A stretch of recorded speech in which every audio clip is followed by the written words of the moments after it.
Okay now. To person between my bed. I see. I see what I don't want to forget. Okay. I look at you. I'm not getting Mama said, I want to go. I got no one to lumba. Oh, where would he get?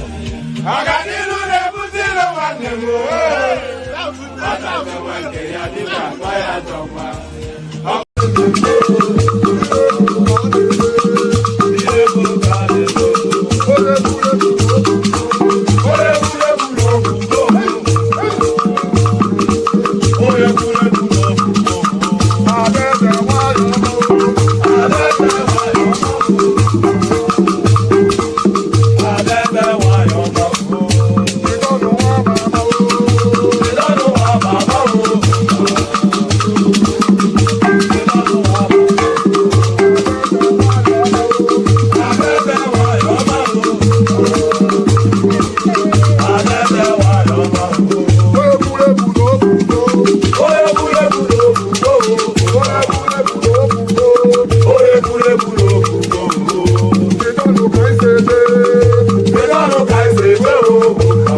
sunu baby subaramia.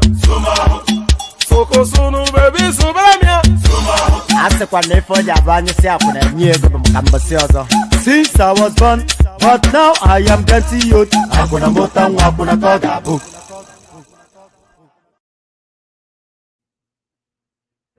And there it is right there. So there it is right there. Since he was born and now he's getting old. You know, somebody recently told me that music is not actually in Igbo language. So can somebody confirm that if it's not in, because I've always thought it was in Igbo language, but somebody recently told me that it's not in Igbo language. So if it is not, then what language is that? But since he was born and now that is getting old, you know, you don't say Sherlock. Since we were all born, we get old. You know, the moment you draw your first breath, I think you get old, don't you? But that's that. Since he was born, a yendeba. So since he was born and now he's getting, should that not even be older? You know, everybody gets old, but what you're really getting is older. You know, so all that, a yendeba. Somebody also told me that means what will be will be. If that is true, please let me know in the comment section. A yendeba.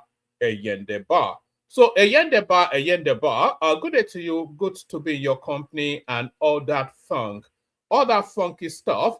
I hope you've had a gloriously wonderful day so far. The glory of the day continues, of course, for spending time in the company of your favorite or your laughing man. One man went to Mo Kabiesi, one man of London, Ekale, so Ekale, or wherever you are.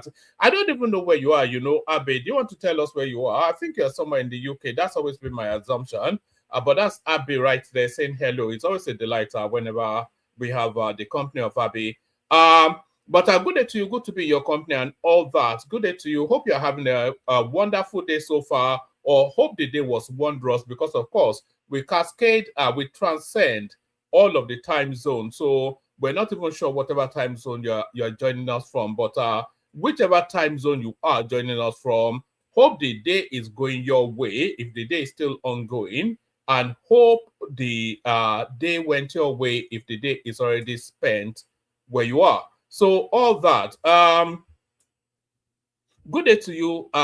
So the protocol remains the same. Click on the like button, just as I'm inviting you to do so. Please do so. Click on the like button. Very, very important. Subscribe if you're not already subscribed. Very, very important. Click on the hyperlink that says StreamYard if you want to come and join me on the screen. That's more discretionary. The first two are mandatory. The subsequent ones are so I always give 4 calls to actions. The first two, they are mandatory. They are things you must do, and then the latter 3, they are discretionary. That's at your whim. So if the spirit takes you, then adhere to the latter 3. But by compulsion and by law, please comply with the first 2. So the first 2, click on the like button, just as I'm inviting you to do so now. Please do so. Make sure you are doing that so we can see numbers going up as you are carrying out that action now. And if you're watching us in Watchback, please do it as well. All of the calls to actions are applicable both in the live stream and in the Watchback as well. So click on the like button. If you haven't done that, please do. If you're not already subscribed, please do that. Like and subscribe, the short form of that rather long-winded diatribe, if you want to describe it as that. What am I? You know, sometimes I wonder about the language I use on this platform, you know, if it's too psychedelic and highfalutin for the pedestrianized Nigerian mind, who even understands what gibberish I'm saying. It's too eclectic, isn't it? It's only for a select view. I think that's probably what's reflecting in the numbers, the abundance of the people we should be reaching to. They cannot engage with the language that we use on this platform. But click on like and subscribe is what I was inviting you to do. If you want to come and join me on the screen, there's a hyperlink that says StreamYard. Click on that. It'll bring you into a studio space. And you're not compelled, though. If nobody comes in, we shut it down. But if people come in, we have a session. So the thing has to move organically, you know. So, you know, they say don't sweat the technique. It falls apart when you start to force it. So let it take on a life of its own. So everything is at your discretion. However you choose to engage with the platform, you engage with it in that form. But I click on like, that's not discretionary. Click on subscribe, that's not discretionary. Click on the hyperlink that says StreamYard. That is if the mood takes you, do that. Share the links as widely as you can. That's compulsory. You must share the links.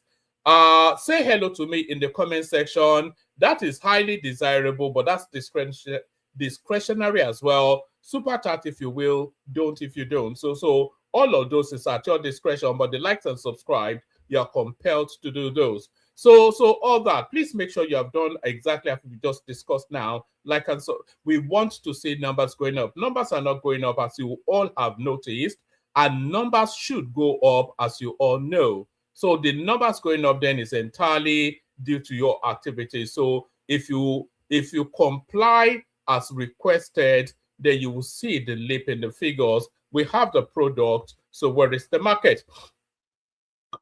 So all that. So what are we talking about? So we're talking about do you know that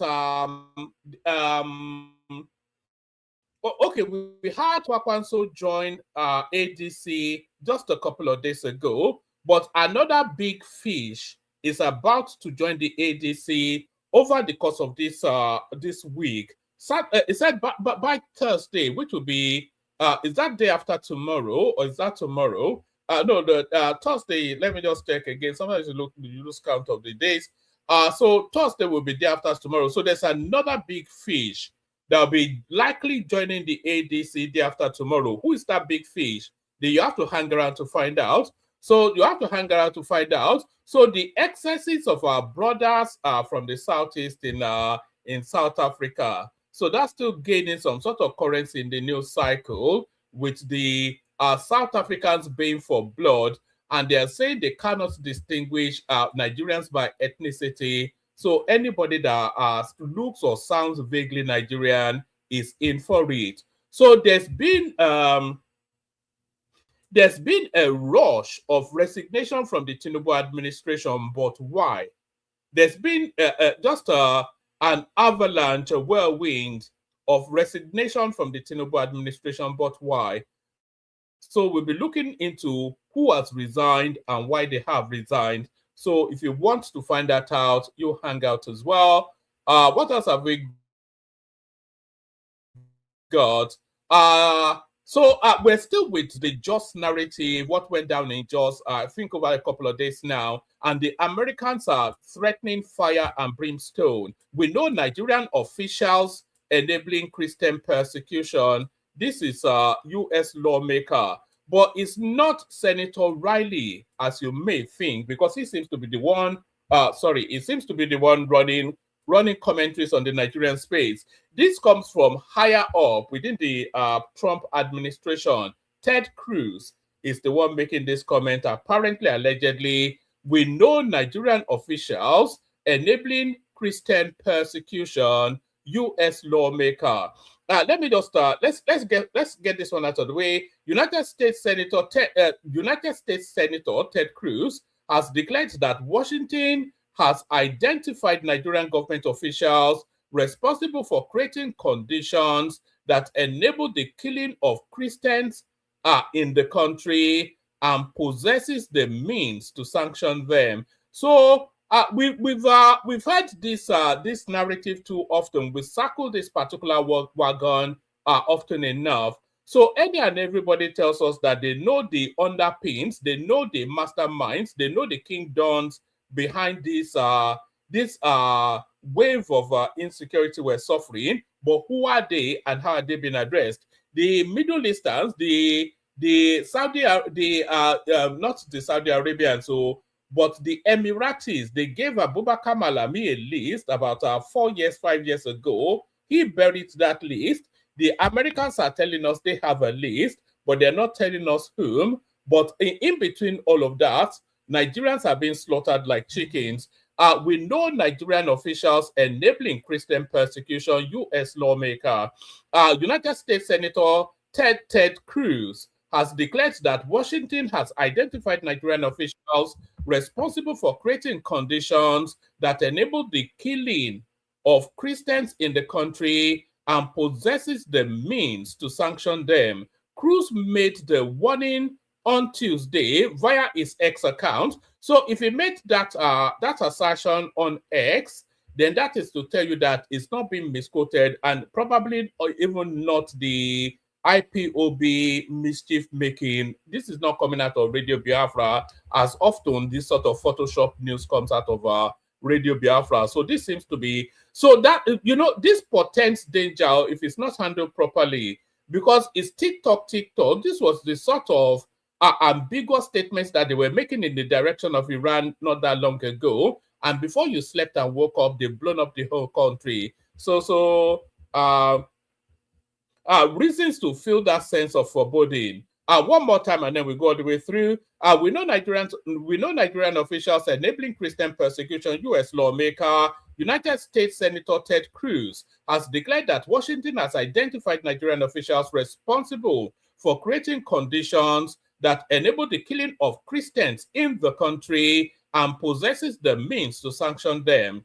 Cruz made the warning on Tuesday via his X account, responding to Sunday's deadly attack at the XYZ community in Jos North local government area of Plateau State, which fell on Palm Sunday and claimed at least 12 lives. So the numbers just very sharply. I've had figures as low as 7, 8, 12 in this instance, this article we're reading, and I've heard figures as high as 28. But however many is too many, you know. Cruz via his X account responding to Sunday's deadly attack in a Jos North local government area of Plateau State, which fell on Palm Sunday and claimed at least 12 lives. Nigerian government officials have created an environment in which Christians are being routinely persecuted and slaughtered by imposing Sharia law and looking the other way at violence. Those officials should know that the United States know who they are and have the tools to hold them accountable, the Texas senator wrote. The Plateau State Police Command has confirmed that gunmen struck the local government area. They wrote the name of the local government area, but I'm not going to attempt to read it because I'm only going to model it up. Why am I stuck on this particular one? Am I stuck everywhere?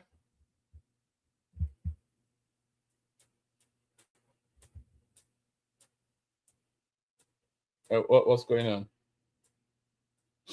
Oh, all right. Where were we? Are you guys sharing the link, by the way? Now you clicking on like. Click on like and share the links. Now, what the Jim Jam is going on? What the FUCK is going on?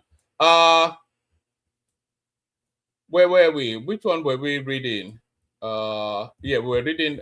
So anyway, yes. Where were we? The Plateau State Police Command has confirmed that gunmen struck the community around 8:30 p.m. and it's not even in the dead of night. So 8:30 p.m. is pretty much just early evening, not even late evening.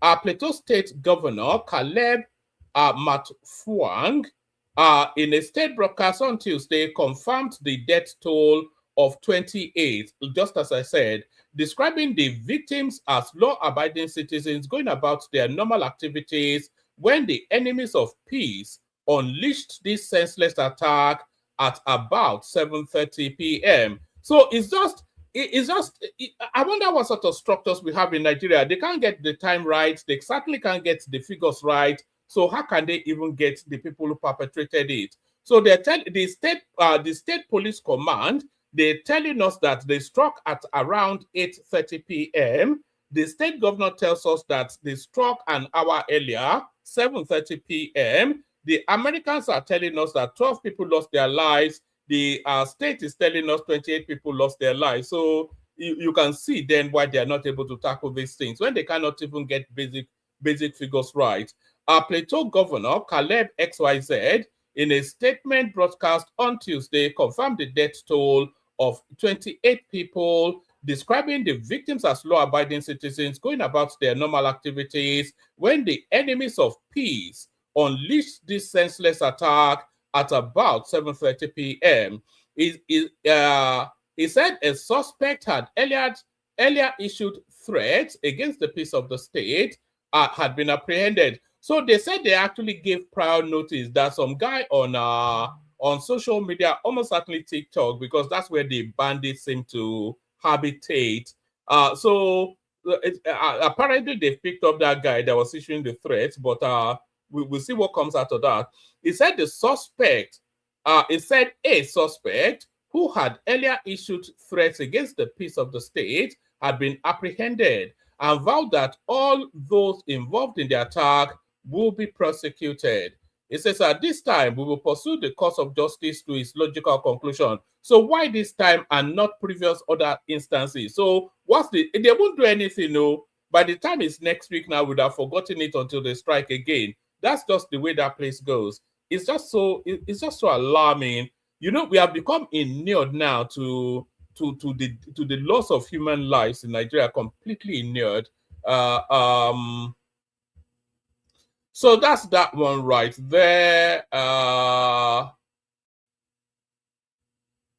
right. Okay. Let's go on to something else.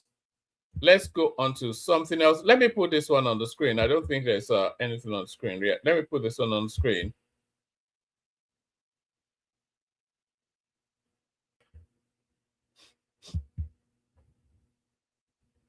All right. Three reasons Kwakwanso's defection to ADC may favor Tinubu. This is coming out of the APC. So let's see what spin they're putting on this. Let's have a look. Kwakwanso's defection. Rabiu Kwakwanso, the former national leader of the New Nigeria People's Party and an ex-governor of Kano State, recently dumped the party and joined the coalition-adopted party, the African Democratic Congress ADC. However, three things have been identified as reasons the move could eventually favor President Bola Tinubu in 2027. Kwakwanso's defection came weeks after his political son and current governor of Kano State, Abba Kabir Yusuf, dumped the former minister's camp and joined the ruling All Progressive Congress APC, a move the Kwakwansia movement described as a betrayal, but the governor insisted on the need to align with the central government. So the coalition movement, let's see, have we missed anything? The coalition movement, which adopted the ADC as its political platform, was started by former Vice President Atiku Abubakar. The former Vice President has been at the forefront of the campaign to stop the second-term ambition of President Bola Tinubu and the APC at the center. However, the party has been urged to maintain a united front if it is willing to actualize its aim in the 2027 presidential election. Olajumoke Victor, a political analyst, in an interview with correspondents, noted can only help the ADC if the party stayed united. So what she's saying, his comments, this could strengthen the party, especially if it succeeds in building a united front with other opposition groups. At the same time, three things have been identified as reasons Kwakwanso's defection could favor Tinubu, listed below. Further fragmentation of the opposition. Kwakwanso's defection to the ADC risks splitting opposition votes across multiple platforms, weakening any unified challenge against Bola Tinubu and the All Progressive Congress in the 2027 Nigerian general elections. This is due to the fact that Kwakwanso was not ready to surrender his presidential ambition. This is one of the reasons he did not join the APC when the ruling party approached him, and why he did not align with Peter Obi ahead of the 2023 presidential race. Unfortunately, Atiku and Obi are in the ADC and have shown that they are not dropping their ambition either. So So after the primaries, then what role? Well, Kwakwanso know it's not going to get that ticket. So why has he made that move? Is a real mystery. Maybe he's just sat this one out. That would have been the better thing to do. Just sit it out.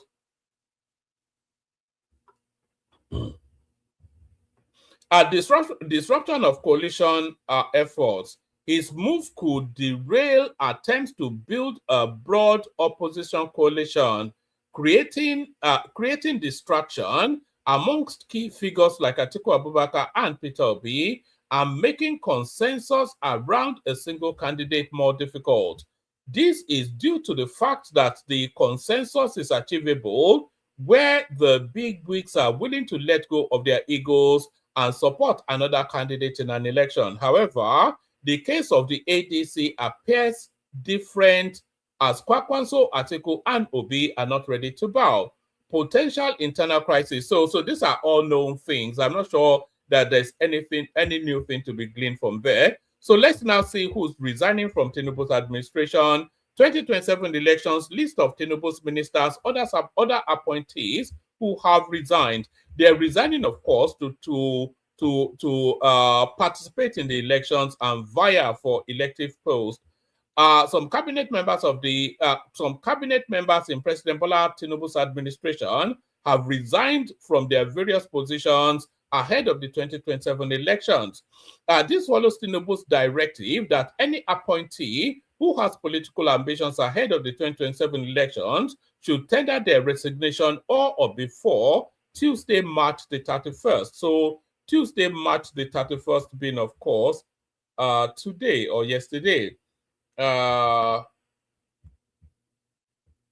We already know Yusuf Tuga resigned yesterday anyway. As reported by BBC PJ, no fewer than 2 ministers and other appointees have resigned, have tendered their resignation. Yusuf Tuga, so we did that yesterday. So who else has resigned? Yusuf Sununu. Tinubu's first appointed Sununu as Minister of State for Education before he was later deployed as Minister of State for Humanitarian Affairs. Sununu contested and won the House of Representatives seat for a local government in Kebbi State before Tinubu appointed him as a minister. He resigned in 2019 as the chief consultant, special grade 1 to join partisan politics. Nasiru Gawuna resigned as the chairman of the governing board of the Federal Mortgage Bank. He was, where is he going? What is he vying for? He was the 2023 governorship candidate for the ruling All Progressive Congress APC in Kano State. So he cannot resign to try to vie for the Kano State seat because, of course, there's a sitting governor in Kano State already who still have one more term to serve. So I think that ticket automatically goes to Kabiru Yusuf or whatever his name is, the current governor there. So that's that. Abdulrasak Namdas.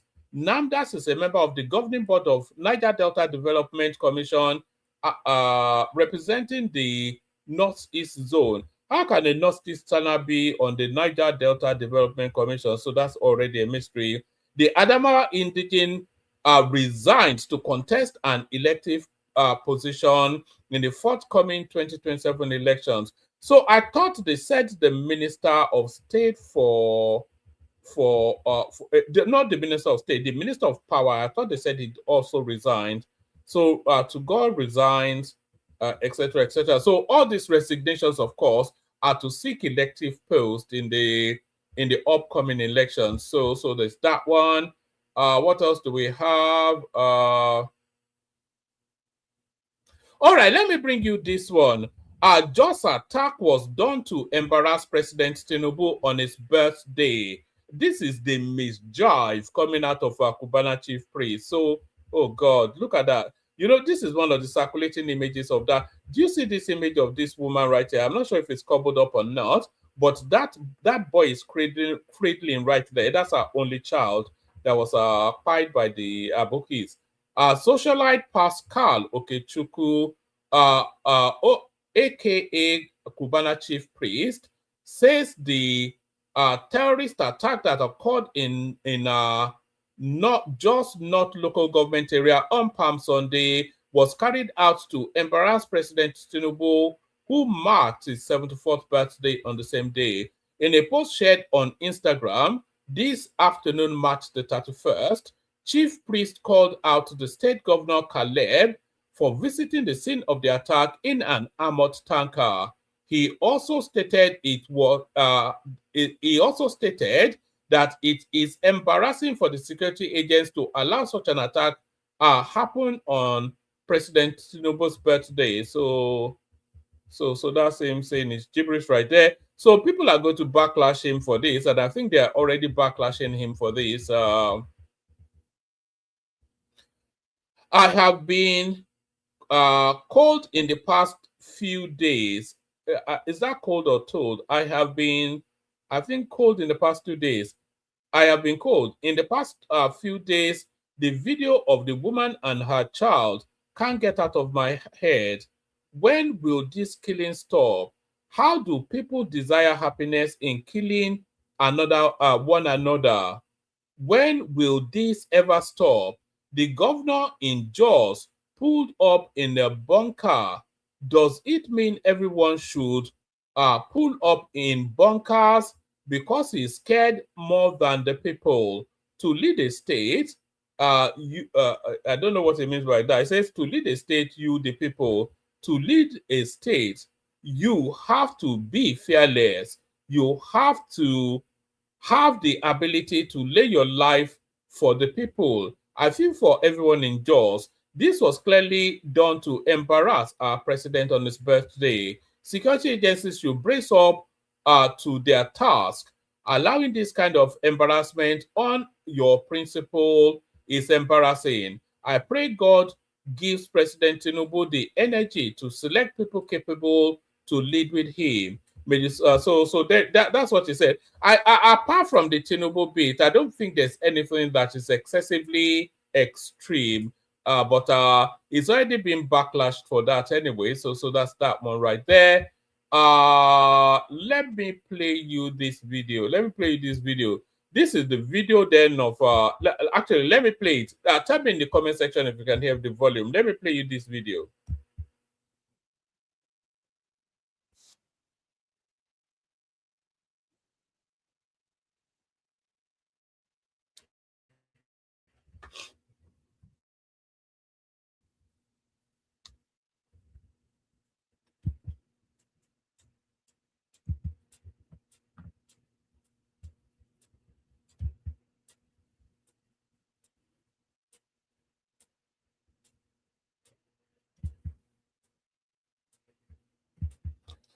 All right. I want you to pay keen attention to what everyone is saying on this video, because there's a lot of brinksmanship going on, even as they sit in what seems to be a convivial conversation. So I want you to pay keen attention to what's being said on this video.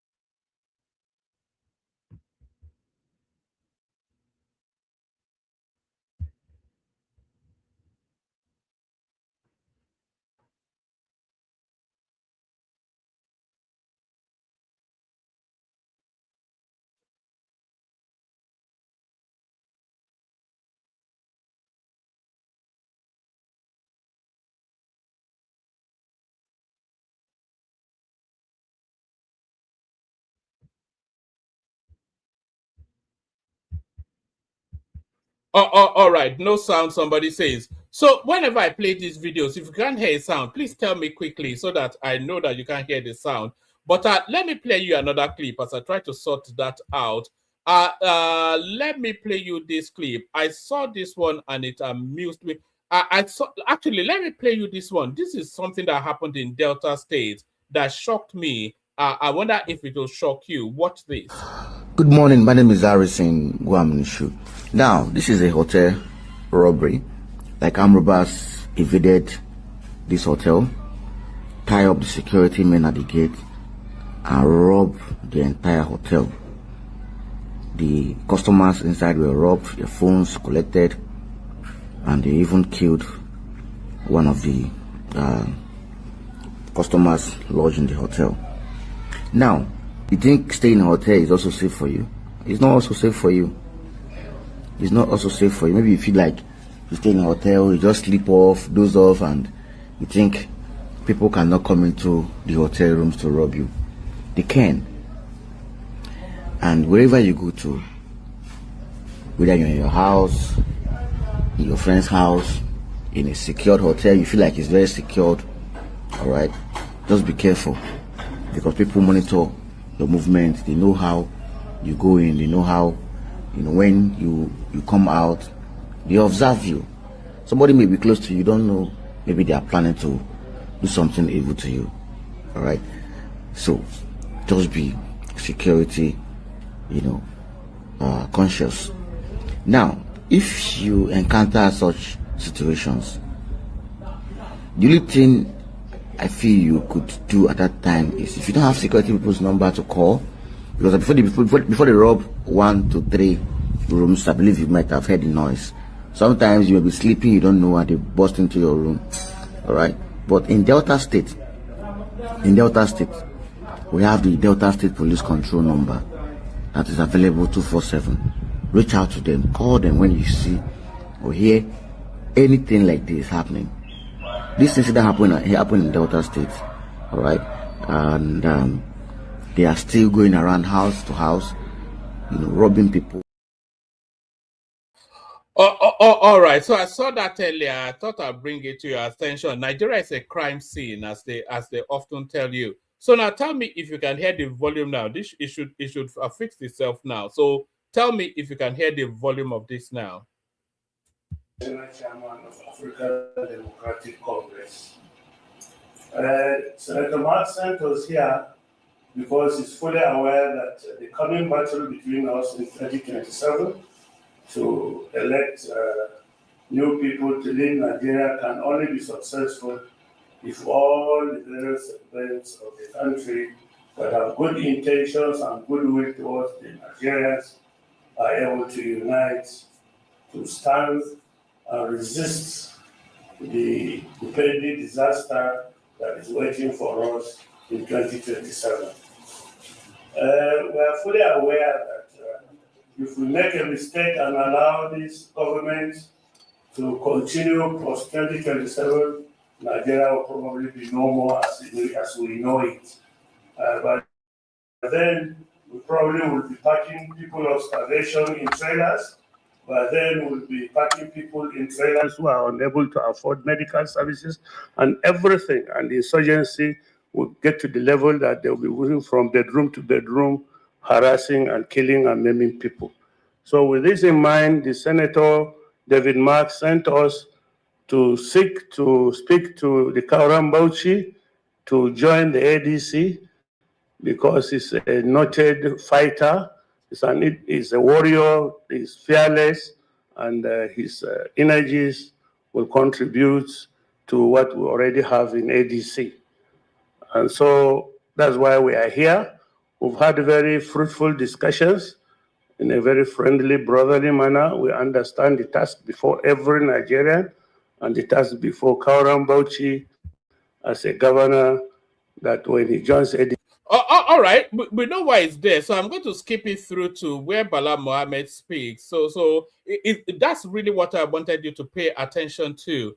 What Bala Mohammed is going to tell you now is that he prostituted himself right across the expanse of the Nigerian political parties, and nobody was willing to accept him, and so he's reluctantly going to these people. This is what he will tell you. So listen very carefully. He will tell you again that he tried to prostitute himself right across all the political parties, especially to the APC. They are not showing any interest in him. And then just reluctantly, as sort of like some cheap date sort of thing, is now ending up with these sort of characters. So let's hear what Bala Mohammed has to say.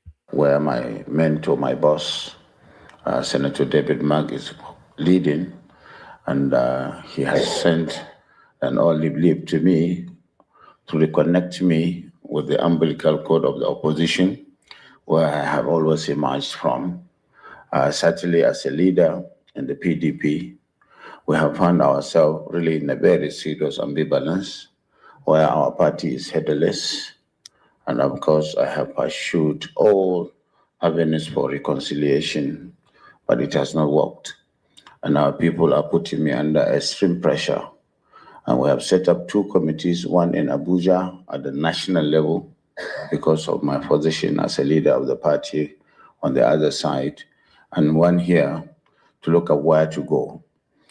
We let all our options on the ground, including APC itself. But certainly, we have discovered that we cannot be where we are not wanted.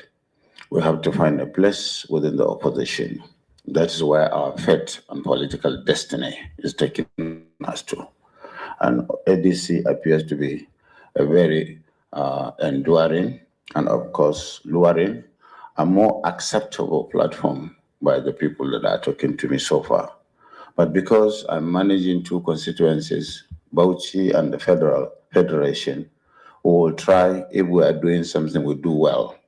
If we are doing well, we have to come together with all the parties, all the interests in the PDP at the national and subnational level. And that is why our discussion has taken long, but really we have told them we are amenable to joining them if certain things and conditions and negotiations are concluded, as well as other parties that we are looking for. But as of now, I think they are our preferred destination. So that's the first strike right there. We're willing to join them. We are talking to them as well as other parties. So note that one, but it's still it expands on that nuance even further. Nation, but we have not concluded in a manner that we have to deepen stakeholding and collaboration so that we don't make mistakes. And that's why we are. We are very grateful for that recognition, because when you are facing a very serious political problem like ours, and somebody will offer a hand, we are very modest, and our humility is such that we are nothing until we go to the field. We believe in winning election, and elections are done at the polling unit and won at the polling unit, and we are not scared of anybody. We have done all we could do to be able to go for self-preservation, escapism, and of course, amiable political participation, but it is not working. Therefore, we have to face the challenges of this existential solution that is being provided to us by ADC. We, on behalf of the people and government of both states, and indeed the PDP, the other faction, the faction that has been distraught, thank the national chairman of the ADC for offering this opportunity to us. Definitely will not allow it to slip out of our hands, considering the pedigree and antecedents of those that have been sent. Thank you very much. And timeline, we are very conscious of the timeline. Everything will be concluded by Thursday, so that we'll be able to be on the same page and not to exclude ourselves from participation. And so you will hear a firm commitment from us by Thursday, when we would have met in Abuja with all the parties. I said I have to carry everybody along. Regarding the reconciliation, I have done everything I could. I met the APC, even at the national level. I met the chairman of the APC, because as a leader, I must open my flanks. And So did you hear that? He met with the so when they say that there's no ideology in Nigerian politics, this is a good example right there. So is that going to describe to you that he met with the APC, but they were not willing to accept him, and that's why he's now defaulting to the ADC? It's also told you that he's fighting for his own political survival. So it's nothing to do with Nigeria. It's nothing to do with Bauchi State. It's nothing to do with anything that evolves or progress your life. He wants to remain a recurring decimal of relevance within the Nigerian political space. And that is the overriding thing that propels this. and he's telling you exactly that. He's talking to he's brought the cameras to show us his conversation with the Atiku camp. But in that, is that a press conference or an outing? Let's call it an outing. In this outing that we're seeing now is also with that guy, Babachel Lawal sat next to him, a functionary of the ADC, is also telling you right there that he's also fraternizing with the APC, that he fraternized with the APC. They were not really yielding to him in the manner that he wants, so he's now defaulting to the ADC.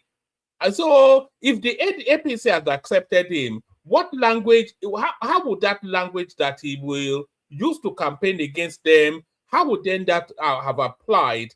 All the reasons why he wants the APC out, are those reasons not relevant had the APC accepted him?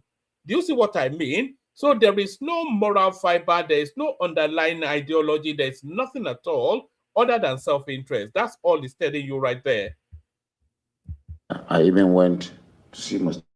President 3 times so that he will engender the reconciliation, because we have somebody called Wike that is being used to destroy us. And in fact, he is causing so much disaffection. And the president was amenable to reconciliation. But by the time I came, I decided to even see Wike himself in his house. I swallowed my ego and met him.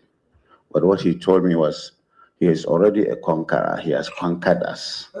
He is taking all the position of the PDP. And what I was thinking, that the convention will not hold and will discontinue our litigations so that we can come to negotiation. But neither the presidency, Wike or anybody called me. They went ahead with their ill-conceived convention. And as it is, anywhere you are, either you are on Wike's side or you are on my side, you run the risk of winning election and losing it in the court. Because even those caretaker committee that midwifed the convention, they have been discountenanced by the competent court of law, that is the Court of Appeal. And in our own case, our convention has been set aside. So we are not novices, we are not arrogant, we are law-abiding, we believe in the rule of law, and that's why we have to find space for our people.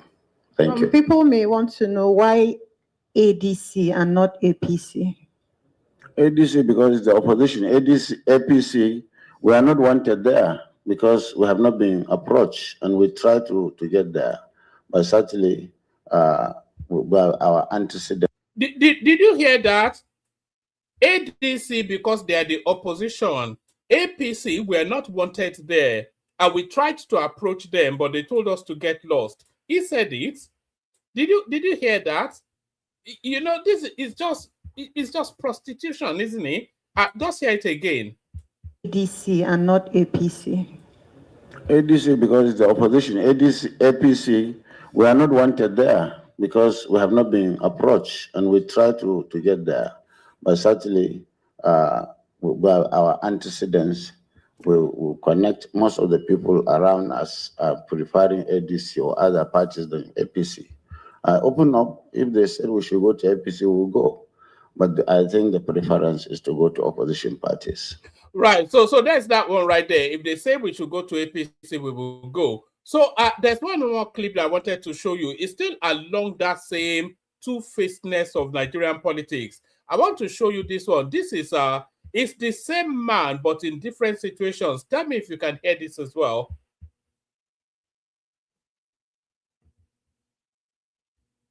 Well, thank you.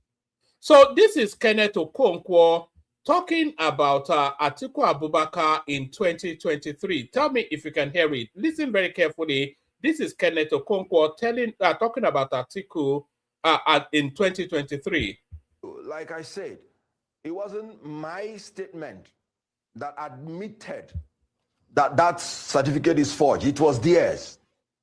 Because they said the release of the certificate will do irreparable damage to them. The certificate has been released and it has done irreparable damage to them. So it wasn't my own admission.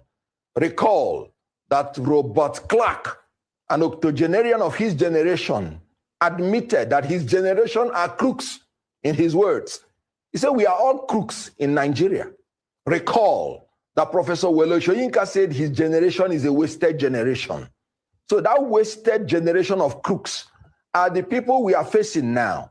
And unfortunately, Atiku Abubakar, like you rightly pointed out, who belonged to that generation, is rather coming too late.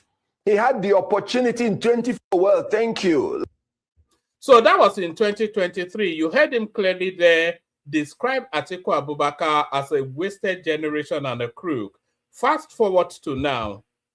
I completely agree with you that we need new faces. So why is this thing now stopped? And that was why I have said it. Let's start it from the beginning. I completely agree with you that we need new faces. 100%. And that was why I have said it. That Atiku, P2B, Tinubu should step aside. And the reason is because the ruling party has failed, the opposition has failed. I completely agree with you that...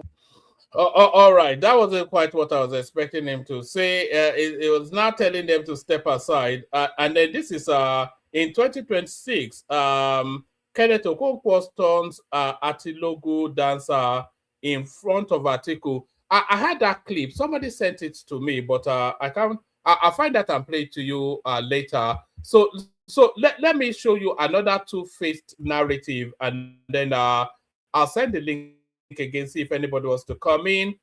Here is some guy. What's this one saying? He says, I can never work for Tinubu or support him. I don't believe in him. This is Babafemi Ojodu in 2022. So let's hear him say it again. If President Buhari says, okay, Tinubu is who I am supporting, will you fall in line? Never. Take that from me. Write it down today. I'll go back to the farm. Yeah, that's me. If I don't believe in you, I will not work for you. I will not work with you. So that was Femi Ojodu in where was that? That was Femi Ojodu in 2022, and here is Femi Ojodu now. So that the man will not know I was changing the tape. So I jumped up. That's a typical Tinubu, right? Yeah, it's a strategist. He's a strategist. He does what he has to do to get what he has to get. That's give that to him. You know, I mean, I love to work with people like that. Honestly, you know, who will always find a solution. And if you look at the stories in this book, every time I mean. All right, so that's the two-facedness of that guy right there. So that's his two-facedness right there. So I think that's all I've got actually. So that is all we've got. Let's play the Kegite music. We'll send the link again, see who comes in.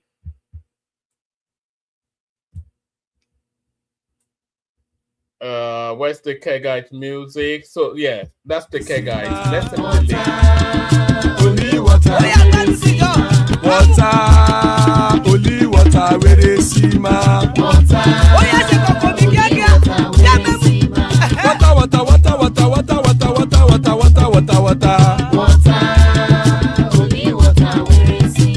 Hapa o naido.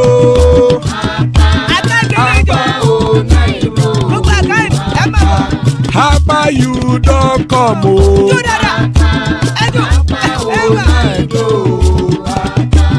Hapa o naido.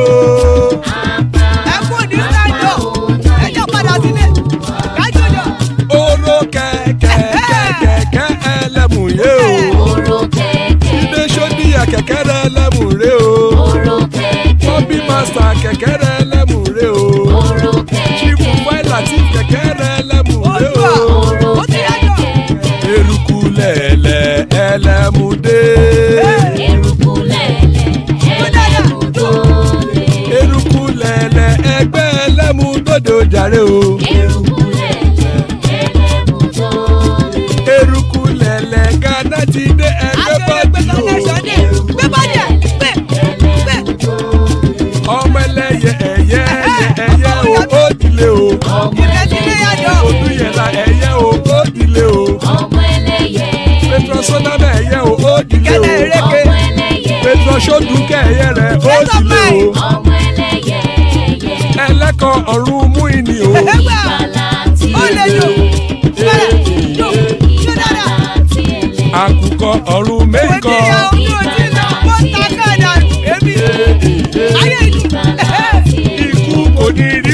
ṣe o.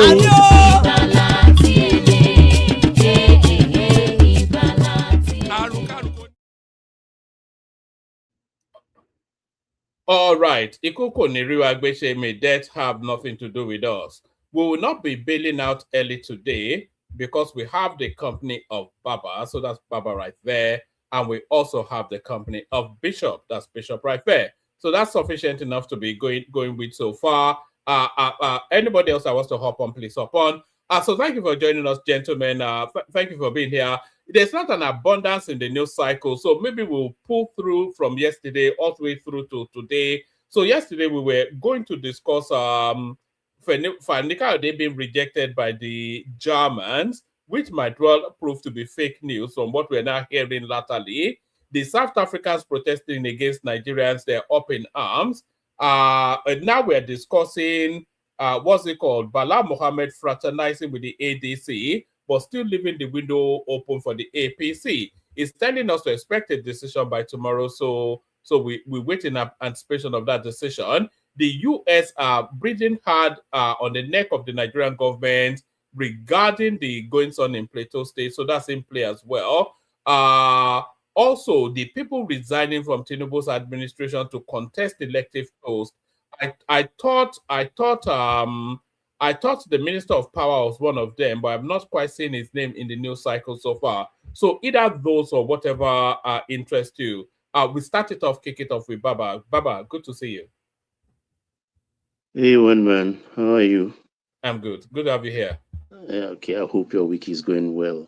And how are the betters? One shade of I wonder. Àwọn wíníwíní lójú orogún, èjìvọ̀rọ̀ lójú ìyẹ́ ẹ̀, ó wọlé alákìsà dáláṣọ. You are doing a tough job. Serve them well, please. It's great. Hello, Bishop. How are you? And AI and our people in the commentariat. I hope you are doing well. I could see Latu Rich. I could see Olumuyiwa or Laguju and Deji, of course, is always in the commentariat these days, not coming to join the panel. I know the hour is odd with Nigeria being its a place of abode, and AB, of course, the Baba Saleh of the commentariat. Listeners, how are you doing today? Let me formally say you're welcome to the One Man platform. Have you clicked the like button? Please do so. And in doing so, have you also subscribed? If you haven't, it costs you nothing. Just subscribe right now and continue to enjoy the platform. Yes, one man. Sorry, Baba, I forgot the headline piece. Also, El Rufai has been returned back to the custody of the ICPC. I didn't even read that out, and that's the headline piece. But that's the summary of that. So carry on, Baba. Well, I told you repeatedly the last time and the one before the last, I was on the platform that people should not get things twisted. El Rufai will go back to custody, and we are just talking anyhow. No, he will go back to the custody. My sources are impeccable. Because all they did, the funeral ride, the president going there, Shetima visiting, APC chairman visiting, is just to fulfill all righteousness. They did that to fulfill all righteousness. We are Africans. We know how we feel about the death and loved ones we lost. So it doesn't take anything away from his criminality or whatever he has done against the people of his state, the state he ruled on, and what he did to Nigeria as a country. So he's back where he belongs. And I've told you there are it's a three-legged trial he's going to face, apart from the civil one, which is the fourth tier of his case. After leaving the ICPC, he becomes a resident of the DSS. He must answer for his crimes, alleged crimes. Let me put it that way. So if I talk, you listen, and you listen good. So General Musa retired Alpha. Defense Minister Christopher Musa Alpha. What are you doing? What are you doing? Natasha Apoti came for him earlier on today. Yeah, you are waiting. You are waiting for the US to do your job for you. Why will you be waiting? Okay, whilst waiting for America to come do your work for you, should our people be all dead before solution came from America? There is something very wrong with these people. And the president has to be careful. I blame the president because all bucks stop at his desk. All bucks stop at his desk. That's why I keep blaming him. Because I've always complained, from General Musa to the current Chief of Defense Staff, to the Army spokesperson, General Onoja, who is from Middle Belt, and also the Army Chief of Staff, who is from North Central. What I hear from them is not different from what I hear from Gumi, Professor Yusuf, and all the rest. These are our brothers. So our brothers are killing us. Not so, and you are allowing it. Even in our family, any black sheep that rose up and carry a knife against the whole clan, we will bring him down. Not so. But you guys are not bringing our brothers down who are killing us. Cutting people down anyhow at their whims and caprices. And you are comfortable with that? What a shame. General Musa, you are an embarrassment to the army you served. And you are an embarrassment to Nigeria. I tell you that, my full chest. And I'm speaking honestly. Honestly, do you know why? Let me give you an information, folks. A few weeks ago, General Yakubu Gowon and General Theophilus Danjumo separately, few days apart, visited the president.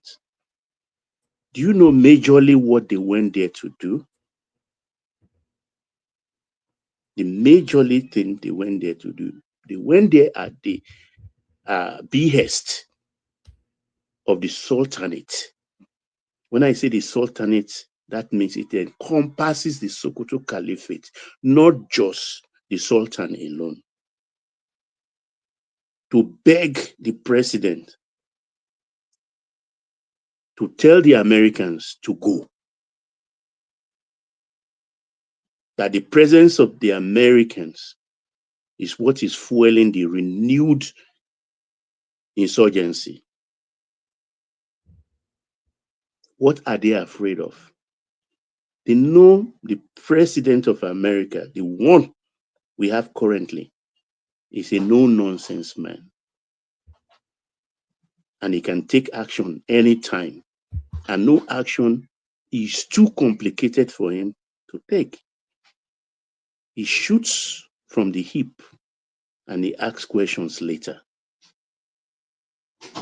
What they are afraid of, they know that if they do anything untoward and annoys America, the Sultan will disappear overnight.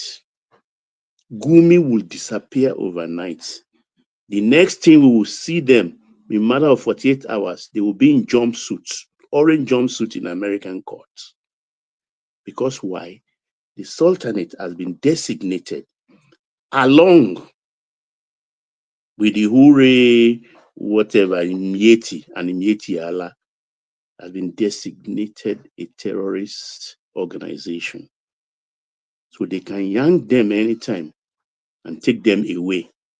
And that is, and don't forget the man, the opposition they are excitable about today is on that list too. Who is that man? Kwankwaso. Kwankwaso is on that list as a sponsor, as a funder of terrorism in Nigeria.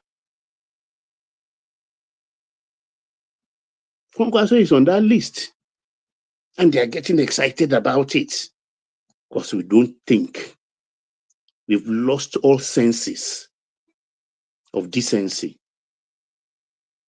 Look at what happened on Palm Sunday. It's abhorrent. It should not be happening in normal society. And I like the Americans are acting. So until they put their acts together and start doing the needful, so is this how we're going to fold our hands? Look at that young man, the young American. That young man is a bait. He's calling out the Northerners, the Southerners. He's calling them out by names. He's going from village to village freely. You would think they will kidnap him or they will maul him down. They are clever. They know the extent to which they can push the Americans. Look at the boy, that young man can be more than 30. He even said, look, I contact the American embassy every day. He said it. You mean the NGO guy or the NGO guy? NGO, they took over Nicaragua. NGO, they took over yes, Peru. the supposed NGO. It's supposed NGO.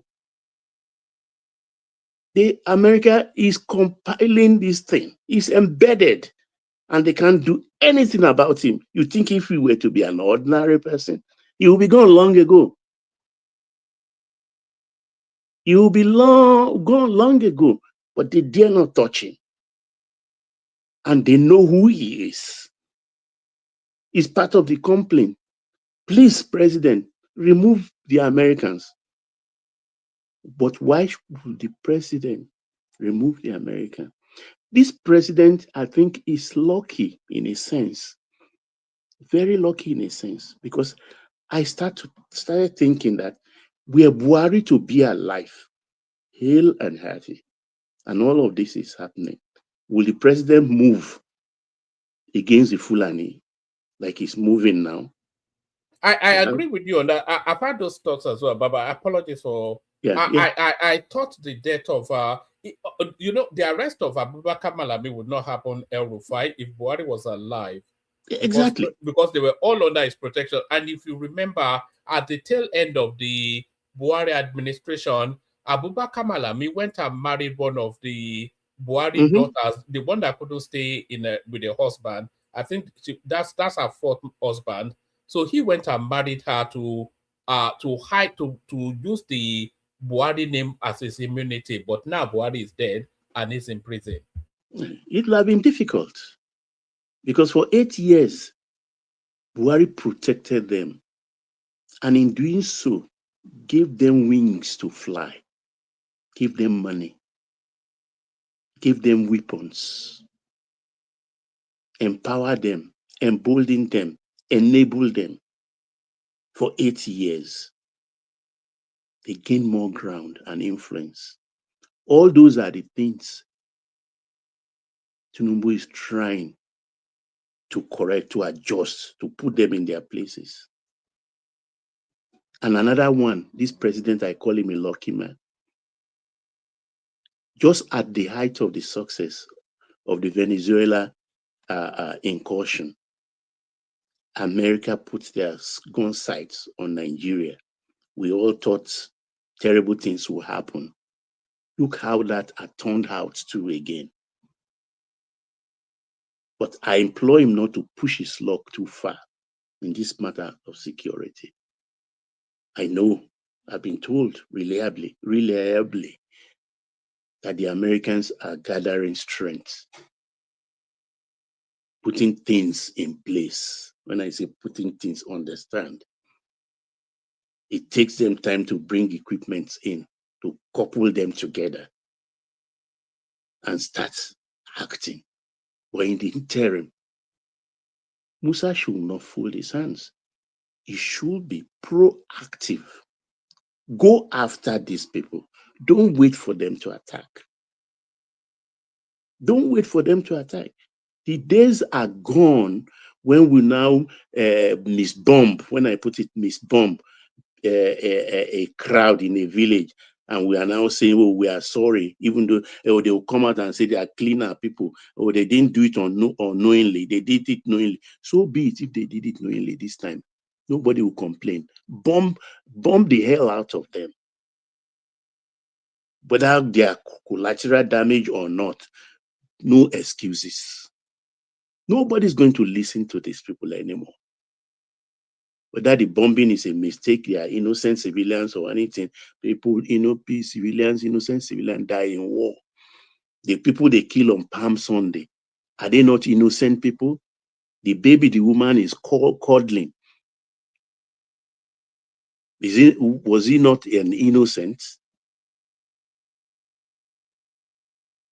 Was he not an innocent? So I don't, Bishop, if you are there, awake, please make it interactive, please. Same for AI. So these are the main things we are. We have Ola here as well, Baba. Aha, Kiniufufu, Bawu, Alafia. So these are the things you understand. I'm really mad at General Musa because that Palm Sunday thing, and God said, look, we are entering the Easter season. Good Friday is few days away. And Easter Sunday, Monday, few days away. If one single Christian die again, heaven will fall. Forget that Trump is distracted with Iran. It doesn't really matter. Baba, it's quite interesting that Ted Cruz came out and spoke on this matter on Twitter earlier on. So that tells us it's still at the top table with the Americans. Yeah, of course. What is going on? Every other time you want American out. Why do you want American out? When Jonathan hired South African mercenaries to come help us, war contractors, that's how you heckled Jonathan until he pushed them out. You think Tinubu will be foolish enough to push? He can't even push America anyway. They're unpushable. They invited themselves into Nigeria. Nigeria didn't tell them, give them an invite to come. So they are not leaving soon. And that number of troops, officers, specialists will even increase in due course. Because whatever they want, they will get. Whatever they want, they will get in good measure. Because this is becoming too much. This is becoming too much and unbearable. Unbearable. I know definitely the excuses they are giving. I know the middle belters or this, and they are not that innocent, actually, because there was an incident on Salah Day where something happened to two Fulanese herdsmen, and that's why they always come after. But when they come out like, I don't know, in 1,000-fold. In 1,000-fold. I know there's no smoke without fire, but we have to be very fair here because they started all of this. They started all of this. And it's high time. And I know somewhere along the line, I hope soonest, they have to get their names out into the public. Let's know is that Bishop or who? I wanted to comment something. Yeah, go ahead. Yeah, Bishop, go ahead, please. And by the way, AI and Uncle Beno, we're just having a relaxed session, so don't wait necessarily to be called. So long as it's not rowdy, we can just free flow. Yeah. I just wanted to say, much as good evening. I want to confirm. Say, what should be better to start with. But I can't be in now. I thought that was I thought that was known, but yeah, I do have a set. I was just emotional born you. Anyhow, by the way, it's late for now. So congratulations to my no, not recently. They're grown. Oh, okay. They're grown. Yeah. Better Trophy nìyẹn, award winning. Exactly, the lucky man. But we are aware, a lucky man. Why is Bishop afraid? Bishop, you can still do like triplets or more now. I should be lying. I will be lying. Can you should be true. Hero. Àwọn ọmọ kan ti fẹ́ ṣíwọ́ ọmọ bíbí, wọ́n ti fẹ́ dóbi. Oh. No bad party. Bá ọmọ compete. Àwọn ọmọ ti fẹ́ dóbi báyìí. But I know the family that the uncle is younger than the, the situation where the uncle is younger than you. Not too good this season. Nǹkan tó dálé ẹ̀ kí ẹ̀ máa kọ́pì kò ṣe nǹkan burúkú. Okay, go ahead, Bishop. The topic on that Baba was discussing is very painful. And sometimes we get a little bit emotional, but the reality of it is that many more of those things will still happen because we are not to the end yet. I cannot independently verify what Baba said earlier on about the mission of the duo, the visit of the duo of CY, Danjuma, and General Gowon to Tinubu. Because that would be very foolish of them, considering the fact that the middle belt, especially the Benue Plateau axis, on the Plateau axis, have been a very the victim in all that is happening. But there are certain realities that we must be able to, we will have to get to at some point, ultimately. Unfortunately, we cannot get there in a hurry. The narrative of the genocide narrative has taken deep. And I don't know if it is just luck or providence that helped Nigeria, that were able to manage the intervention of the Americans the way Tinubu managed it, or God gave him to manage. I don't know what happened there, but I think he came out, he handled it beautifully well. But the big but is this: how did we get to where we are? The incidents, the brutal attack, the murderous rampage of last Sunday is one attack too many. Baba said very clearly, and I take that part very well, that they are not altogether too innocent. Even the middle belt has, because I know them a little bit, and I know the axis where those things happen. I know Angwa Rukuba. I'm not a I'm not a stranger to that place. I spent some time in Rukuba Barrack in Third Motive. So Feringada and what have you. So I spent some time there. I know that place is not just some fringe. It's really right there in the metropolis. So the question is, what went wrong? And I will actually ask, what was our intelligent people, intelligence security agencies or places, what were they doing? Now, I'm not saying why did the attack happen? Attacks happen every day, everywhere. But what happened after the attack? How come we don't have an eye in the sky that can trace how these people came and how they vanished? They don't just vanish into the thin air. Is it that some people are complicit? I don't want to believe that the state is complicit. Maybe some individuals are. Maybe some operatives of the state are a little bit, not complicit now. They are not up and doing. They are not doing what is expected of them. And I don't know about other people, but I think every reasonable Nigerian should be tired of this bloodletting. The question we've not been able to answer is, to what end? Why are they doing what they are doing? Unfortunately, that last Sunday's attack is not going to be the last. and I listened to one gentleman that was giving a kind of a security situation update about that there are other impending or pending looming attacks, especially as we go to the Easter celebration. I will not say General Musa had failed. I will not call his competence to question.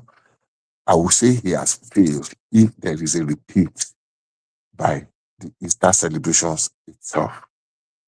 But unfortunately, it's not something. Is that the first incident since he became the Minister of Defense? Is that the first incident? No, the bombings, the multiple bombings in Borno and several others. No, I wanted So, to. No, what I'm saying. Where do we get to the point where we say that he has failed? No, what I'm saying is this: this attack on the Plateau, that if the next attack happens by the Easter, you see, today there have been mass shooting in America. There were yesterday 30th. There have been mass shootings in America. I don't know when we will get to a place that will be able to forestall all criminalities or criminal when criminals want to strike. There have been mass shootings in America. There were yesterday. There was a mass shooting somewhere in Philadelphia. There was where again there were about 3 yesterday that I got over. People were killed.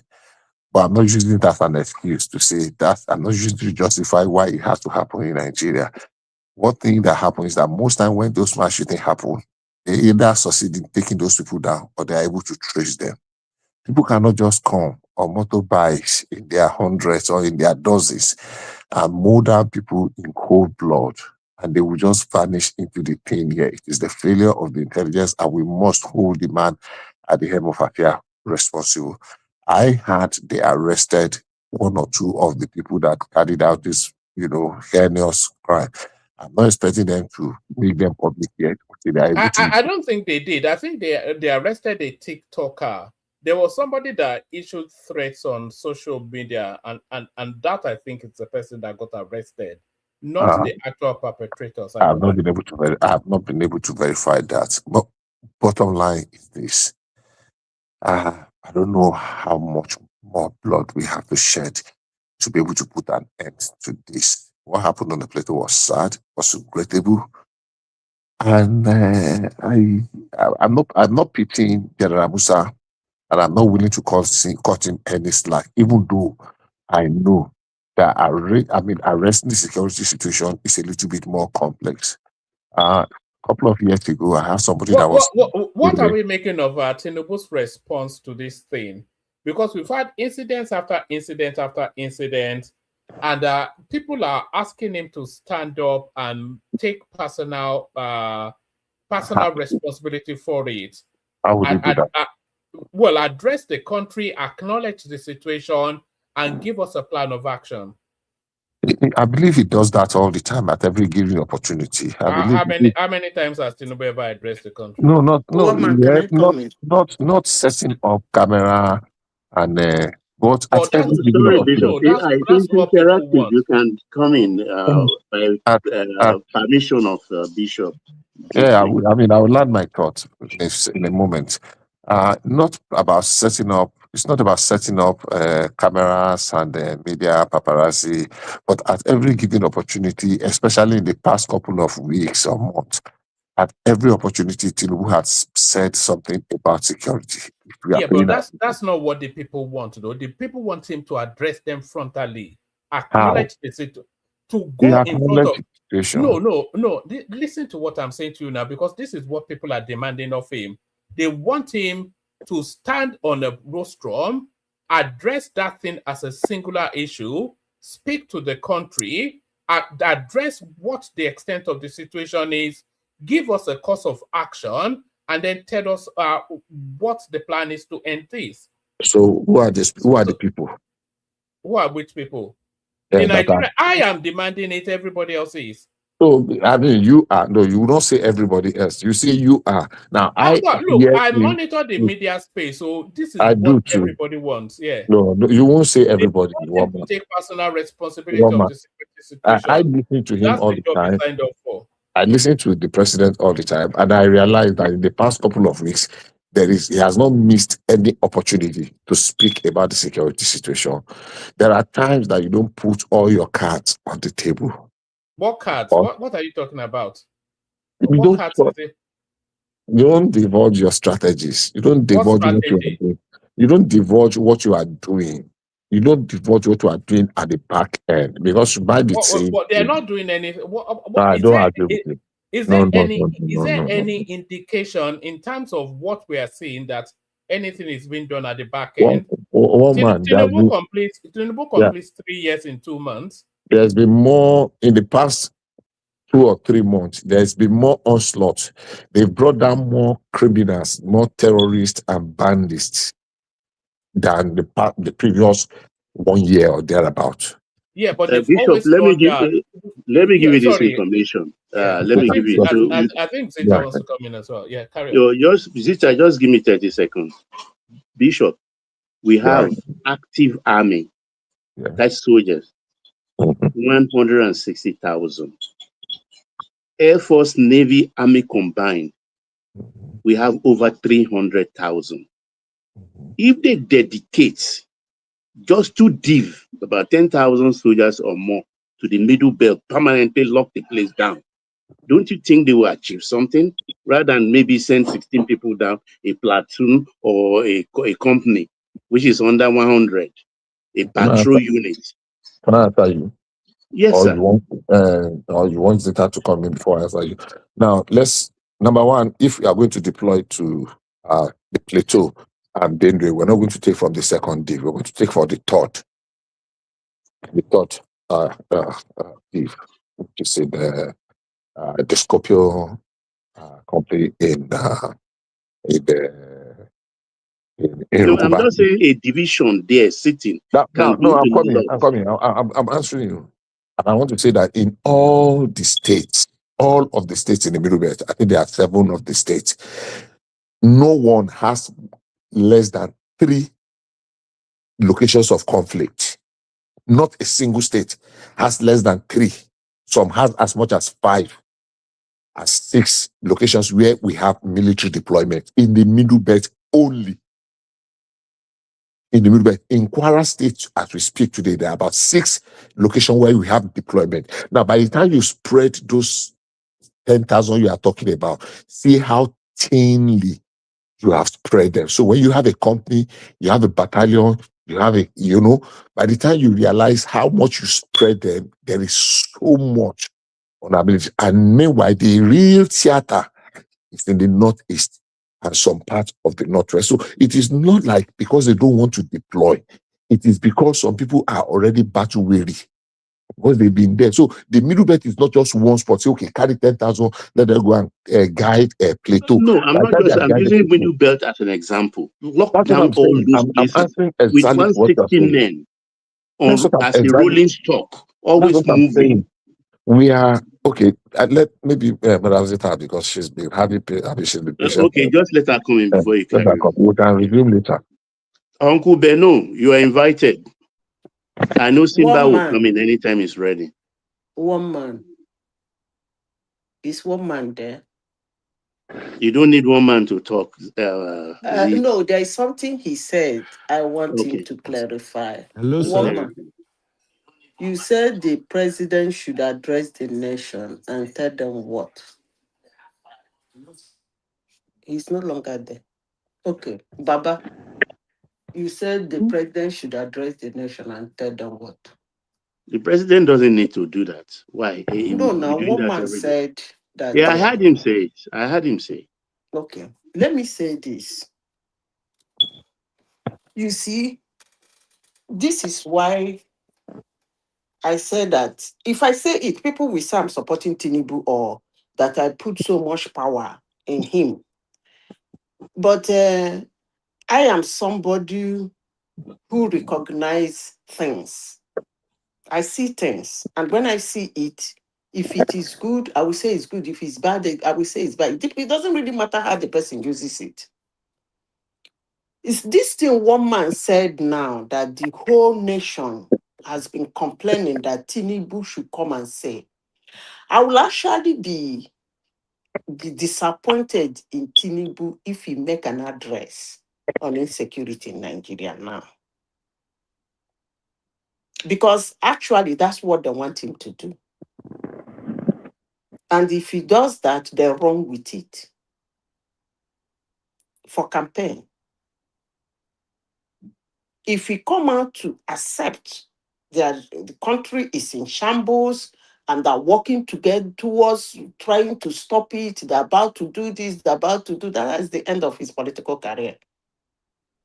It's just that the people running with him are dumps and are idiots. The people running against him. Because if I am an opponent, you accept this. That was actually one of the things that finished Jonathan. You come out and put an address on such an issue.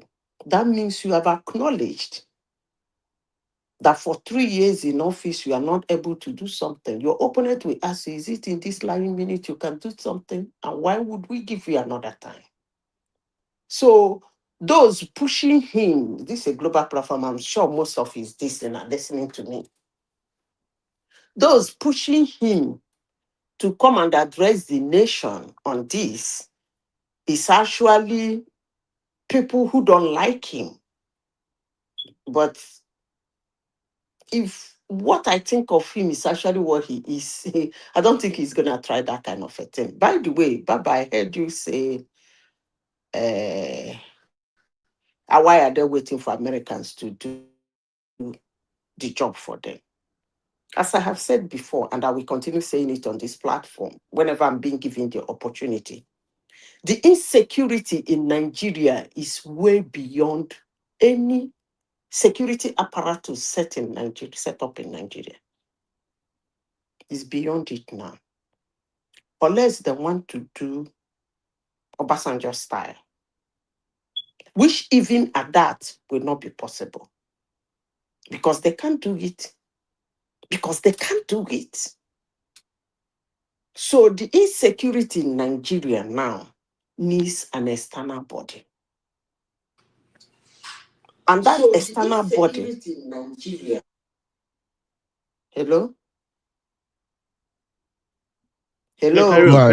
Carry on, please. Go ahead. The security in Nigeria now can only be handled. Okay. If I use the word handled, people will say, are you saying they should come in totality and handle it? Let me rephrase my statement so that they won't call me an extremist. It can only be handled. They need a maximum external help. External. When I mean external, totally external. Because as I said before, Nigerian you mean the Americans? I said external. Anyone they want to use, they can use. Whether they want to use America, they want to use angels from heaven, they want to use devil from Iran, I don't care. And they want to use madman from Israel, I don't really care. But what I am saying is that they need maximum external help, period. I don't care the one they are using. But anyone they want to use, they should make sure that one they're using is very efficient. But if anybody sit down and call himself a Nigerian and is waiting for Nigerian military to conquer, or Nigerian security forces to conquer the insecurity in Nigeria, the joke is on that person. More especially our military, they are Boko Haram. I am not saying that there are not young, beautiful military men and women who have it in their hearts to solve this problem, who is being irritated by what is happening in Nigeria. But they can't do anything. Because the people who can enable them to do it are Boko Haram. So it is what it is. I'm even surprised somebody is talking about the so-called Musa. The time they brought him here, I remember some of the people in this platform used his picture as their profile, and I was laughing. And I pointed at the guy, I said Madam Sita, I hear you. And I pointed at the guy and I said, he is Boko Haram. And they try to make cases for him. Maybe nobody is understanding what I mean by the Boko He's a Haram. Christian now. How can he be Boko Haram? Oh, come on, it. You see, one man in the I can speak this way because I've been, will I say, mingled with the military one way or the other, and they still into it. That's why I can speak this way. Things of insecurity is not done that way. It's not because he's a Christian. You see, in every situation, people make billions out of it. In every situation, no matter how bad or how terrible you think that situation is, people are, there are some people, it is their time to become financially and otherwise. It might be so bad, the whole world might be screaming, this is not working. But some people are scooping billions on that situation. And that's what is happening in Nigerian army. It has gotten so bad that they can no longer do without. So for anybody to solve that security situation in Nigeria, you got to have a strong, trustworthy, willing, controlling, that should be the word, external body. And I believe the next president, come 2027, is going to do something drastic. Because they cannot be making money and be sending our beautiful young military guys to go and be bite by ragtag smelling rats that live in holes to buy them. Not because they are more trained than they are, but because the person that sent them to be killed. It's not working. So we should stop all this. This person to do this, person to do this. One man, you said that Tinubu should address the nation. Exactly what I'm asking you. Address the nation about what? Hello. About the state of insecurity now, is that not sufficient enough for him to? So he should. What is he going to tell the nation? Just paraphrase what you expect him. Because you said you. Let me finish. Let me Firstly, to finish, please. acknowledge the situation. Don't be fast in answering the question. Let me Carry on. finish the question first. You see, you said you are one of the people who, among those pushing for him, believe and strongly ask him to do a state of a press conference on what is happening. Can you please help us paraphrase what you expect him to say? Just in few sentences. I want him to first stand on that rostrum and acknowledge the severity of the situation, not a press release saying the presidency did this and the president, with not the presidency, but the president. So I want him to acknowledge that we're in a situation, that's one. And then I want him to highlight what is being done so far, and then what he's planning to do for the future. You know, so he has to go in and touch to the hearts of the people who want to hear from him. We elected you to resolve this situation. What have you done? What are you doing? And what will you do? What's the way out of all of this? So it's not a matter of saying, oh, Bayo Onanuga released some that the president said, no. Nobody knows Bayo Onanuga now. It needs to face a camera, acknowledge the situation, and describe a plan of action. Okay. First of all, I have a point of correction for those of you who are preaching it first. I have to say this. You do not tell the president on how to run a country, even when you elected him. That is number one. Settled. Number two, I noticed that most of us that talk about politics, electioneering, politicking in Nigeria seems to be new in the field. I will take us back to 2015. This is actually what ruined Jonathan. Just as they were pushing Tinubu to come and do a press conference or address the nation and say what he has done, what he has not done, what he's here to do, how the thing is biting hard, accept to bring back ideas like even Jonathan went as far as apologizing that he didn't at a time. And opposition will run with it. In the first time when Tinubu was elected, first few months into his administration, if he has come out to do address the nation on these issues, that's fine. Not 3 months to his next election. That's suicidal. Anybody who is telling him to do that, if I am the opposition, but the luck he has is that he has some kind of assholes as opposition who doesn't even know their left and right. But me alone, if Tinubu come out to do a national, address the nation on this issue, accept the chaotic situation and tell us what he has done and what he's going to do. Come on, man, I'm gonna run him straight. And make sure that's the end of his political career. Because I don't see the reason why he should do that. He has told people to go and work. He has brought some Americans into the place for intelligence. He's speaking to people he needed to speak. And for citizens of Nigeria to tell him how to go about everyday which word will I use? Day-to-day administration. On the strategy.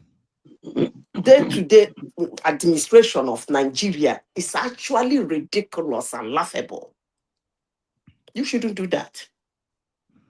But if you want to hold it against him, hey, don't get Can me I say wrong. You can something? hold it against him. I don't care.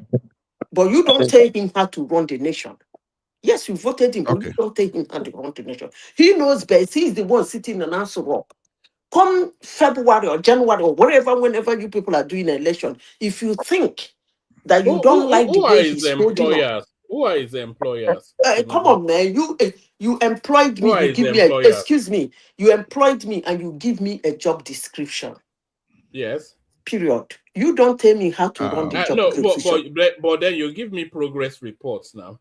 That is what you don't tell me how to run the job description first. That's exactly what you people are trying to tell him. Then it should When come to and give us you are trying to tell him when to come and address you. That is uncalled for. You don't have the power to tell him that. If he's going to address you, he will address you. But you don't push him to come and address you. It's not done. You don't tell any president you must come out and address us. On air personalities and come on now. The president should come and tell us. Now we want to know. We want to hear the president. That's it. Okay. What kind of rubbish is that? Baba, hold on. I don't support the address, but then at the end of the day, I think the president is too slow for what is But he talks about it every day. Hold on.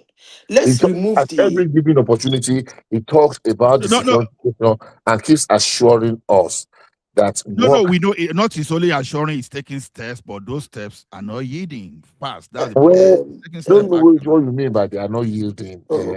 Is that Allah right? Allah. Yes. Allah. Yes. It's not Allah talking, no. It's the people of Borno, the people of Jos. Excuse me. That makes it even worse. That makes it worse. Sorry. Let Allah land, but I was just agreeing. Allah is just echoing what the lived experience of Nigerians tell us, that whatever steps are being taken is not working. Woman, did you listen to? No. Because when I'm saying no, I agree with Zita at least 90%, to be honest. So, what will the announcements? What will he announce? You don't need to. We've known all these things. The steps you are taking is what matters. Okay, you are talking of state police. You'll be running around to get a used attack helicopters. You'll be borrowing money to buy military equipment. You'll be having an arrangement with France, Italy, Britain. I think it's actually taking steps. But the problem I have here is this. You know, you can see what I put a Lieutenant General Judas Oluyede. We should have the military then that should have the ball to take responsibility. So this is where Musa and our defense chief, military chief, service chief, this is where they really matter. For now, No, whatever they are giving, just give me 30 seconds. I'm not taking longer time. I still remember when reading Lieutenant General Malu, when he was not willing to perform his role, he was dangling between Lieutenant General Danjuma and OBJ. OBJ didn't give him express command. He said, refer to a particular code in your military detail. What does that line tell you? General Malu said he got the message and he went on, and the rest is history. But we now have a general now that they are now the advocates of reforming terrorists. It's so shameful. And Ola, see that reforming terrorist, I know I've addressed that thing here before.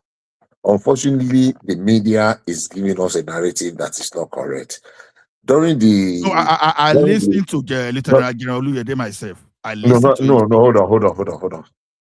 I would address what Oluyede said because it's been misconstrued. When the Minister of Defense spoke during the APC convention, if you remember, this guy, Sheung Okinbaloye, I think, and Chamberlain, they interviewed him and they asked him about the repentant terrorist, blah, blah, blah, blah. And I remember I have addressed that thing on this platform before, that there is no combatant, repentant terrorist that is being rehabilitated into the society. There is none. I know a few of the officers that were involved over the years in the profiling and the separating them. The ones that they give the opportunity of reintegration are not combatant terrorists. They are the ones that were either kidnapped, abducted, conscripted, forced into, and mainly they are young girls and women, both young and old, and young men that were conscripted. Some people, they will go, and families will have no option than to surrender one or two of their young persons, because the option is that they will kill all your family or you give us. So those are not willing, they did not go there willingly. And those are the types where they profile them. Look, ordinary forensic analysis of their fingers under their thumbnail. If you have fired a firearm, in the past 1 year, and they subject your fingers to that kind of analysis, it will show. So the ones that they were doing this rehabilitation, whatever, this Operation Safe Corridors for, are not the real combatant terrorists. We have said this over and over, but media people will keep parroting, and when people keep hearing the same lie over and over, gradually it begins to have a semblance of like it is the truth. But the former chief of the defense staff, now the Minister of Defense, addressed it directly. And those were the exact thing I have said on this platform many months ago, that the ones that they are rehabilitating are not combatant. Can I interject you, Bishop, please? There is one. Sorry, Baba. No, carry on. Now, there's one Emmanuel that was a combatant in the military. The guy does use YouTube content, and he's not going to be the only person in the military. They actually said there are some repentant Boko Haram that was part of the architecture, although they didn't say they put them in the military. But the thing is this: how will you feel when you are fighting a battle? You don't even think that they know that the next person to you is part of the member of the terrorist. And he now went ahead to make a guy, to tell us about a guy. Let me quickly run the Lancer. He talked about a guy that was giving them information that everybody loves so much. So they now went for one operation like that. It was that guy that was using sniper rifle to take the soldiers out one after the other, until one guy spotted him. They were all shocked. So this thing happened. Ola, hold on. So Ola, hold that on. they are not using them is not. Ola, hold on. Let me help you. So I want to pick on the story you have just told me. So there was a repentant Boko Haram that was integrated, and when they went to battle, he was a sniper that was using sniper rifle to take soldiers down. Let me ask you one: what distance do you think a sniper rifleman? Because that's a very rare. I'm not going to tell you how many snipers we have in the whole entire of the Nigerian army. It's a very highly skilled profession. What distance do you think a sniper will be to the target? Give me an example. Sometimes it's up to hundreds of sometimes, meters. sometimes it's even up to 1 mile. I'm coming. Let me answer you. Let me answer you, sir. Let me answer you, sir. No, let me respond to you No, now. I'm not Let me finished. respond to you. Let me answer you now. Let me finish now so Okay. that you can start it together. If a man now tells you that they were now in the battlefront, they now spotted a sniper that could be 1 mile, 1.5 miles, 1,500 meters away. Snipers don't operate within the fringe of the theater of war. They are somewhere hundreds of meters away, and one man now come carelessly somewhere and tell you that we now saw him. You can just first and foremost, the guy, it's either that thing never happened, the story of something that never happened, or it's just a blatant lie that was looking for. I would like the second. I would like the moment if you want to, are interested in truth, or Bishop, looking for traffic. Bishop, except Yes, you are telling me, sir, that you've been in the military before, you've commanded the troop, or you served there, then I will weigh my option to know who to accept his narratives and this thing. Because what I'm saying is this guy I'm talking about recently, he launched a program that he used to go to the barracks to go and give the widows and those people who are affected in the military to go and give their also something up. So, and you will see, even the commandant, the GOCs, they know him. So if he's talking against the military, then I think they should have done something about his case. That's point number one. But what I'm saying is this guy was giving the military intelligence. He knows the movement. On this day, somehow he was around them. He was around them. He was on the tree and he was taking them off. You understand? I can put the link to the guys things. Maybe if you listen to him too, you may see one false narrative or whatever. I don't know. But it is confirmed that this guy served in the military for 10 years. And he was a combatant. So that's just the point. Now, I've read somewhere that they actually use some of these repentant Boko Haram. That's why I was careful to say they are part of the architecture. I'm not saying they give them military uniform. That's the difference. That they were using them for intelligence gathering. And that's the dilemma we are in now. Are these guys still loyal to the former commandant, or they are still working for the military? So what I'm saying is this. I don't say we should not be open too much to all these Boko Haram people. I agree with you. Okay, so all right. Sorry, let's Bishop. We have to bring in other voices at some point. So make that point, and then we bring in other voices. Me, right? Yeah, make your point. Okay, so what I'm saying is this. I'll be 60 seconds, or 2 minutes rather. So what I'm saying in this sense is this. Number one, the general said that it's not a single combatant Boko Haram. And combatant means the ones that are really be in battle and fire shots. Not a single one. He challenged anybody. I'm talking of the Minister of Defense now, who had been a general and the chief of defense. I said that there is never a single, and that's always been my position. That's one. Number two, if you want to continue to analyze, just that it's going to take us time. I can tell you without moving an inch from here that guy is a blatant liar that is just looking for traffic. He was never. When they do their scrutiny, I know a few officers that were there when they were in the process of this profiling for this safe corridor many years ago. And they were there. If you have ever fired from interrogation, they keep asking you the same thing over and over in different ways. If you have ever been involved in combat, either not even firing alone, the one that assembled the IEDs and the rest, these they are makeshift, but you never, they don't give those ones. They are not part of the constitution. The young ones that are adopted or kidnapped and forced or conscripted, yes, but for a real combatant to be rehabilitated and used in any way, whether for information gathering or for none. We just use this thing. People use this, especially the media, to discredit the military. And it's very unfortunate. I rest my case there. All right. I'm not sure if Simba is there or not. If Simba is not there, let's bring Charles and next. I'm here. Okay, you don't want me to talk. Why are you starting by saying you are not sure whether I'm here or not? No, Simba, let me tell you why. Because usually you are not quiet when you call me. So if you are quiet, then I'm thinking maybe you just come. You always come gun blazing. Yes.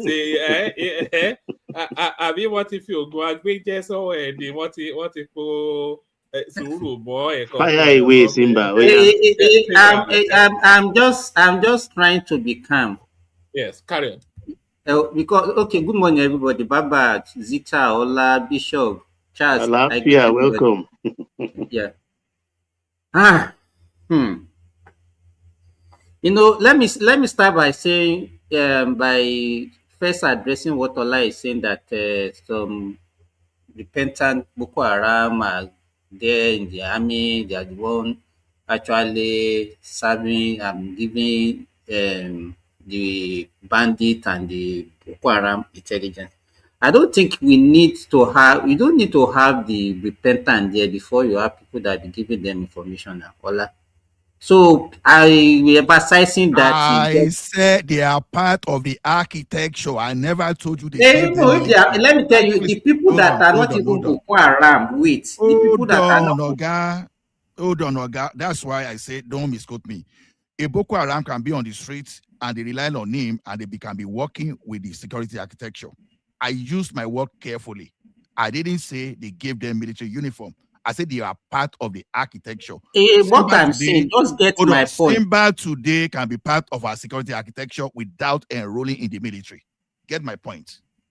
Okay, but what I'm saying, just get my own point. My own point is that you don't even need the Boko Haram repentant.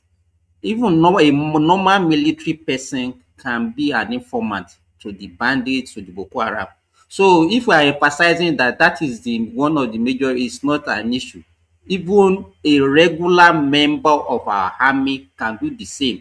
So it's not, we should not be looking at that. What I want to say, I don't want Tinubu to win the next election. I want Nigerians to put another person and let's see what that person is going to do to address this situation, so that Nigerian eyes can be clear.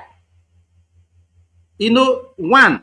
Lord, the God not. No. You know why? Me that I'm a supporter of Tinubu. But let me tell you this.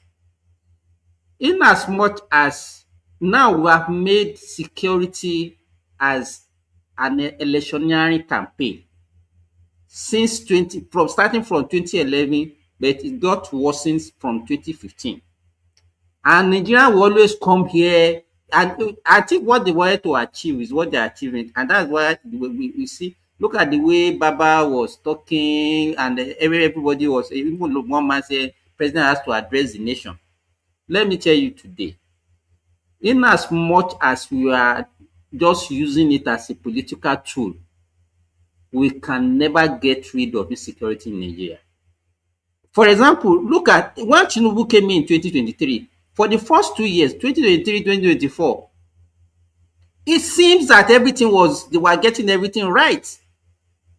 Until middle of last year, everything started escalating. Let me ask you, okay, and then the notion of a Christian genocide, If they want to kill Christian, they can kill Christian at any time. But why that moment of whatever, is it Easter Monday or whatever Rufai or whatever they are doing, that was now the target, the day they wanted to carry out that action? Whoever is involved in this security, whether a group of people, whether internal or external, I think they have a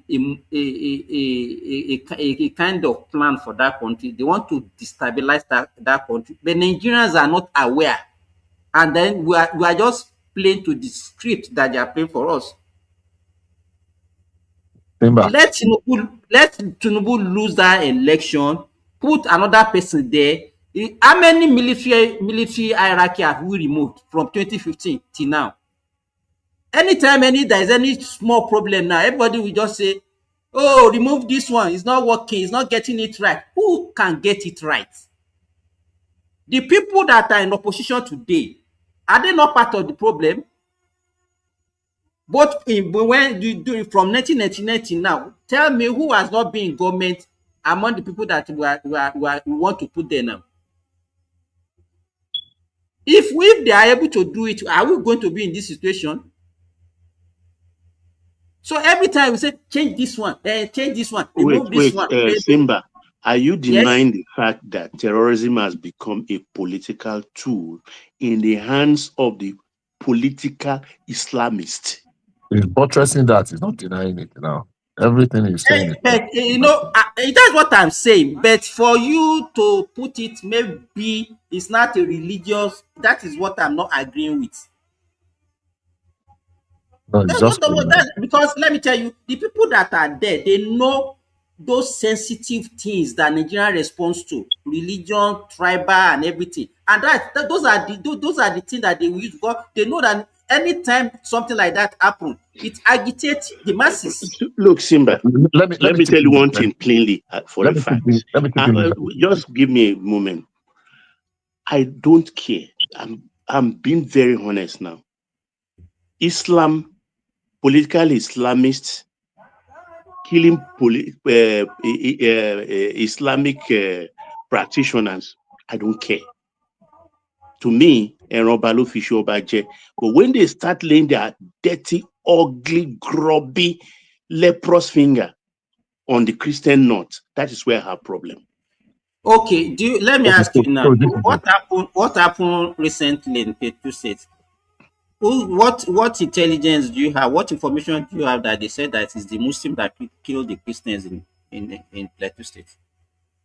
But we know the antecedents now. We know the let me tell you. Let me answer him. Let me answer him plainly in simple language. The victim said they are. Okay, you see, anybody can say that. Oh, no, not people who suffer. Don't insult them now. I'm not here to come and let me tell you, I'm not here to come and be arguing. Hold on, Bishop. Let them conclude that. Okay, Karen. I'm not here to come and argue whether it's one religion or not. But me, I cannot fall for the script that they are playing for us. I cannot fall for that.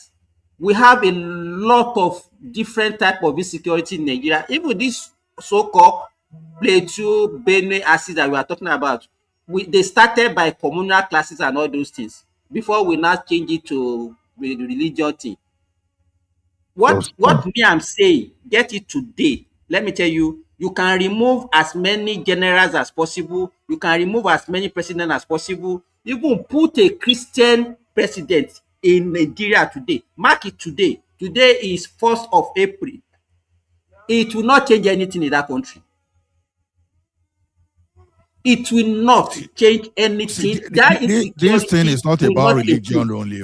It's mainly ethnic cleansing. No, let them be saying it. Let them put everything in the basket of religion. It will not change anything. Mark it for me. That is why Bishop, that is why I said let them change Tinubu. So Nigeria, their eyes will be clear. When another person No, get there, no, Simba, they don't have to share. That will not work for us now. It doesn't matter. We just want what was. See, it's becoming irritating. It's becoming irritating no, to me. don't let Anywhere it you go, irritate you. insecurity. And the people that are, can you imagine now, people now fraternizing with Kwakwaso that has even been linked to insecurity just because it's not an opposition. You can see that Nigerians don't get sense. No, repeat that again, please. I didn't get that Kwankwaso angle. Baba, you didn't hear about it's not America, this so-called America that you people are praising. I know It was the not the one that, Americans. Yeah, It was the fingered him Americans now. who group him amongst the people. Sultanate, so what are we talking about? Hore, Mieti, and Kwankwaso. That's why I'm saying that the people who are getting excitable that Kwankwaso is among them, they should wait until the America give a further list ahead. And they are all going to end up. They are all going to end up in jumpsuits. Anybody can write anything in the comment section and abuse me. Nigerians are not ready. We are the major problem because we anytime we and look at one man. Anything you hear or those stupid people on the social media, people will now put it and say, okay, so what will the address do? Is it going to what is that one going to do? Is it going to solve the problem? Relax, Simba. Wait. Let me give you another. Let me give him another. Let me give you another perspective. And if you are on the other side, I want you to tell me how you will react or how you are going to pray. Wait. The people engaging or attacking incessantly, all of them, to the last number, are they not Islamists? That is one. Keep calm. When they now start killing people that are non-Christian in numbers, in low and high numbers, how do you interpret that? Baba, I think I made my own. No, if you were a Christian, how do you interpret that? Simba, Baba. Baba, if I may add to we have to try Simba and bring said. Charles into the conversation at some point. But land that point, Ola, we bring Charles I really understand the cause of anger of Simba because you see the way we narrow the thing down to religion. Yeah, do we have religious aspect of it? Yes. But do I believe religion is the main motivation? No. But the criminals, they are hiding, they are using religion as tools. This thing is well documented. Exactly, to provoke. That is the essence. So Simba, don't see it as an attack on Islam itself. Ola, I'm not seeing it. Do you understand the question I asked before I made my I because of you, Simba. I said it to political Islam. I said why that period? If they want to attack Christian, why did they wait till that day? They know that let me give you another example. When 300 wait. When 300 Boko Haram stormed the Kuje prison and released hundreds of their colleagues, did you hear anybody say it's against a Christian? We were not saying Christian was they were killing Christians during the 8 years of Buhari, but it took a different coloration in the last 1 year. Be observant, please. Okay. So this is it. Sorry, please. I think I should be able to come in now. At least I'm with it. Now, I for one never really bought into this Christian genocide thing. That is me. Personally, I never really bought into it because I know it's going to just be a distraction and it's only going to serve one purpose: our enemy. It is not the narrative of our enemies. In the past 48 hours, the period that one Rukuba attack happened, how many people were aware that in the past 48 or 72 hours, there was an attack in Kaduna at a wedding, there was an attack in Zamfara, there was an attempted attack in the University of Maiduguri, where some Boko Haramists wanted to smuggle bomb IEDs in a cooler, maybe covered with food, into the university community, and they were apprehended. There were 2 other attempted attacks that were forged Now the question is the attack in Zamfara, who were the victims? Were they Christians or Muslims? I can answer you. Your guess is as good as mine. They were Christians. The victims in Kaduna, were they Christians or Muslim? They were Muslim. If the Maiduguri attack had succeeded, will the victims, most likely, will they have been Christians or Muslim? Your guess is as good as mine. This religion, whatever, is just to distract us.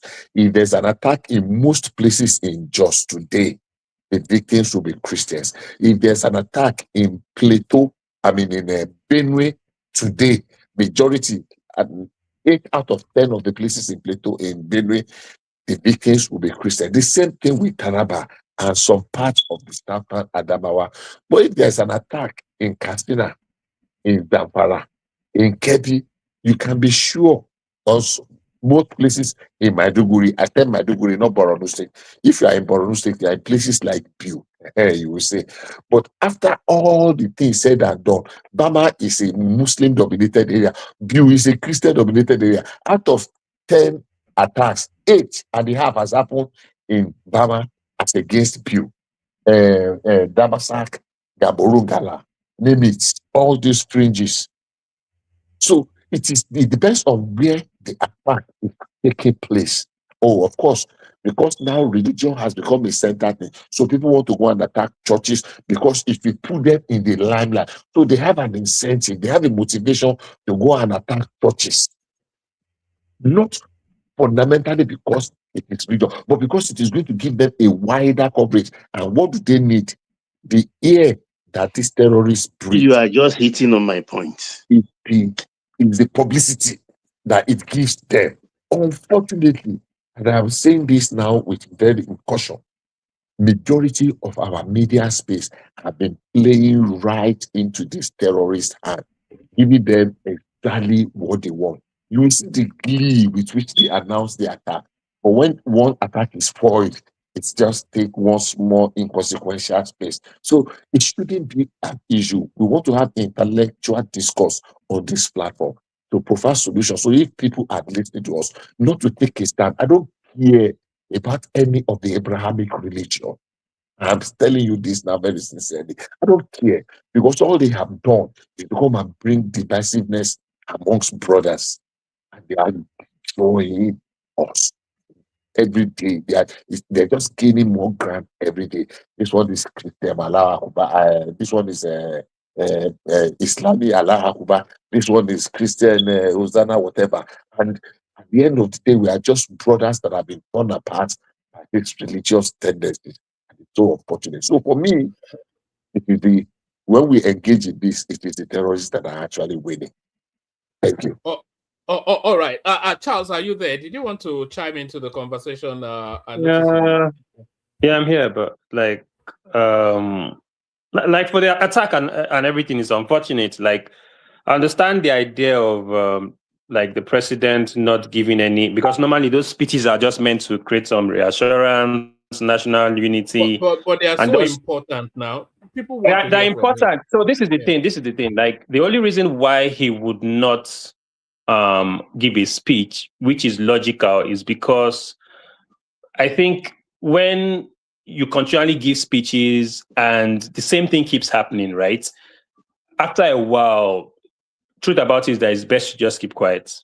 Like, even he himself, he obviously knows very well that for me, this tone it's out of my hands. Like, I can give a speech today, and after that speech, tomorrow, they will actually attack again to make me even look more useless, right?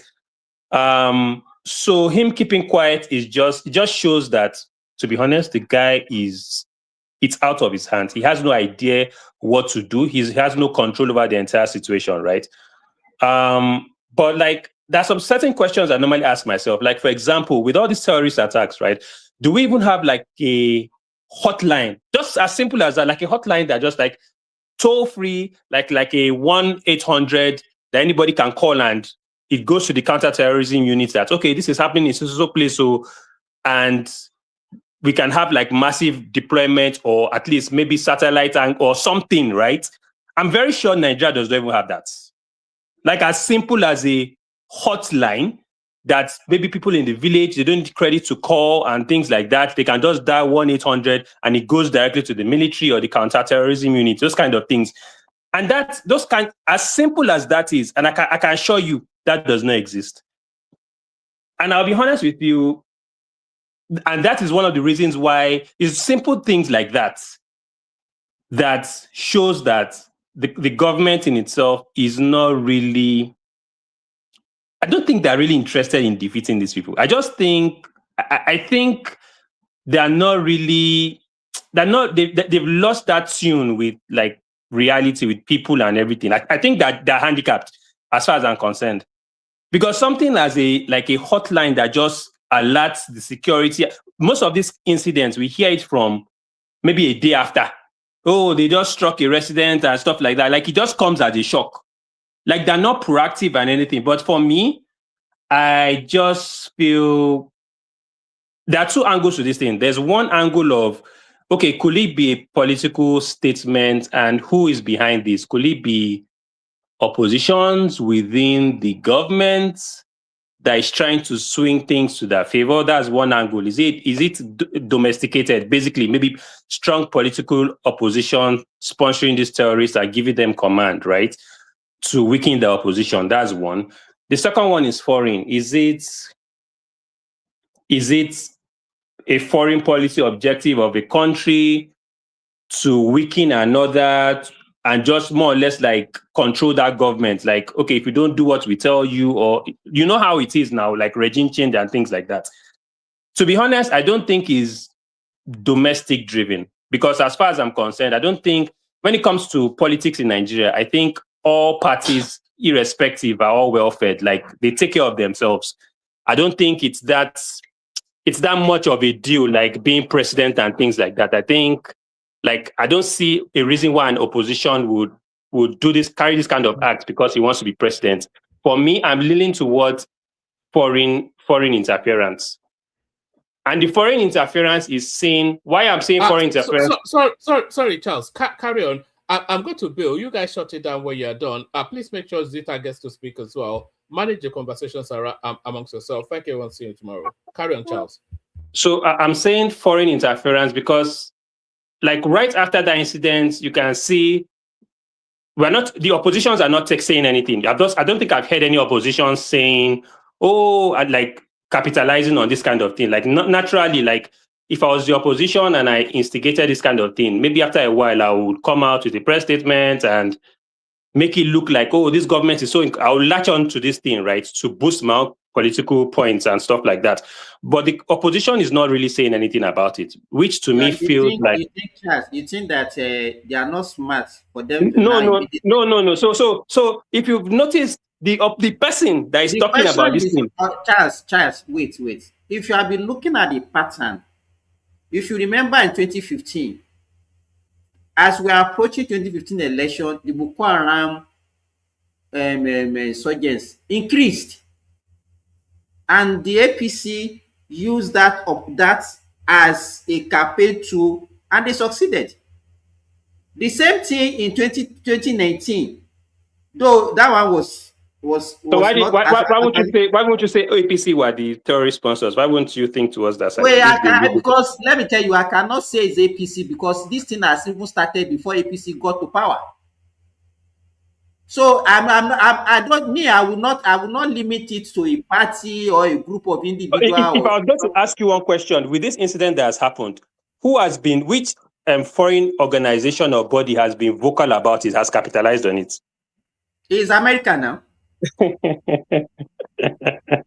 Right. So that's why I'm leaning towards, to be honest, I won't lie to you. That's where my cue is going to. I sent a video to Ola.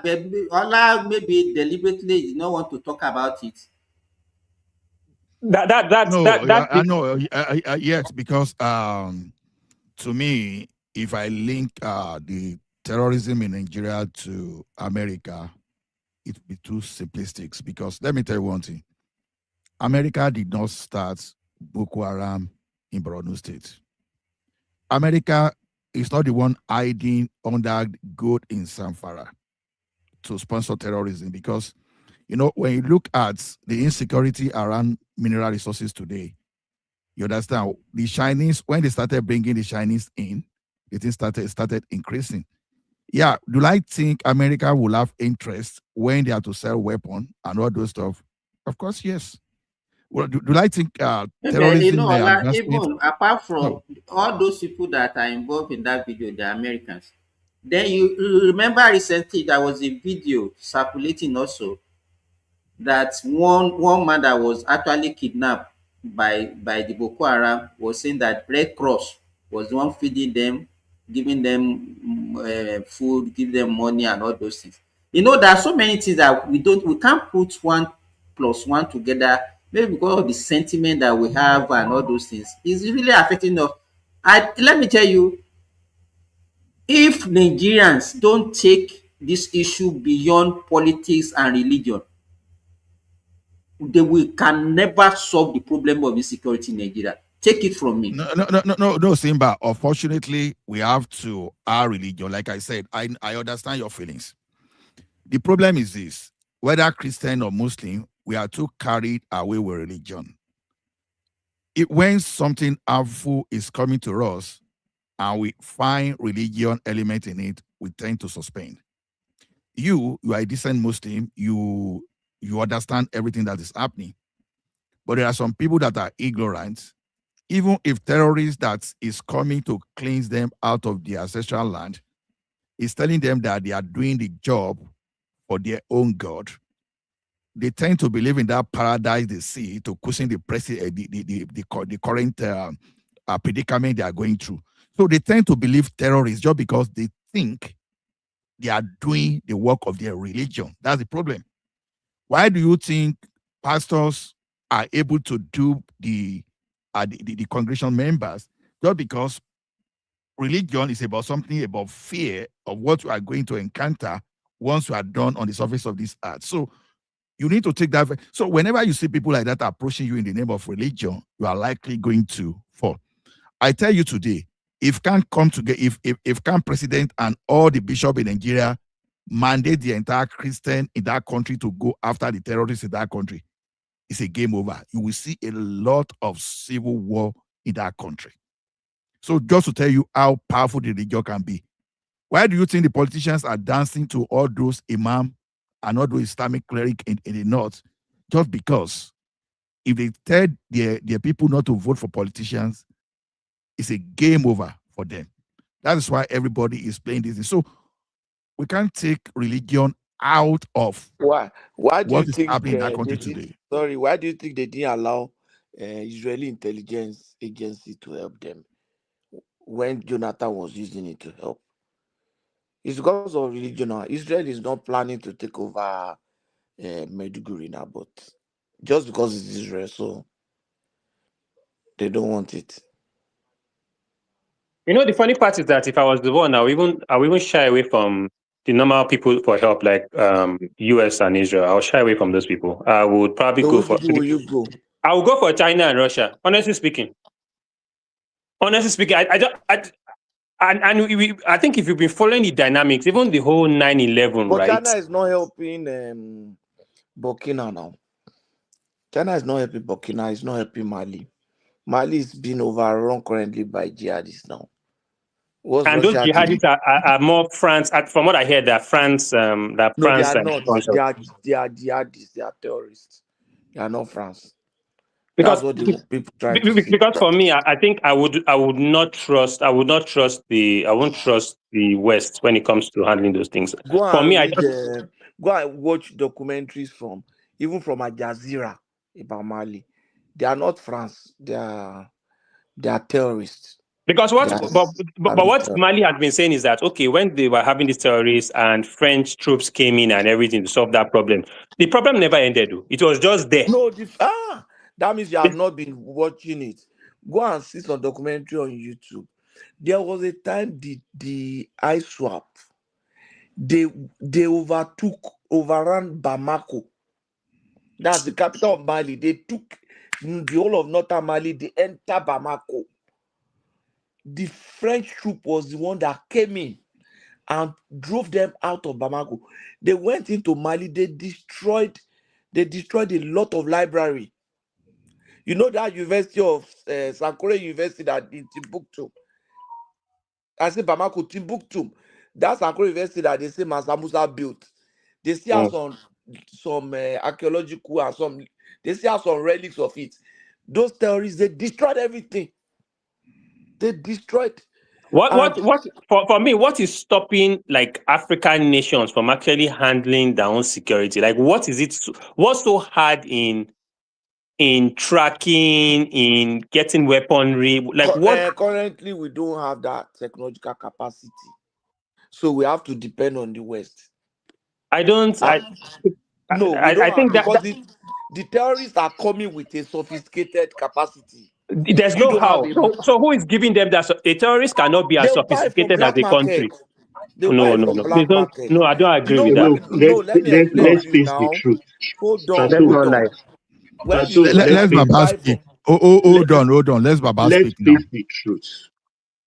The Chinese cannot claim innocence in all of this. Who are the people mining the lithium? You say? They are the major culprits, sir. They are the major culprits. Yeah. Who are the people mining the gold? Who are the people mining the lithium and other mineral resources?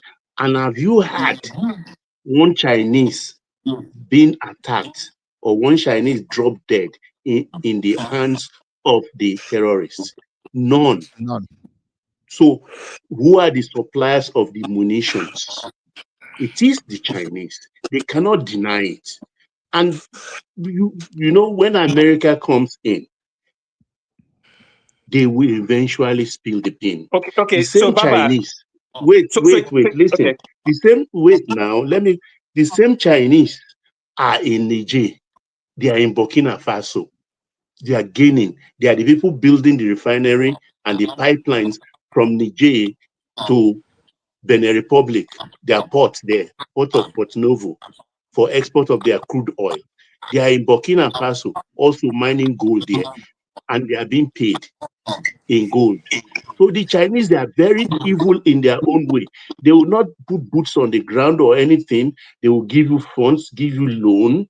They will make everything so soft and cozy, but Bennett it. So who is enabling the Chinese? Who is enabling them?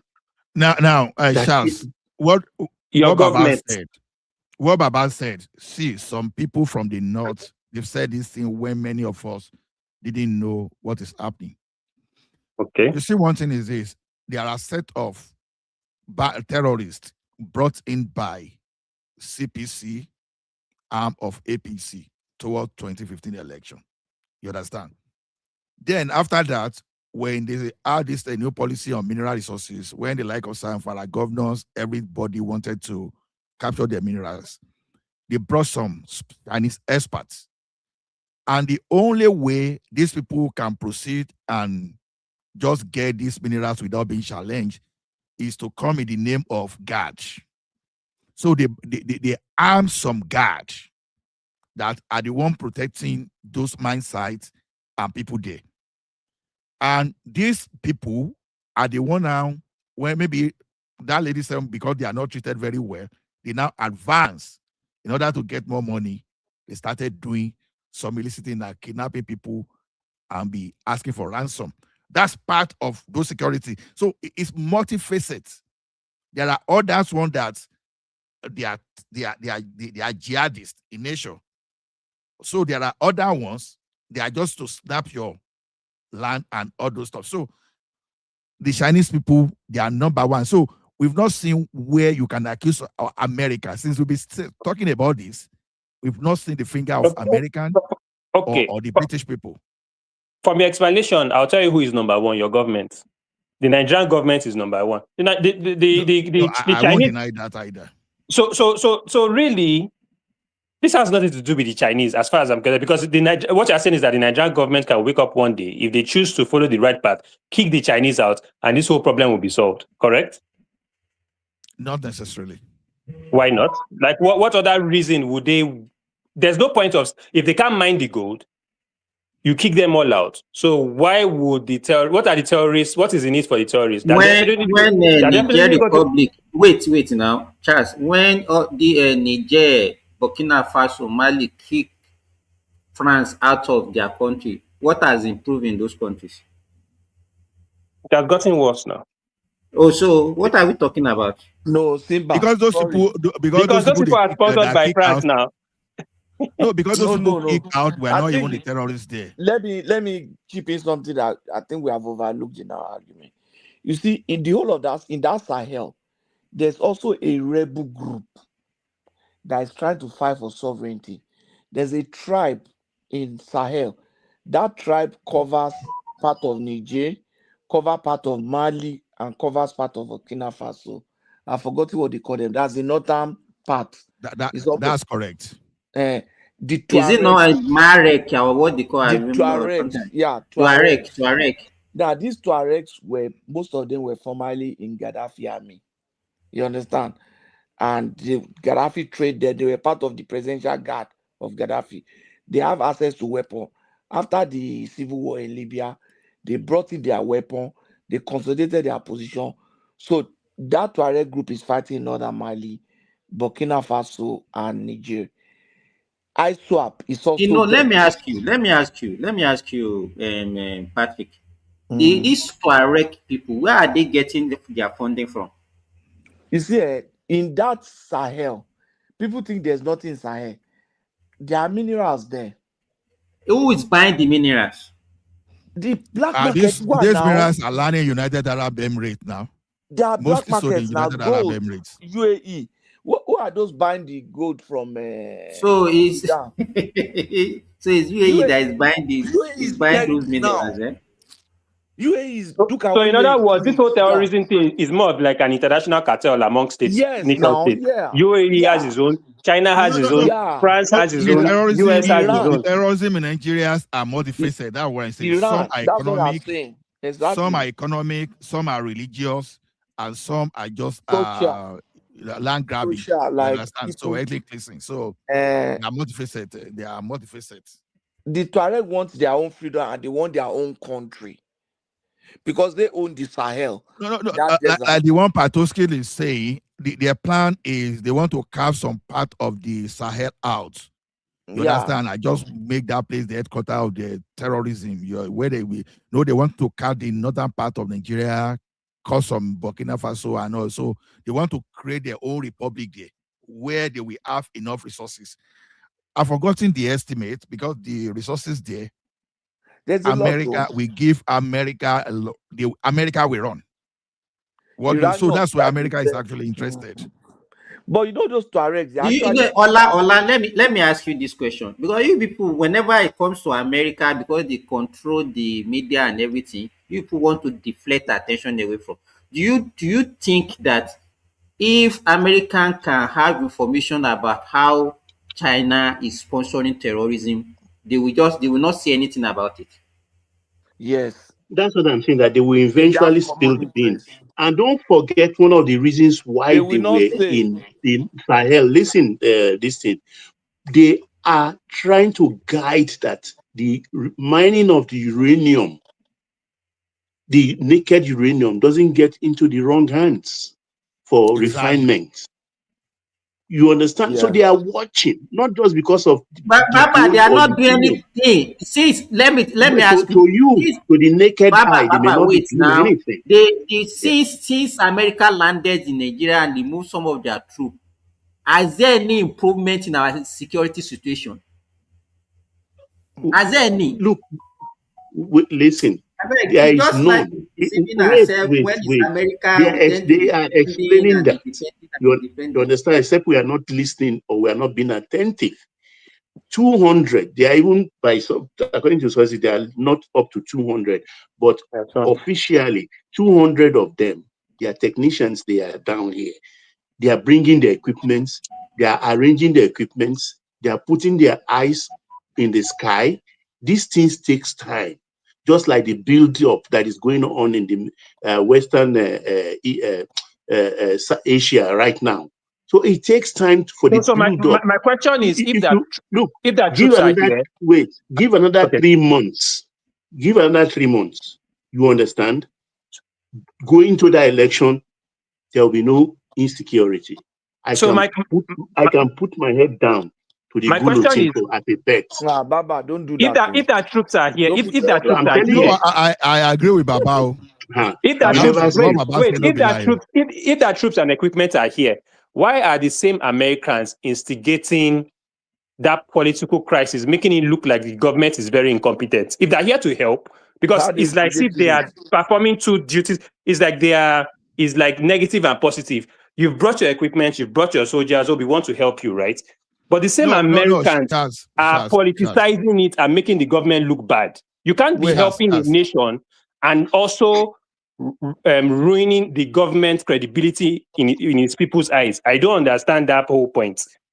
No, Shaz, this You are not looking. Look, when the military they are bringing the equipment, they don't bring it stock and barrel, even for guns.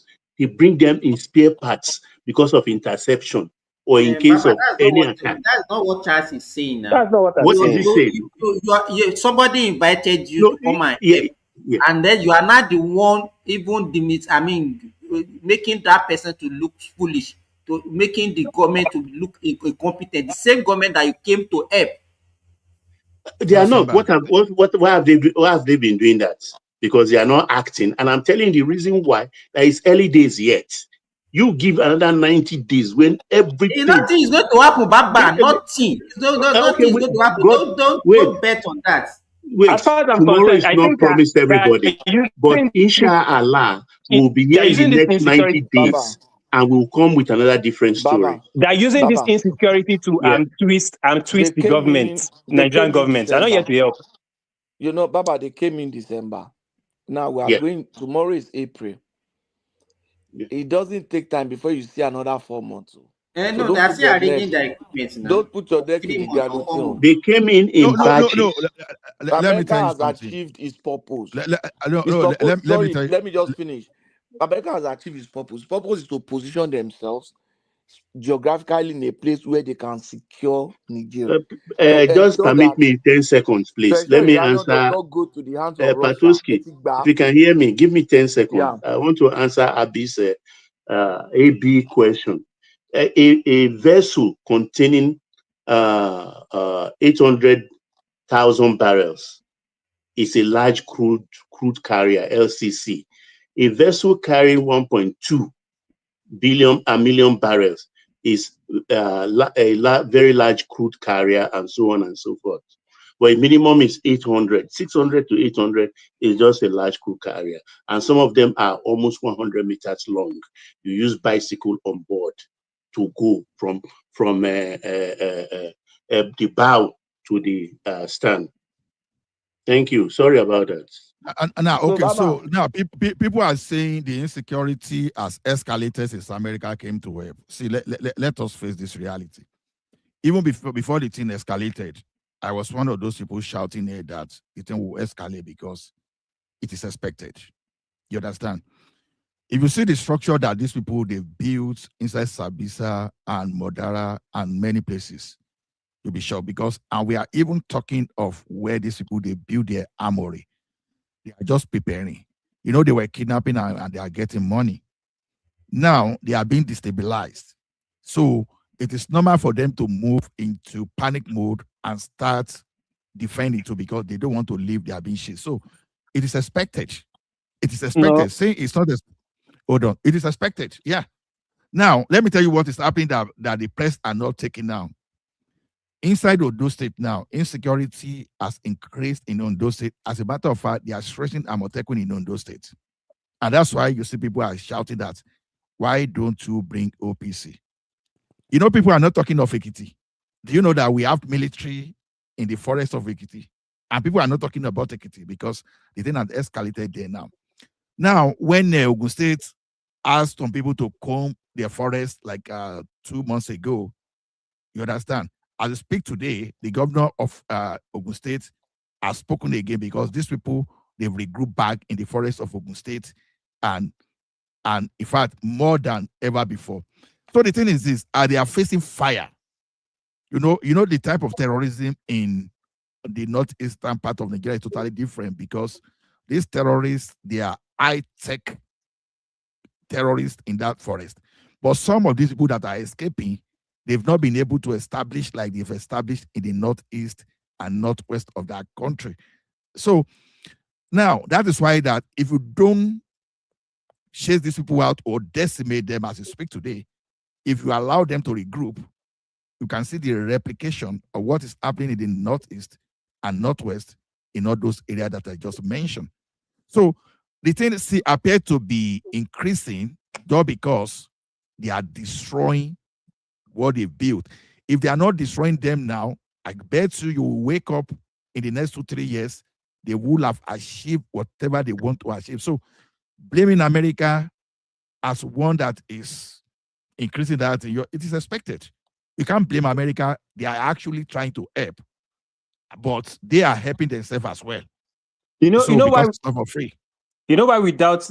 Just look at Iran now, right? The initial policy was, "Oh, we're here to liberate the people. The American government is going to come in and stuff like that," right? Over the past few months, that whole it now changed to regime change. Oh yeah, we want to. The real reason we're here is to remove everybody here and install our own person. They're not even hiding that one, right? The same people No, that was. I cannot trust Trump for that too, because that's why I'm saying Tinubu should implement this state police, because whether it's regime change thing, I don't. That's why I keep saying let Tinubu do this thing before 2027. I don't trust Trump. If you're talking about that, I've said it. I've expressed the same fear. I agree with you on that. Yeah, and that's just that's why I just feel the way the whole thing is, the setup, okay, look at Iran, for example. Before they came, there was this protest, right? And a lot of people say, and it's the same tactic. That's what I'm just trying to see. There was this protest before American military even came in about, oh, they killed them, so many people, blah, blah, blah, blah, blah, doing protests, the regime and everything, before they now launched their military attack. Before they came there, they changed the thing to regime. And it is the same dynamic. And if you say the same trend, it's the same thing in Nigeria. Attacks happen. They come out and say, look at you, this government is this, Christians are dying, blah, blah, blah. We need people to come in. We need the US and everything. As far as I'm concerned, I won't lie to you. I do not trust this whole thing. For me, in fact, just to back your point, what they were even sponsoring some tribes in Iran. Yeah, they caught, yes, they thinking that they can use them against the government. They will do Syria, is they that use the person that is Syrian president was a former militant. Exactly. They suffocated the regime by making the regime to look incompetent because of the sanction and everything. There was uprising. Even the people were every now and then you see the Iranian demonstrating against their government, and because they, and if we don't understand this, let me tell you, if Nigerians don't stand up and say this thing and stop the religions, this thing, politicizing insecurity, and everybody stand in one point and say this thing has to go. All this way that we are behaving, let me tell you, the thing will just be rearing its ugly head. We are not going anywhere with this security in that country. No, I think we eventually overcome. I think, because let me tell you something. Ola, if you see the way Nigerians see it, in fact, some people are happy that it is happening. They are happy. It's not that, or if you see people talking about it, it's not because they don't like what is happening. They like it because they are using it as a political campaign. People are actually fed up with the government. It's almost like because this government can't really solve this problem. They are just it's almost as if they've joined the they've looked at it. No, Charles, if I told you, this is my personal opinion, that this government you are talking about, even including Obasanjo, when in time of security, has done more than anybody in terms of insecurity since 1999. He has done more. See, let me tell you, just imagine if OBJ had pushed for state police since 1999. There will be insecurity, but insecurity will be limited to a certain area. That guy and we even give you opportunity. He didn't do anything about security. You say what? Obasanjo could shame Kokonsi security. He didn't do anything. Yeah, he didn't do enough. And all He those people didn't do that He came didn't do after him. anything. Don't say he He didn't didn't do do enough. anything to What did solve he do? security problem. He did nothing. Okay, whichever. The Now, only the only reason the only reason as why they are doing state Was police busy now. spending the time to fight Atiku. Atiku was busy spending time to fight him. The whole almost half of the second term was busy fighting themselves. They didn't really do anything that second term. Shaz, my own point about that state police you I'm trying to mention is, will that one solve the insecurity? Absolutely no. If they just stop the advancement into the area where they are not supposed to, for example, southwest, southeast, and south. Now, what will that stop? It will stop those people pushing for jihadist, you understand, campaign. You understand? Islamization campaign. Like I told you, these people, they are all for economic value, but they will hide under religion because they know we are vulnerable when it comes to religion. That's why your religion is where some people can sell their entire house and donate to their religion or religious organization, right? We are very vulnerable, and that's what they will use against us. But when you have things like that, it will stop their own advancement. You see that thing that is happening in the northwest, in the northeast, it might not end even in the next 20 years. Nigeria will not be the first country that will face insurgency. And I think those people that battle with insurgency, the fastest one that eliminated, I think they spent between 19 and 25 years. And some people even moved to say that they had to fence the air. No, those are even the countries that are more sophisticated than us. So. Sophisticated, a serious one with serious political, it happens in Turkey now. Will. Exactly. I think Turkey fought them for, is it not almost 40 years? 40 years. I can't remember. Yeah. So the thing is, what makes our own complicated is this. They are our internal people. Even because those countries we are even talking about, some of those people, they are coming from cross-border. They were cross-border insurgent. But this one happened in Nigeria, the local content in Nigeria is like 95%. It's like the foreign people are just like technical partners. So even if you friends Nigeria now safe, there's no guarantee that we are going to fight them less than. But what all these state police and this thing we do, sorry for cutting you. Let me say this. If I kept on repeating the same thing, let me tell you, Nigerians, what we complain about is not because we don't like it. Most of the people that are complaining about insecurity now, they are complaining because it favors them. If they wanted the regime to fail. Because they are ignorant. You understand? People, it's like we don't love our country. People want to, the government is incompetent, the APC is this, and that is why I said when I started my discussion earlier, let's even have another party, put another person there, and then all our eyes will be clear and but it's only natural for who is the custodian of security? It's the government now. Like who else? What are they meant to do? Let me tell you, it's government, but people, Nigerians also have a role to play. Like what? What should we do? What are give me an example. Who is government going to use? Let me ask you, who is government going to use? The people they employ, the same government that employs the state police and everything. Is it not the same government that is in charge of everything? The people in army, the people in police, our security architectures, are they not Nigerians? Or do you have another Nigerian somewhere? That military personnel are not. I don't think the point is. I don't think is enough for you to say that Nigerians are capital wants that government to fail. I think the government is failing Nigerians. That's just the actual fact. Charles, I understand what Simba is saying, but the approach that another person should come in 2027 so that Nigeria will see.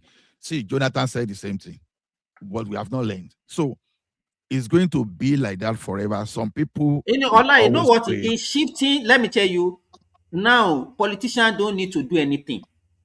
They don't need to even tell us what they can do.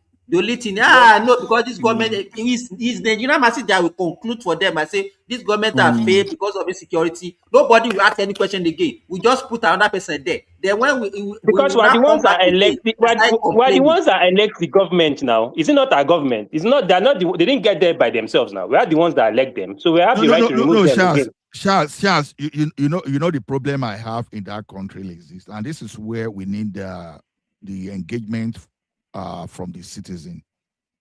You see one thing, when I said Tinubu has done more than anybody since 1999, if it was true, was it Patoski that was telling us that they've increased the packages for the military and the allowances and all those things? Now, yeah. And when we are talking of people going for the right equipment, you understand? You know, when Tinubu was begging for Tokubo equipment, some people were laughing. They should buy new. You don't get it. That attack helicopter is Tokumbo does not mean that it's not functional. Tokumbo, you can easily get those Tokumbo attack helicopter maybe within few months. But manufacturing and buying new attack helicopters can take 5 years before you can even get delivery. Just imagine if we're able to get 200 attack helicopters in that country and you really deploy it.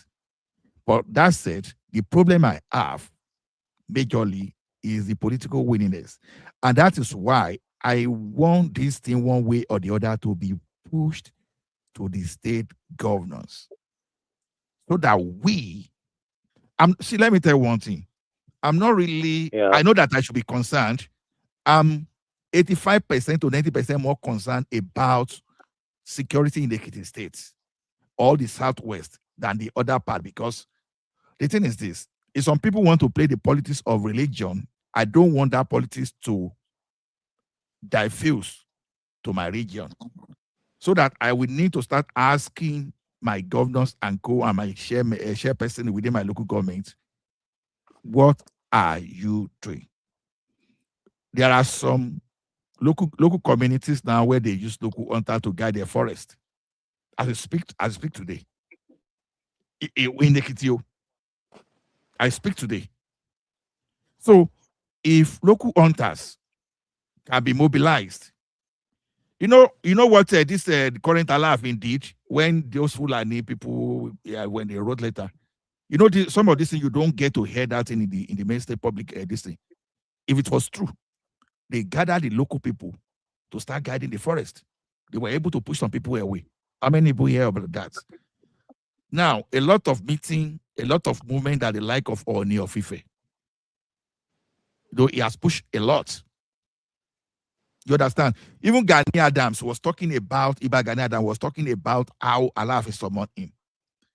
I tell you, some community as we speak today, they are still using our local people. Otherwise, things will have escalated beyond. Now, when they now empower those governors, because you know these governors, they escape with a lot of things now because of politics. Mm-hmm. That's why I say everybody that is focusing on Abuja, that is staying at the forefront, like Aisha and Co., you just want political power. It's not as if you want to solve. And unfortunately, people like that, they have voice. They have crowd that are listening to them. They are not for that solution. Do you think a more long-lasting solution is to weaken the powers of like that central power, like the state police? I understand that state police stuff, right? But power still, I don't know how it's structured. I don't know if power still remains in the center in terms of the allocation, those kind of things, right? Don't you think a more long-lasting solution is to mixed, how the US is, where the state governor is like in charge of the entire, we're not talking about just state police, we're talking about everything. Like everything regarding that state. Like for me, I think that would be a long-lasting solution. I think as long as power still remains in the center, this whole militancy, I don't think state police is going to change anything. No, I don't think that state police is centralizing. They are just using state. I think it's like Baba has seen the document. I've not seen the document. Maybe if Baba can. Is the government in charge of recruitment, financing of police? Hold on. Let's ask whether Baba is around. Baba, are you there, sir? Okay, Baba is not there. because it's like I heard Baba say something about it like 3 days ago. I think they just like Are you trying to ask me Baba. something? Yeah, sir. That state policing structure, will it be federal controlled, or they are just using the federal police just to come out with No, the no, they idea? operate side by side. Federal police is separate entirely, and they take care of federal cases, and the state police also take care of state So it's gonna cases, be state including control. homicide. But the state police is mandated to also 30% of the force of that state should go serve the community. That means every local government will have their own policing under state police. So the beauty is that there is an ombudsman, a general body constituted to act as arbiter in case two states have problem, or a state have problem with state police have problem with the federal police. No, Baba, I You don't know know, what you Baba, mean. What's the question? if I get to, sir, 30% You say? will serve community. It says 30% will serve community. How? It's So that 100% means not to serve the community. wait, if they have 1,000 police, Mhm. 300 of that will go serve the local government, will be under the control of the local government. That is community police. So 70 will be controlled by the state governor. By the state government. So you are saying the local government chairman will also have their own police, kind of. Yeah, they can't recruit on their Community. own. It will devolve from the state police. But they will answerable to the local government chairman. Of course. It's got technically it is a community police. Okay. How about funding? When it comes to funding, part of the question I 3% want to of the ask, national cake will be given to the state, to the state police to share. 3%. Okay. Another question, sir, Baba.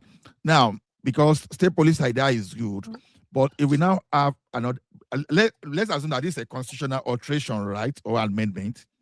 Now, my question now is this: do you have any idea whether the next commander-in-chief, if it's pathetic to some kind of group, will he be able to say, I want to scrap the state police, or we just need a thorough constitutional amendment before anybody can alter that? And again, will there be some kind of protection in such a way that the state police will need some kind of equipment, but the person at the central will now be denying them? Because one thing is to have a state police. Okay, you see, you need to buy armor personnel carrier, you need to buy assault rifle, maybe you need to buy some. So how are those people equipment and things immune? like that? Yeah, but How are they immune to the federal? policy paper submitted by the police did not address that. But if I have to go by current convention, if a state, because states also, as it stands today without state police, they buy arms for federal police to up to tomorrow. You understand? And they go through the NSA. They give the money, their pro forma invoice, everything to the NSA. The NSA brings them in and then make the state police, the state government, to sign for it, because they have to document all those equipments in case of crime. So they will know that, okay, this equipment used in this thing, or this is from this state. This state purchased it. So maybe that's where we start our investigation from. But if another government comes in and dislike the policy, they have to do another constitutional amendment, because it's a constitutional issue. Then another question, sir. Do you have any idea of what is going to fall within the state police? Because to me personally, banditry inside our bush, I know that terrorism should be like a national security concern, national army. But with the way things are doing in Nigeria, I've been done in Nigeria. Are you aware of those jurisdictions? Do you think banditry and terrorism will fall under the federal police matter, or is going to be within? Like if they are in Lagos now, and they drive them, attack them, and they run into Ogun State also will pursue them. That's how on and on and on and on it goes. You understand? It's a state police thing. They will be fully armed, fully uniformed. No, it's looking at the nature of the crime. You know, they'll say some crime is That's what federal I'm saying. crime. Terrorism. What is the Kidnapping, essence of the state police? They kidnapping cannot is a fight But terrorism in in the their in the state. US, no. terrorism is handled by the FBI and But it's the Department of state. Homeland Security and It is CIA. with cooperation with the state Yes, a because corporation, but the primary authority for terrorism acts they will is the prosecute No, federal them. wait. government. They So will let me just prosecute them. They will help can I in chip in apprehending something? them. But in any state they operate from, that is where the case will start. Ola, it depends on the nature of operation. For example, kidnapping is a state crime.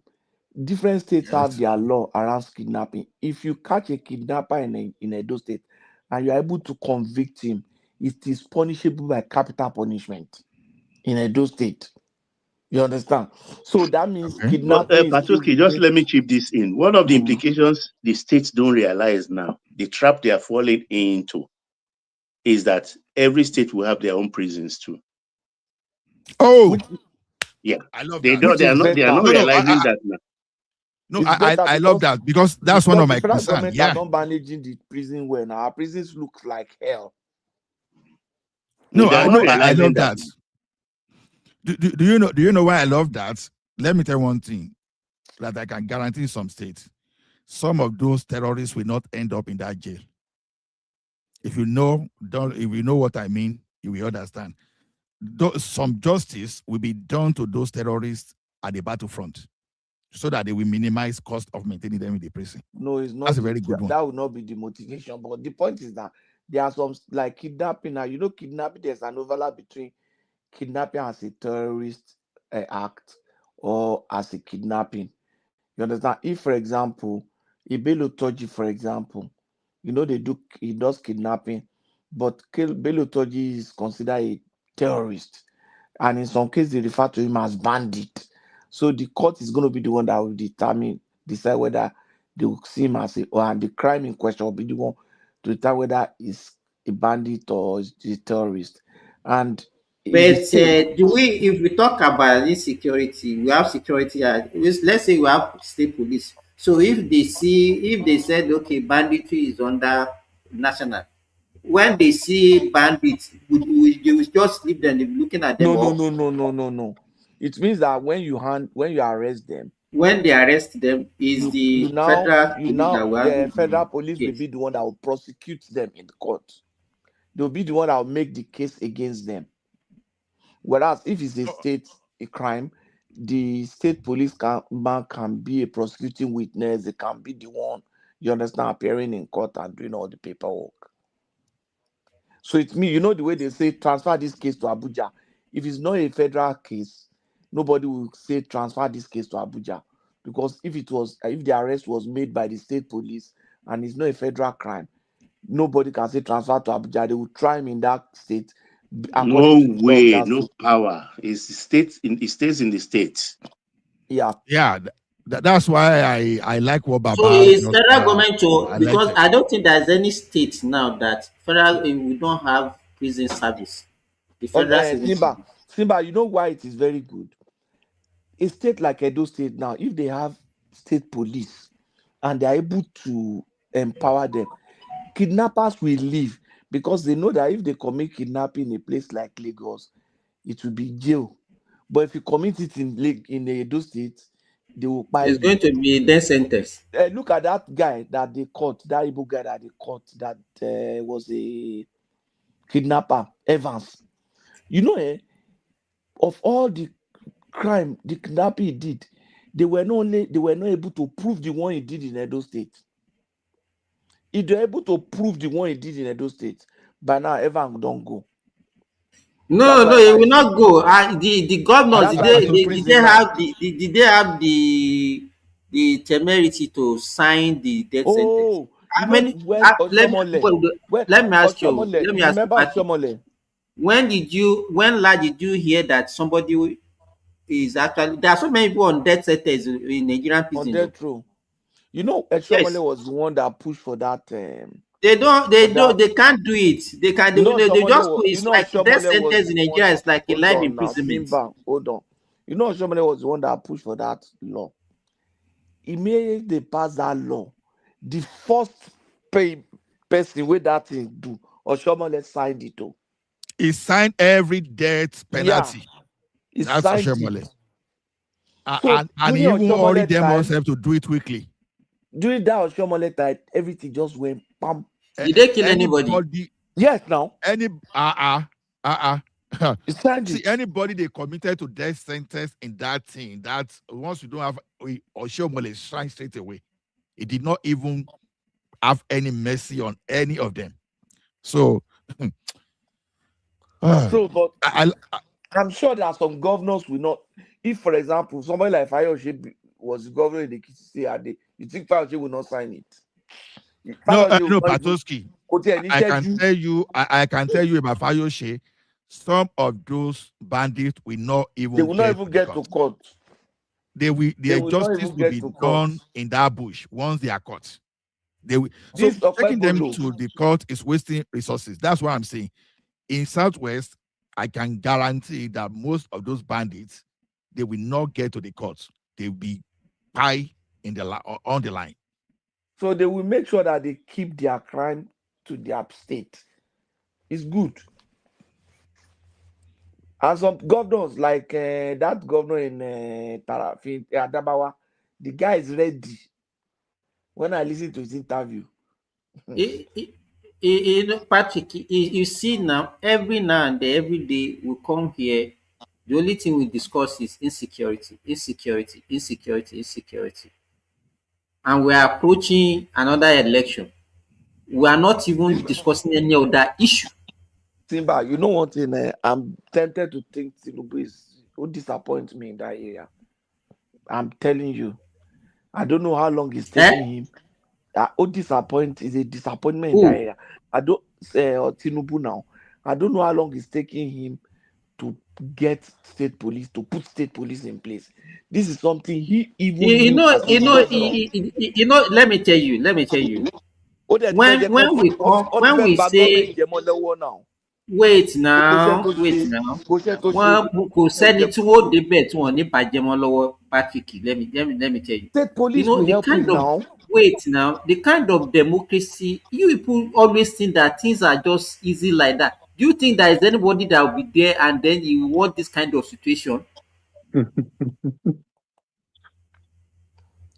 We always think that this thing is as easy as the way we look at it. Let me tell you, if we have a military, let's say a dictator, or we don't, you, I think one of the things that can help us is to maybe they can increase to like 6 years one time, so that you know that you are not coming asking anybody for, and then you can go frontal and do whatever you want to do.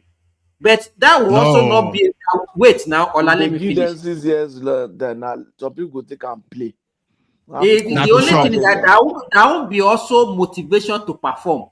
No. Exactly. You are talking. So That's there won't true. be any motivation to perform. So it's but let me tell you, you cannot within the framework of what we are the kind of democracy that we are practicing in Nigeria, you have as a politician, you have a lot of limitations. But we masses, we are not looking at those limitations because they also have something to do. If you look at, okay, have you listened to this professor, that professor from the north that used to speak all those rubbish? That's the most No, dishonest Yusuf academic Usman. I've ever seen. The most dishonest person I've ever seen as an academic. Are you talking about Yusuf Usman? Yeah, He that's said person most honest. that What are doctor. you saying? That doctor, yeah, the most And you know the dishonest. funny thing? He was Dishonest. educated in the United States. Yes, and he's a doctor. He practiced. That He's a man professor of can lie. medicine. See, once they I mention think he's a Buhari, drunkard, the way he looks. it will let you see Buhari is a good leader and we blame everything around him. But when it comes to Tinubu, all of a sudden, Tinubu is satanic and this and that. No, Ola, another thing that we are not looking at. If you look at 2019 election, you will not see all these northerners that are crying of insecurity, that is not security. Everybody kept quiet because it was Buhari. They didn't raise any issue. And that's why we should be divided into And regions. so even Regionalism so, is we Southerners, we also have to we have to think and look at it. If they succeeded again in removing another Southerner, Simba, there are a lot of Southerners supporting the Northern politician too. Gentlemen, please, AKO, can we give him some chance to come in if he's available? AKO. He's just idling away there.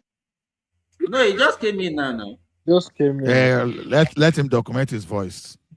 No, I'm listening to the discourse. You don't want to talk yet? No, not yet. Eko, we stay long okay, Professor Simba, carry on. I was going to ask a question. If you have state police, right, and yes, they're in charge of, let's say there's a terrorism act and everything, they go there, they barricade everything, right?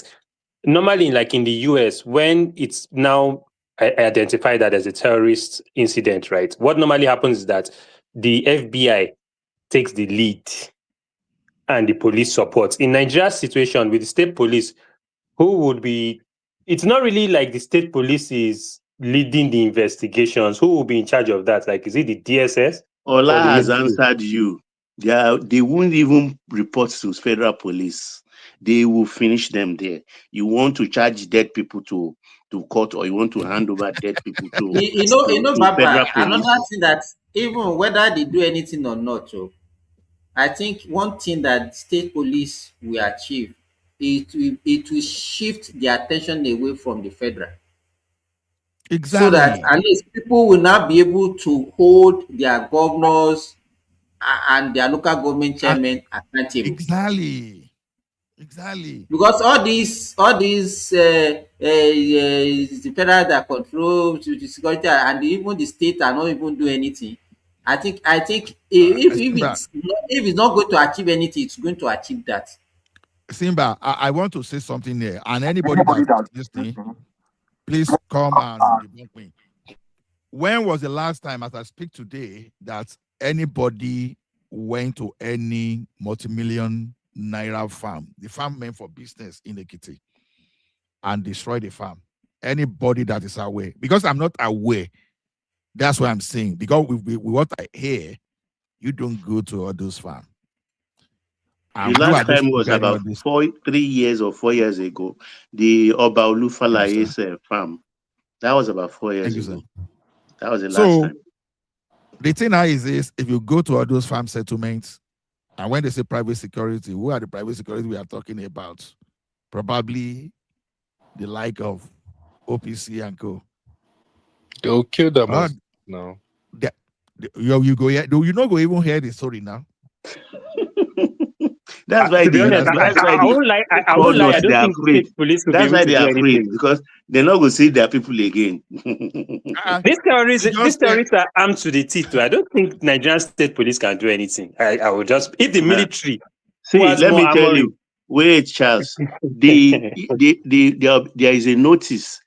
Any serving policeman that wants to transfer to a state police, they will pay him off and give him 3 months allowance to pack his thing in advance, but he will not even lose his pension. So they are experienced. So a lot of people will go to their state to serve.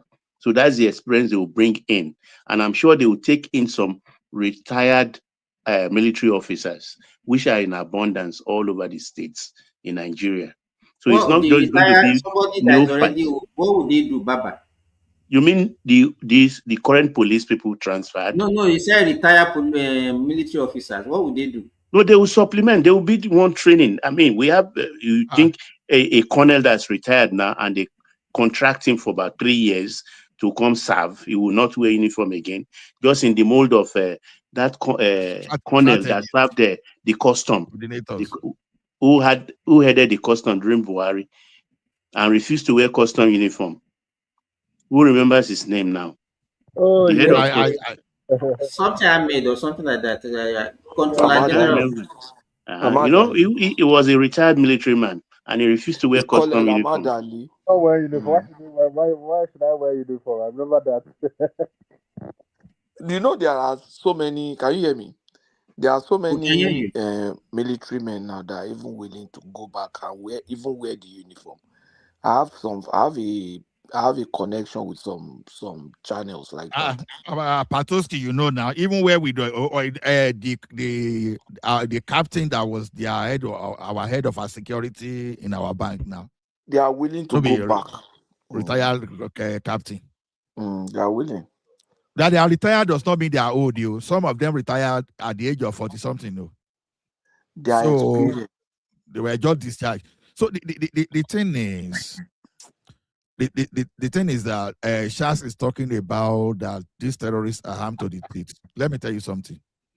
What I'm saying, what is happening in the Northeast is different from what is happening in your state. Those people, they don't have the type of weapon in the Southwest, Northeast. They are just the normal regular AK-47. If those bandits see you with correct gun today, they too they run.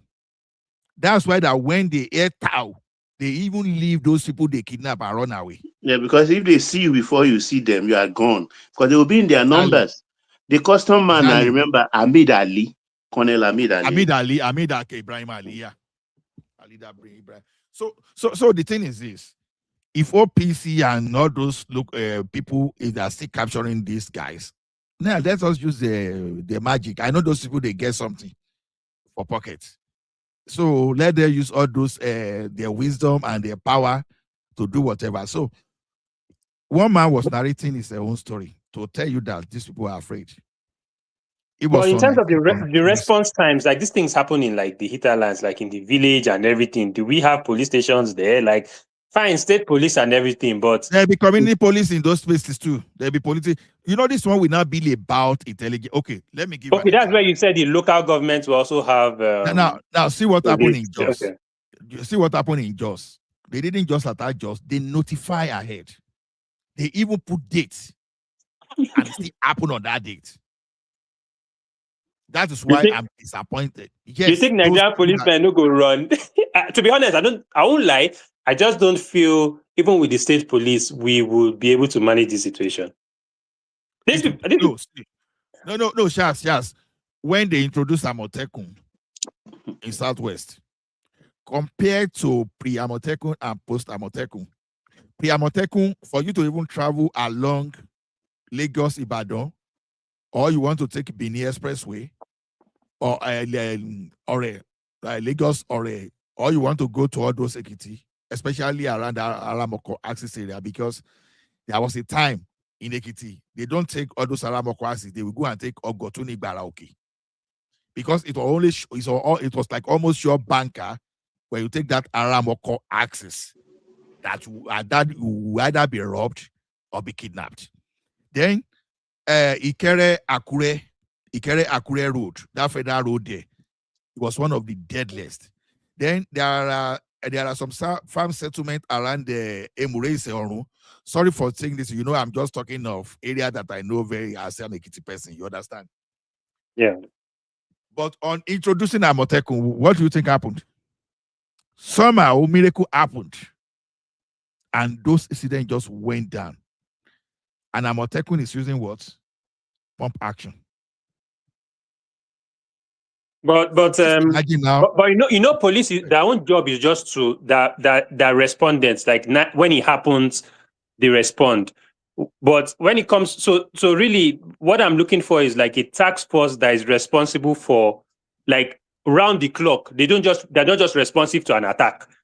They are actually tracking them down and doing the homework at the back. See, Charles, if I don't know of anyone or any states, I trust Lagos State to perform, because if you look at how Lagos State suppressed armed robbery at the height of armed robbery in the 90s, you will know. Because they bought the equipment for the government, corporate bodies provided enough money, and it's the Ola treatment, what I'll call the Ola treatment, that they give them.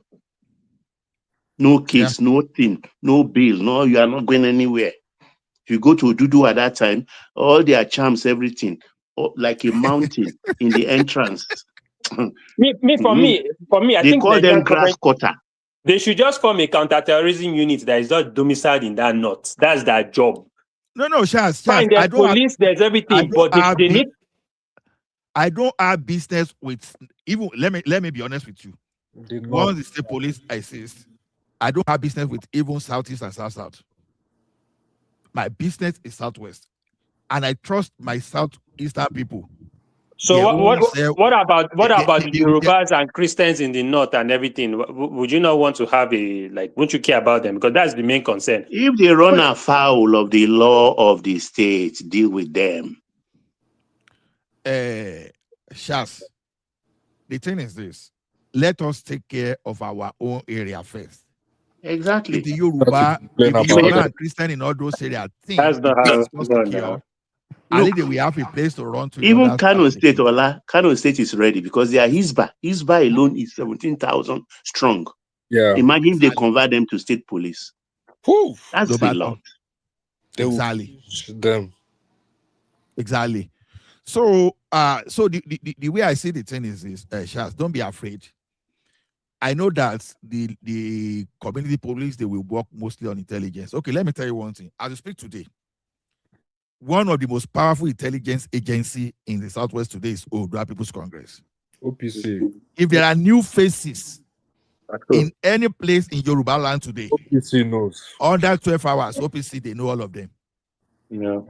When Iba Gani Adam is talking, you will know that he has all those information. He will be telling you the date they enter, all those stuff. They will be telling you.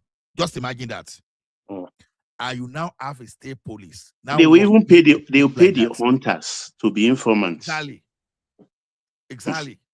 Why do you think the North they are kicking against it? They know that the game is up. Exactly. So, Shas, what I want you to know is this: all those criminals, when they are coming, they used to have their settlements. They will build their Abba or whatever, maybe Ruga, whatever, and they gather themselves. It takes them time to launch. You understand? But we have people that immediately they are entering from day one, Once you dismantle them from day one, they don't even have time to gather together. That's the importance of that. But the Northwest and Northeast, do I think they will end immediately? I will be deceiving myself. Let's just give ourselves 10 to 20 years. 20 years. Because we are in emergency. States are. I can tell you the color of Lagos State Police. As I state, I can tell you the color of the uniform. If states are ready in the Southwest. Oh, so they will have individual uniforms for each state. Baba, of course, each state will have different uniform. Baba, I know what Lagos State Police did to bank robbery. And after they defeated bank robbery, they moved to Ogun State. Are you telling me? I still remember the time I ran out of redemption. No, I didn't even actually run out. I was in one of our branches. They announced that armed robber just enter. I remember how I entered Bush that time. The first thing I just ran. We suffered. I just ran into AK-47. I just ran into AK-47. Already I was like, "Grant, swallow me." The man just said, "Calm, I'm your police." At that time, my mind just. But why am I saying this is that to see how they ran to Ogun State. But in Lagos State, if I was working in the branch, I know they fear. I know they fear because they will not come. You know how Lagos State Police they used to say when officer or people that went on patrol, they will ask them, how many grass cutter are killed today? How many grass cutter? Baba, let me give you one analogy. Before Oshoni Bank along Ozuba, by the way, oh my goodness, how that branch did not go bankrupt is a miracle. They used to rob that bank. It was a little bit isolated now. Near the water point. Bank a lot. Yeah, but you know what Lagos State government did? They stationed one armored personnel carrier at Lekki Phase 1 roundabout. Yeah. Another one at Obalende. I remember it. There's another one at Falomo. That's Awolowo Road, right? Yeah. They have another one there. Now, you know what happened? Whenever the last time they robbed, when all those armed robbers just enter boats, you know what they will be meeting police at the other hand. It's better you stay inside that water. But now got to a stage now. Lagos police now bought boat again for the police. So even when you run into that water, you will meet the marine arm of Nigerian police on that water. Before you know, they just disappeared. Let me give another story because I was in the bank that time. The former commissioner of River State of blessed memory, Odesonya, I think CP Odesonya. You know, there was a time that when they were robbed, it was the acting zonal, you know, when the AGM in charge of Zone 1. Actually, Lagos is Zone 1, Abi. Is this Zone 1? Zone 1 that controls Zone Lagos 2. and Lagos is Zone 2. Zone 2. Exactly. It was acting that time. That time, you know, when all those armed robbers are going to ATM, they load themselves, man, just like in the military, whenever they want to attack ATM. That night, like that, they now ask it, they wanted to attack ATM. And Odessa was the one in charge that time. He just commanded APC. As those armed robbers saw those APC coming like this, at their wedding equipment they were using to burn, to remove ATM, they all ran away. That was how Lagos able to. Ola, do you think that what Lagos did can work in another state? Where they try, some others they try to copy Lagos though. Yeah, some others they try. You know why it was so successful in Lagos? What is the size of the Lagos? It's not the size. I think it's about, let me tell you, it will be easier to police Lagos because it is smaller in size. Ogunchu is small. You know, Charles was talking about response time. I don't think if there's any attack, because the size of our security force is very low compared to the size of that country and compared to the size of the population that we have. But some of the states, Simba, in the southwest, I think Oyo, if my memory serves, Oyo and Lagos, they have police. Their police have choppers as of today. That's what I want to say, Baba. That what we need Lagos is that and Kogi, they have to increase the response time is not vehicle. I think each state should have at least one helicopter. Simba, I want to tell you one lie. I know. Let us even start with that. Let me tell you, security is not cheap. Security that's why cheap. The Lagos State is corporation. You know, Ola, do you know that all these aircraft carriers that America is using, you know, each one of them costs about $15 billion. Yeah. And they have 11 out there now in different locations in the world. 11. And each one of them carries about 5,000 pilots. You understand? That 5,000 is even more than what they spend on each aircraft operation and maintenance. Is more than the military budget of the whole of Africa to maintain one. Even Simba, during Alaafin or your reign, I mean the real emperor or the real ally. I'm not, with due respect, I'm not. Before the British capture us, that's what I mean. The Obadia, they are real. So I'm not trying to about. That's not what I'm saying. When Nigeria before beat the British, even security under Alaafin or your then was not cheap because they were using horses. You understand? They were using horses. Even Ibadan warrior too, to maintain those level of, they were not cheap. So security will not, even with the parapol, you know how many cannon that TKT alone deployed? They were not cheap. So what I'm saying is this. See, you know, security starts from intelligence gathering. Patoski is not there. I want him to bear me witness. You know, when in the system, then the banking system, then you know you'll be any radio. Oh, they've just hijacked one day this thing at Ozuba this way. Once you start airing that, your bullion van, that bullion van, eh? Not even bullion van. No, that's why I say I want to tell you lies. Just be the way to. So once you say, because now you can hear that they just hijack like 50 cars now. The next thing you will see, the commander there will say, please guys, I'm not releasing my officers for any bullion van movement. Go and find alternative. Because they know that a major banking robbery was about to happen. Now, this is the lie I said I wanted to tell you. You know, you could actually send all those vehicles and some people will be waiting for you, those people that wanted to rob with payloader. They'll be waiting for bullion van with payloader and heavily armed criminals. So intelligence will actually be most of those things. Before there will be major robbery, they used to have those information. Ola, let me even to back what you are saying. Around 2003, 2004, when I was working in Edo State, so that was it. I think that time I was even going for my brother's wedding. Me on my own, that time I was using a Benz. I wanted to travel from Ekoma through Auchi to Kaba, then to enter Kwara. I was just going that day, but I just noticed something unusual, that there was no police men on the road the way I used to see them now. I was even happy that this my journey will be They are fast. not there.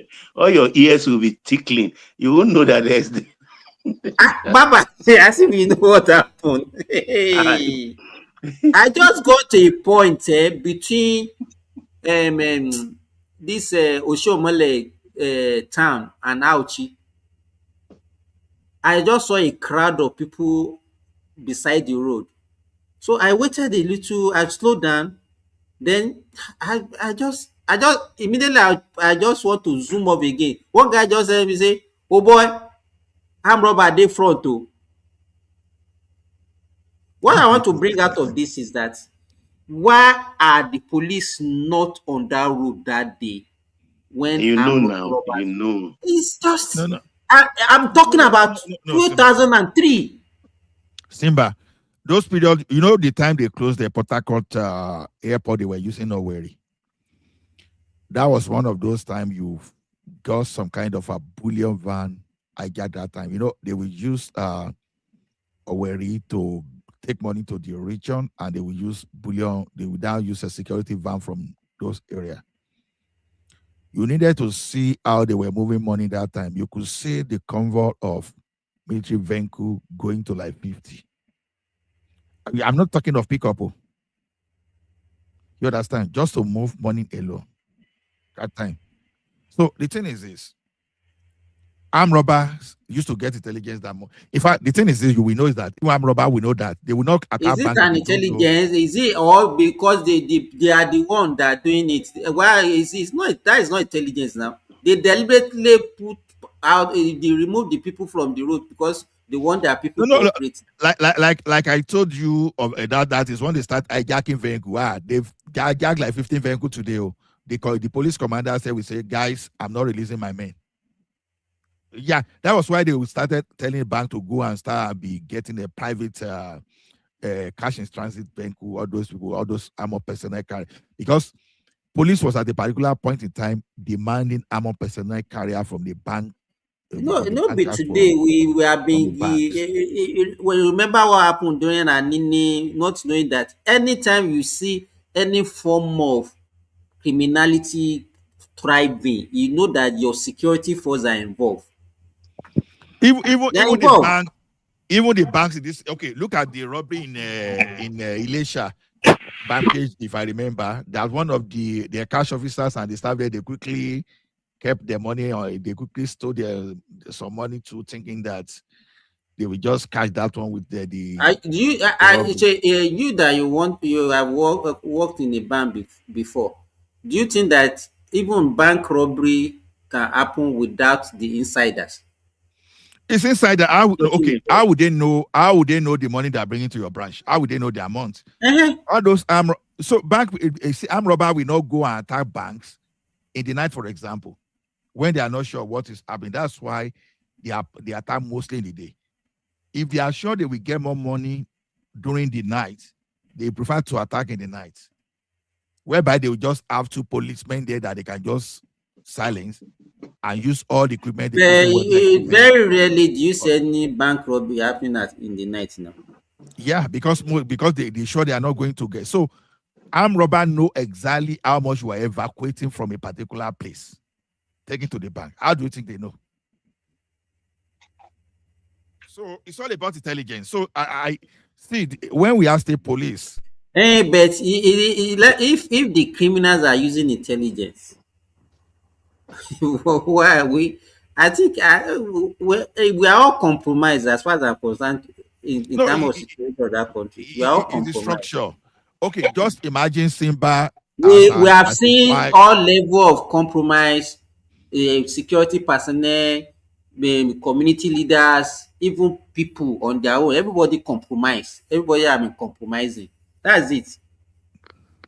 Now, Simba, look at AK want to speak. Go ahead. I wanted to say regarding the state police, I think it's a very good thing, and especially for the north. I think the person that left before was saying how he doesn't see that it's going to solve, but I think it's actually going to put more pressure on the state governors, especially within the north now. So now you can weed out the bad. I don't even care about the north personally. I care about my own region. So I know others will care about I'm theirs. not worried about my region too, Southeast. I know that our governor, they will deliver. For sure they will deliver. So I'm not even worried about. But not in that northern region now. People will start to say that what the state governors are really doing. And the state governors have to really sit up now. And they will notice that maybe some of their state governors are in on it as well. So they'll consume themselves. So it's a good thing. It's a good thing. It will put so much pressure on those states. What is there anybody that knows what is the size of our police now? How many personnel do we have? Police plenty now, depend on 300 and something plus. Imagine Baba 300, just 300. No, Simba, police plenty. We have no, just wait, Ola, wait a minute. How many of that 300 are active? Even Amoteku has joined them, following people to party, guiding people now. Ola, they lie. Let's say, Baba, let's even say all the 300,000 are active. How many? We have 774 local governments in Nigeria. Divide that will be like like 3,000. Is it not like 3,000 or roughly 3,000 per local government? I think we have 774 local government. No. So you imagine having a whole local government in Nigeria that does not have more than maybe 5 or 10 policemen.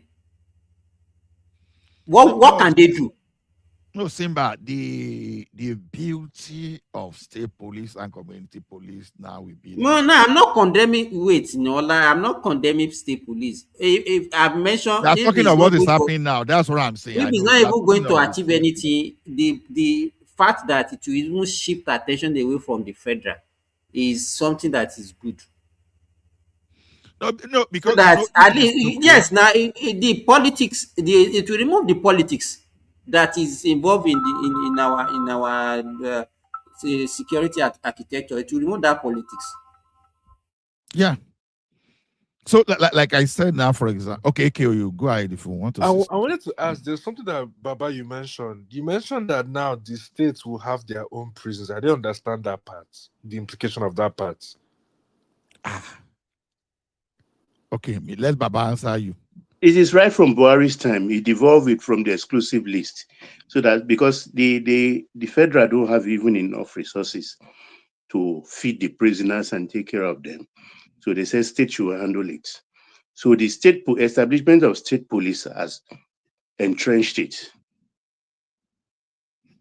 AKO, let me add to that state prison. You understand? The governor that doesn't want to build enough state prison, if you are expecting 100,000 criminals annually in your prison, there's a correctional center, and you have about 100,000 of them committing banditry inside the bush, you know what is going to happen to them. You know, say, no be me go talk at me. You understand? You know that the capacity, the capacity. So I didn't say anything. No, I don't talk. Oh. That's why I like the idea of taking the thing away from the Federal. From the federal. Oh, that made you know a pathetic situation. A They've overcome the KBAC, problem. a KBAC escaped bandits in Ekiti, and Abuja was calling that they should bring that KBAC to Abuja now. Until the senator representing that senatorial zone just stepped in. They wanted to carry Ekiti KBAC to Abuja just because they pay the other KBAC and he escaped.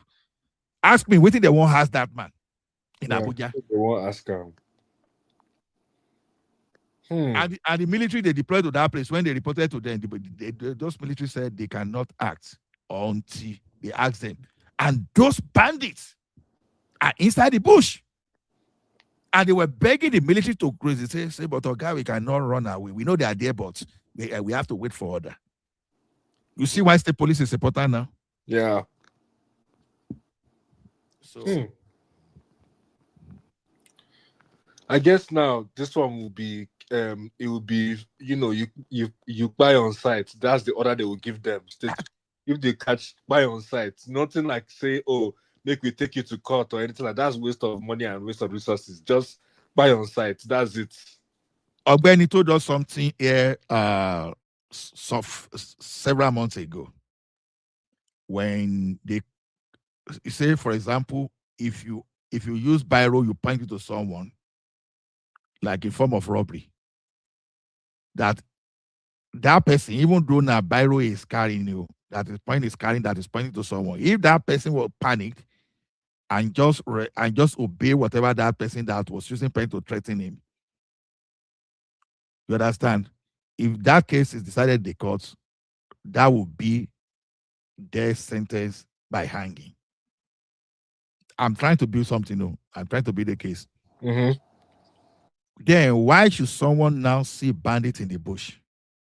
And you will not be able to send that bandit to where he's going to get his 72 virgin or whatever is the bandit is trying to claim, for example. You give a free visa to heaven. Exactly. So that's the situation you are going to fight, because you know that you don't have facility for 100,000 bandits, and you need to clear your bush of those bandits. You understand? So I'm not. So the thing is, there will still be military occupation in the north, but as those people are escaping to under territory, you know the environment I want them to escape to, that they will be merciless. Let them escape. Let them escape to southeast. No, they cannot. No, you understand what I'm saying? Let them escape to southeast. They won't even give them any warning. They cannot try it. The moment they Yoruba can still be trying to be Omoluwabi, still be trying to play politics. Buy on site. Buy on site. Anywhere south or southeast is spy on sites. If you are militant, say militant, if you see any, they will be happy. You don't understand. Any they spy on sites. It's not a joking matter. That's exactly what I want to happen.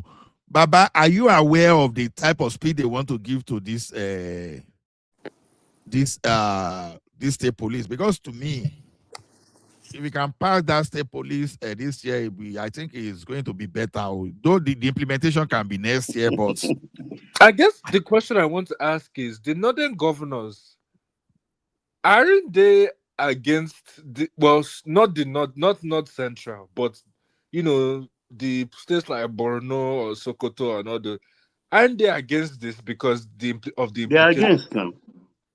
Okay. They are against. Really fighting, they don't wish it. But it's going to happen, whether they like it or not.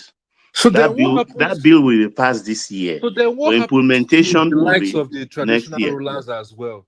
The traditional rulers, because some of them support what is going on. This banditry and terrorism that is going on. They support it in behind closed door.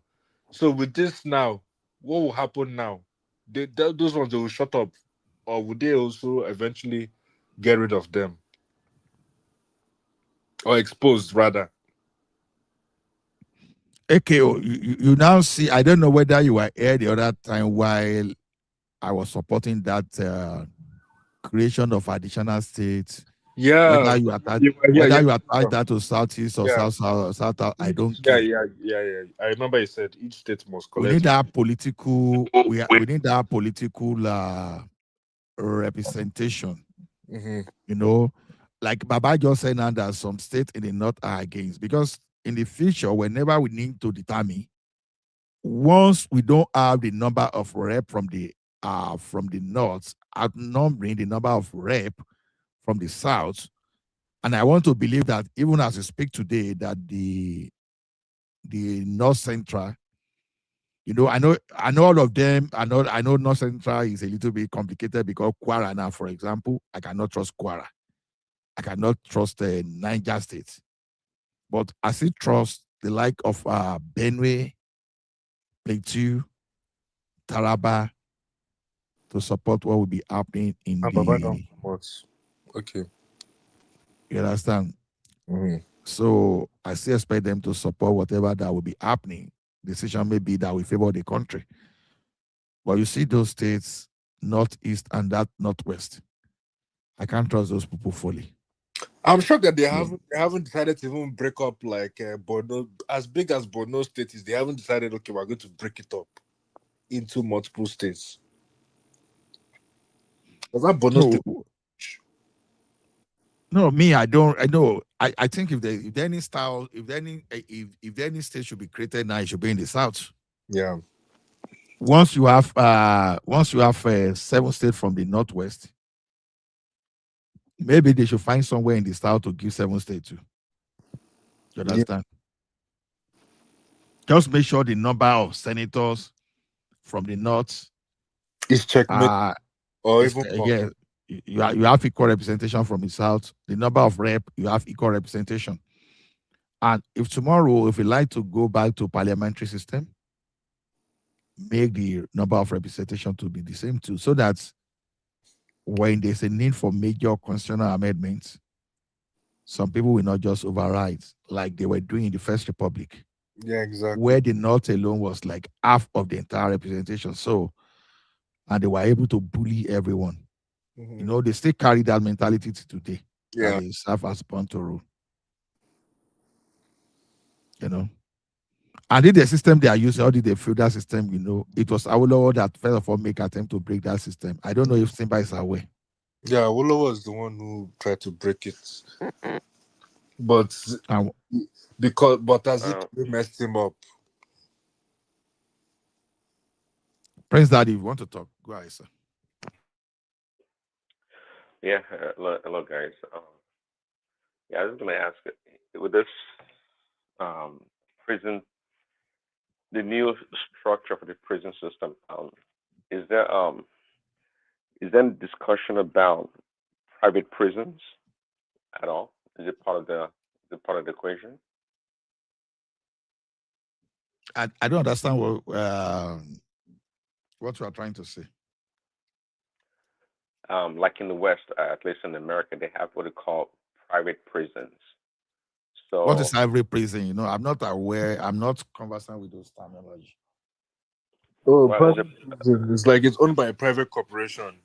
Basically, it's not publicly owned. Basically, we don't have that. Yeah. We used to have that in Canada, Mr. Allah, but we don't have that. They banned that now.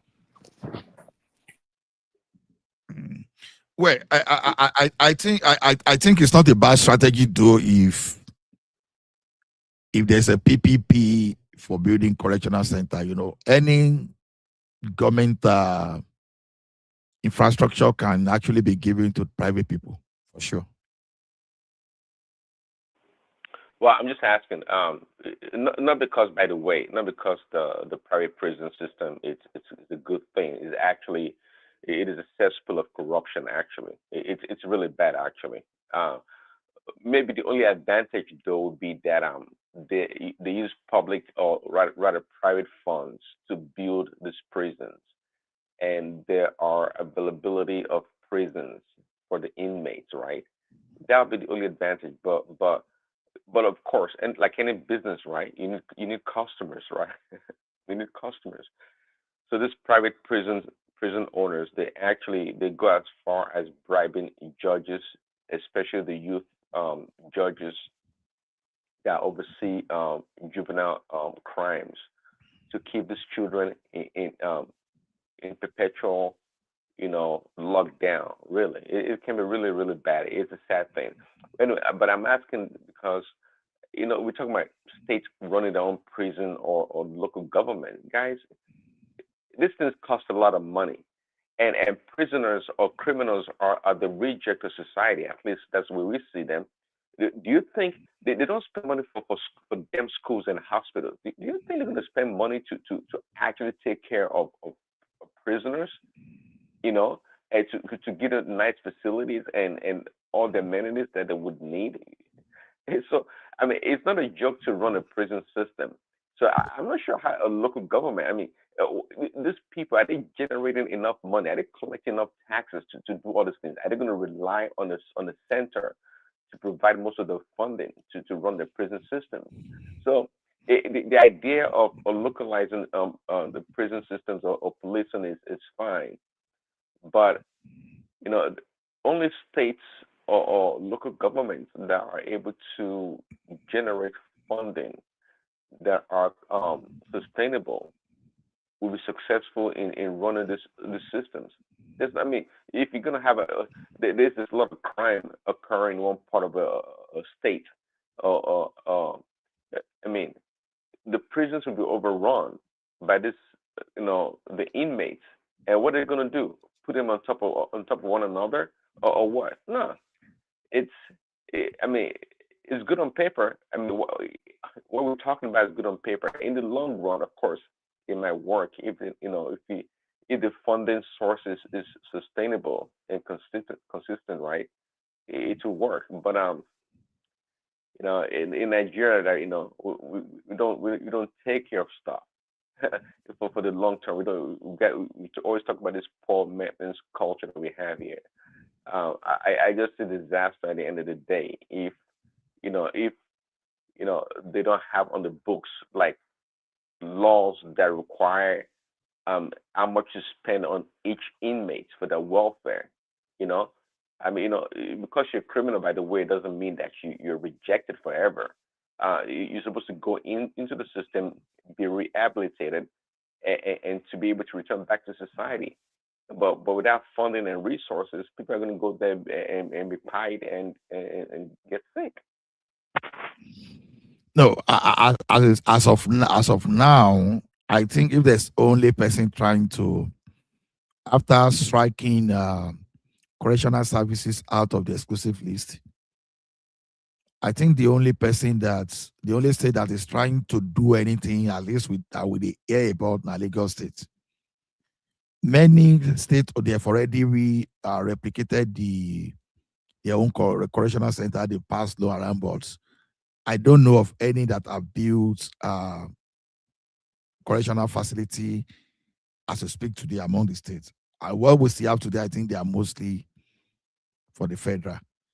And one thing about those federal, although I've not done my research about that, is that I think some of those federal correctional services too were hijacked from the regional government.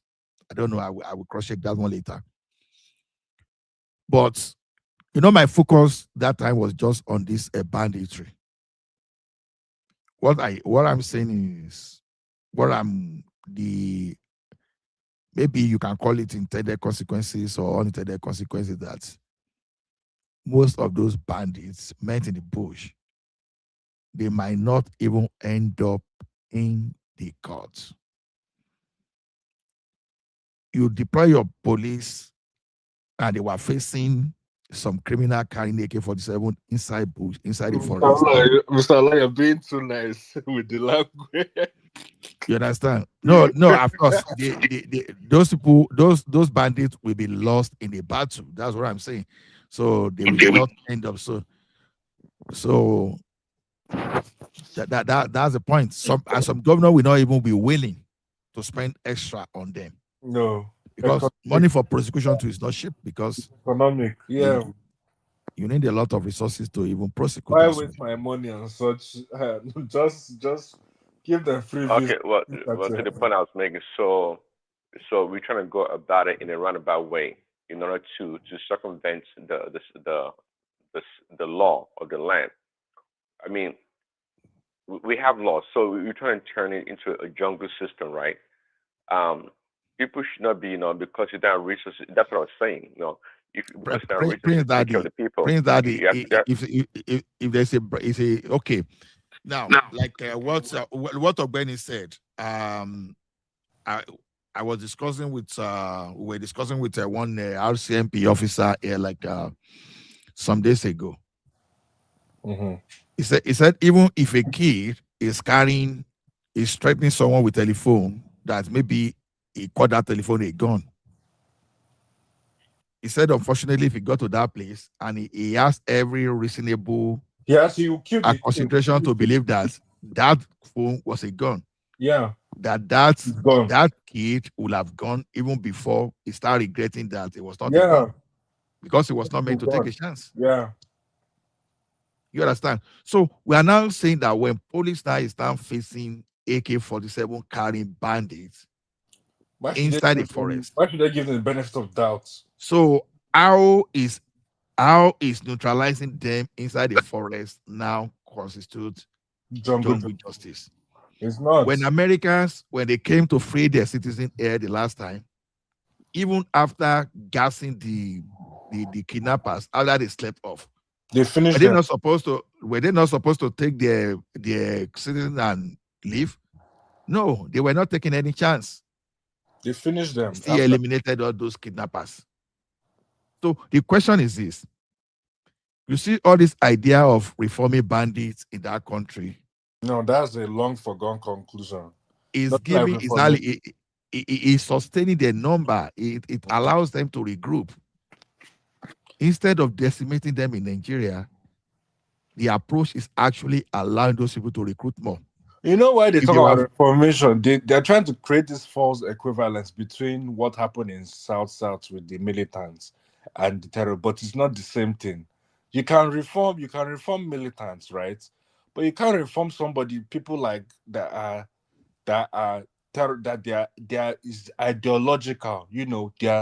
It's not economic, but it's ideologically. So I don't get about tap on your device. Your device is so that your device can connect. Tap on it so that mute and see, or you go out and come back. He's not. So that we can bring you in. I hear you. See, but okay, I don't know the stats, but I see you guys approach when it comes to these terrorist guys or these kidnappers. I hear you. But what percentage of those people will make up our prison systems? I was not even talking about those people. But what percentage of those people would be part of the prison system? Usually the prison system is for the common people, the people in society that violate the laws, right? Those are the people that are going to end up in jail, that have to go through the system. And those are the people I'm talking about, to have enough resources to take care of them. Because trust me, it's a lot. I mean, it costs a lot of money. Averagely, I think it costs maybe $50,000-$60,000 a year to take care of one inmate in an American prison. I could be slightly off, right? Because actually, not slightly off. Maybe more actually, but let's just average $50,000-$60,000 a year. And these people on their own, many of them can make that money out there. If they were out there just making a living. And keep in mind, the $50,000-$60,000 per year, it's not taxed. Meaning that if they were earning extra $60,000 a year, they're going to be taxed. So they're going to end up with less than $60,000. So it costs a lot of money to take care of inmates. That's my point.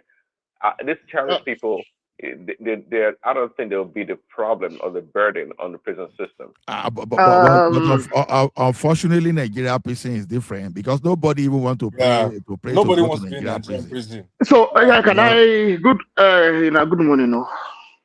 Good morning, Engineer. Sorry. How everyone doing? I've been on holidays for the last few days, and I'm still on holidays actually, but I didn't get a chance to join since I caught you guys. Wait till you bring come for us now. I never even I never even come out. I never even come out the place. I still dey enjoy. I still dey enjoy. Okay. Because now the Nigeria police be that too. If you go greet Nigeria police, waiting you bring come, they can't greet you, waiting you bring come. I'm even North Africa a day, and it's lovely though, and in the Mediterranean, just off the Mediterranean. But see, the problem with us in Nigeria is, Mr. Olanko, I was talking about it the other day, and people thought I was being political. See, sometimes in Nigeria, the first thing, the problem with us, we do not like justice. Let me first preface it that way.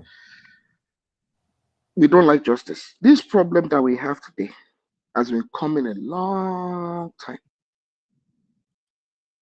Like someone said earlier, there should be no amnesty for bandits. There should be no amnesty for anybody that decides to commit crime. There should be no route out for them. The government and the law should have the monopoly of extreme and monopoly of violence, violence against anybody that decides to want to.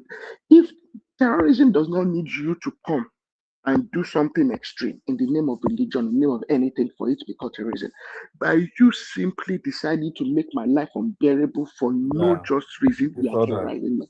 If you are my neighbor and you wake up every morning, okay, and you make my life uncomfortable, you're already terrorizing my life, especially if you have to use of force.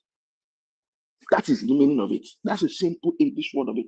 The use of it these days is what is just a political explanation.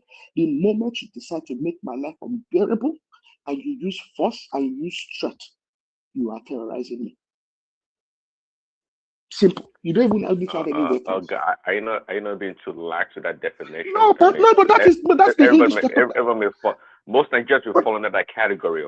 No, that's the English definition. But that's the if you break it down, that's what terrorism actually is. Even back to when he started in France, that was the same exact.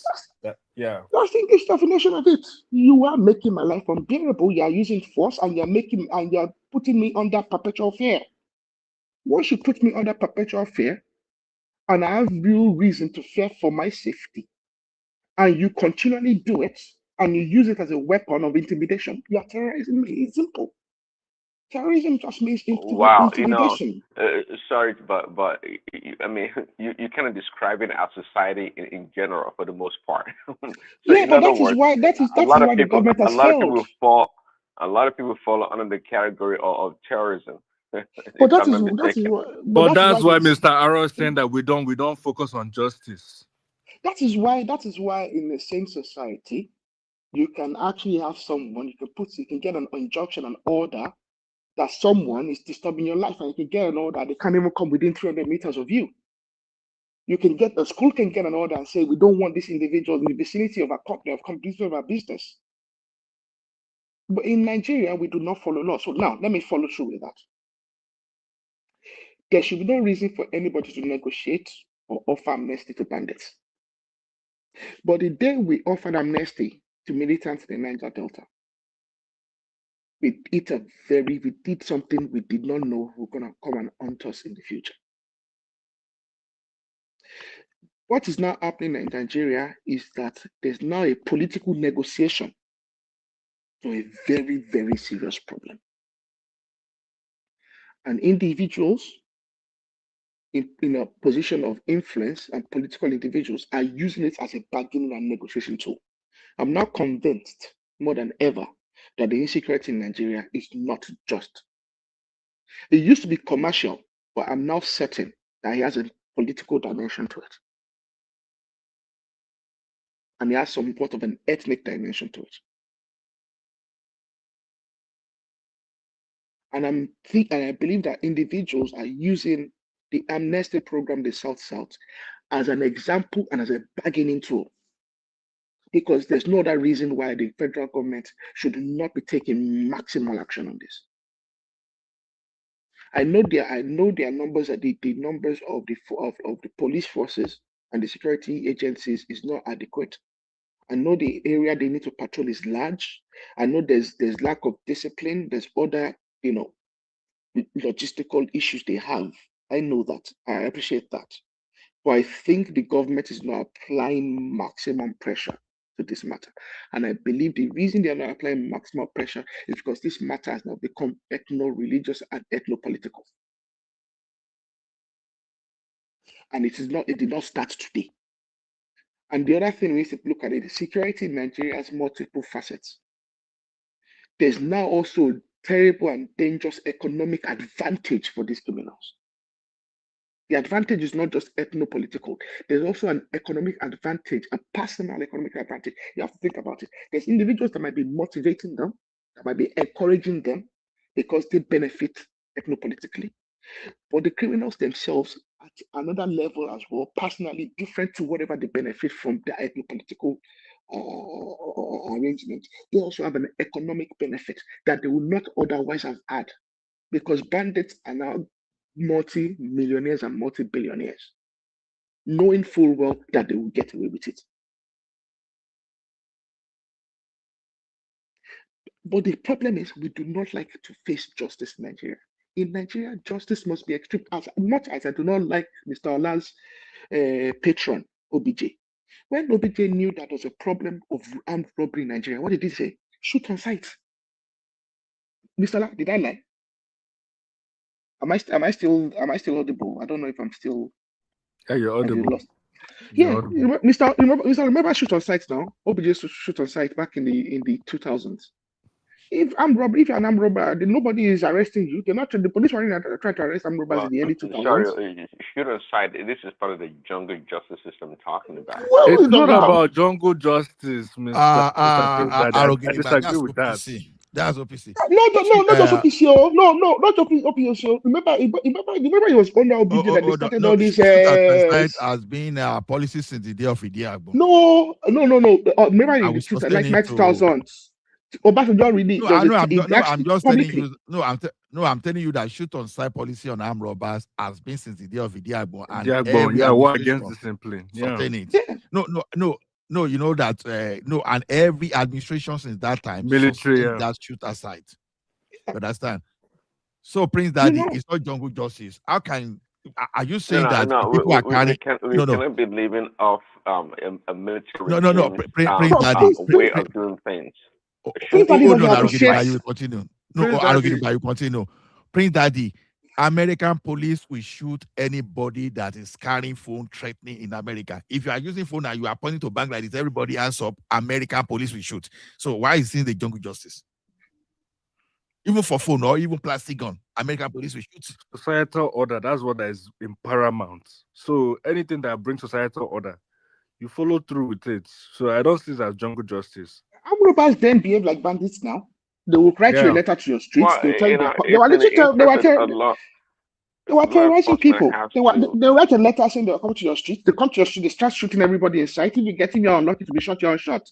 The people are in the middle of the street. They'll be escaping. They'll just start shooting into the air, shooting everywhere.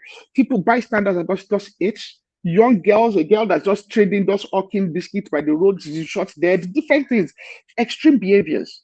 And yes, it was an extreme response to a bunch of extreme people. It's simple. The government has to have the absolute monopoly of violence. That is the only way in a sane country that everybody learns to behave. And there must be justice. Justice must be very it must not be subject to political negotiations. Because our justice system is subject to political negotiations, is the reason we are here. And I'm telling you something, please, Daddy. There's a bigger monster coming because we have still not addressed the real problem. Because we're still dilly-dallying and toying around. See, sorry, I'm always wary of the states. The states cannot. Sure. But I don't feel comfortable giving the state that unfettered power to have monopoly on violence. And we know already how the state abuses people now. Okay, how much more if they have total control of violence in that space? I hear what you're saying, but I'm not down for that because I don't trust the state. I don't trust any state. The abuse of power it can be rampant and it can be instantaneous at any time. I mean, come on. Given our current system, would you put your trust in a state having monopoly on violence? Not because I want the citizens to carry guns and fight against the state, but we need to have strong laws, strong laws in place and policies that's going to restrict and give rights to the people. Because somebody's, I mean, we all make mistakes and do silly things all the time. Even criminality, things of criminal nature, but it doesn't mean that we should be quiet left and right. It doesn't mean that the state has a monopoly of violence to do whatever they want to do. Yeah, it is an interest to try to discern a criminal, okay? But one that's out there, blatantly trying to cause havoc in the public, endangering people's life, yeah, well, they deserve whatever comes to them from the state because they're trying to endanger other people's life. But I believe in the rule of law. I believe that people, regardless of their crime, should be given the opportunity to participate in the system of justice. I think that's fair. We live in a jungle justice already in Nigeria. Come on, I will not give my life or the power to the state. I can't do that.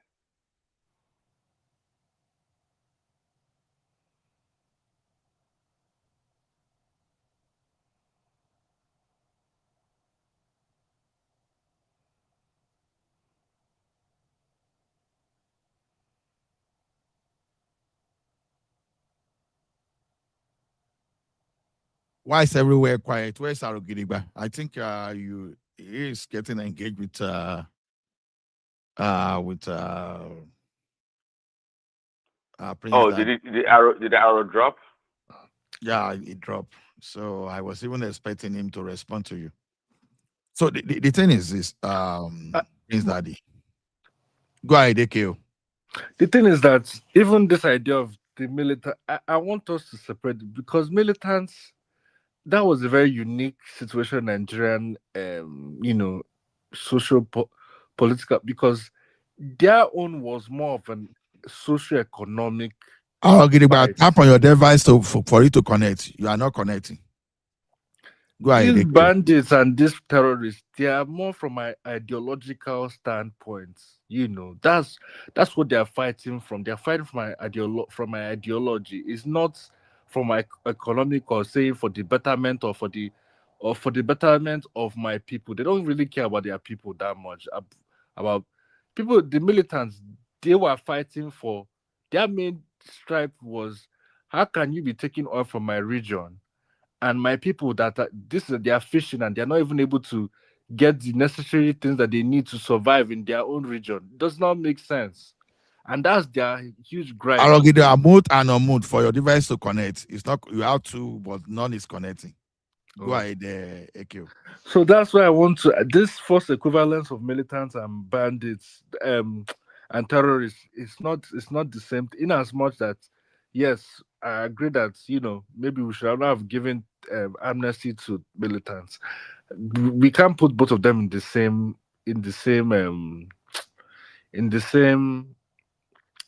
box. That would be very intellectual. But AQ, both sides have their own grievances.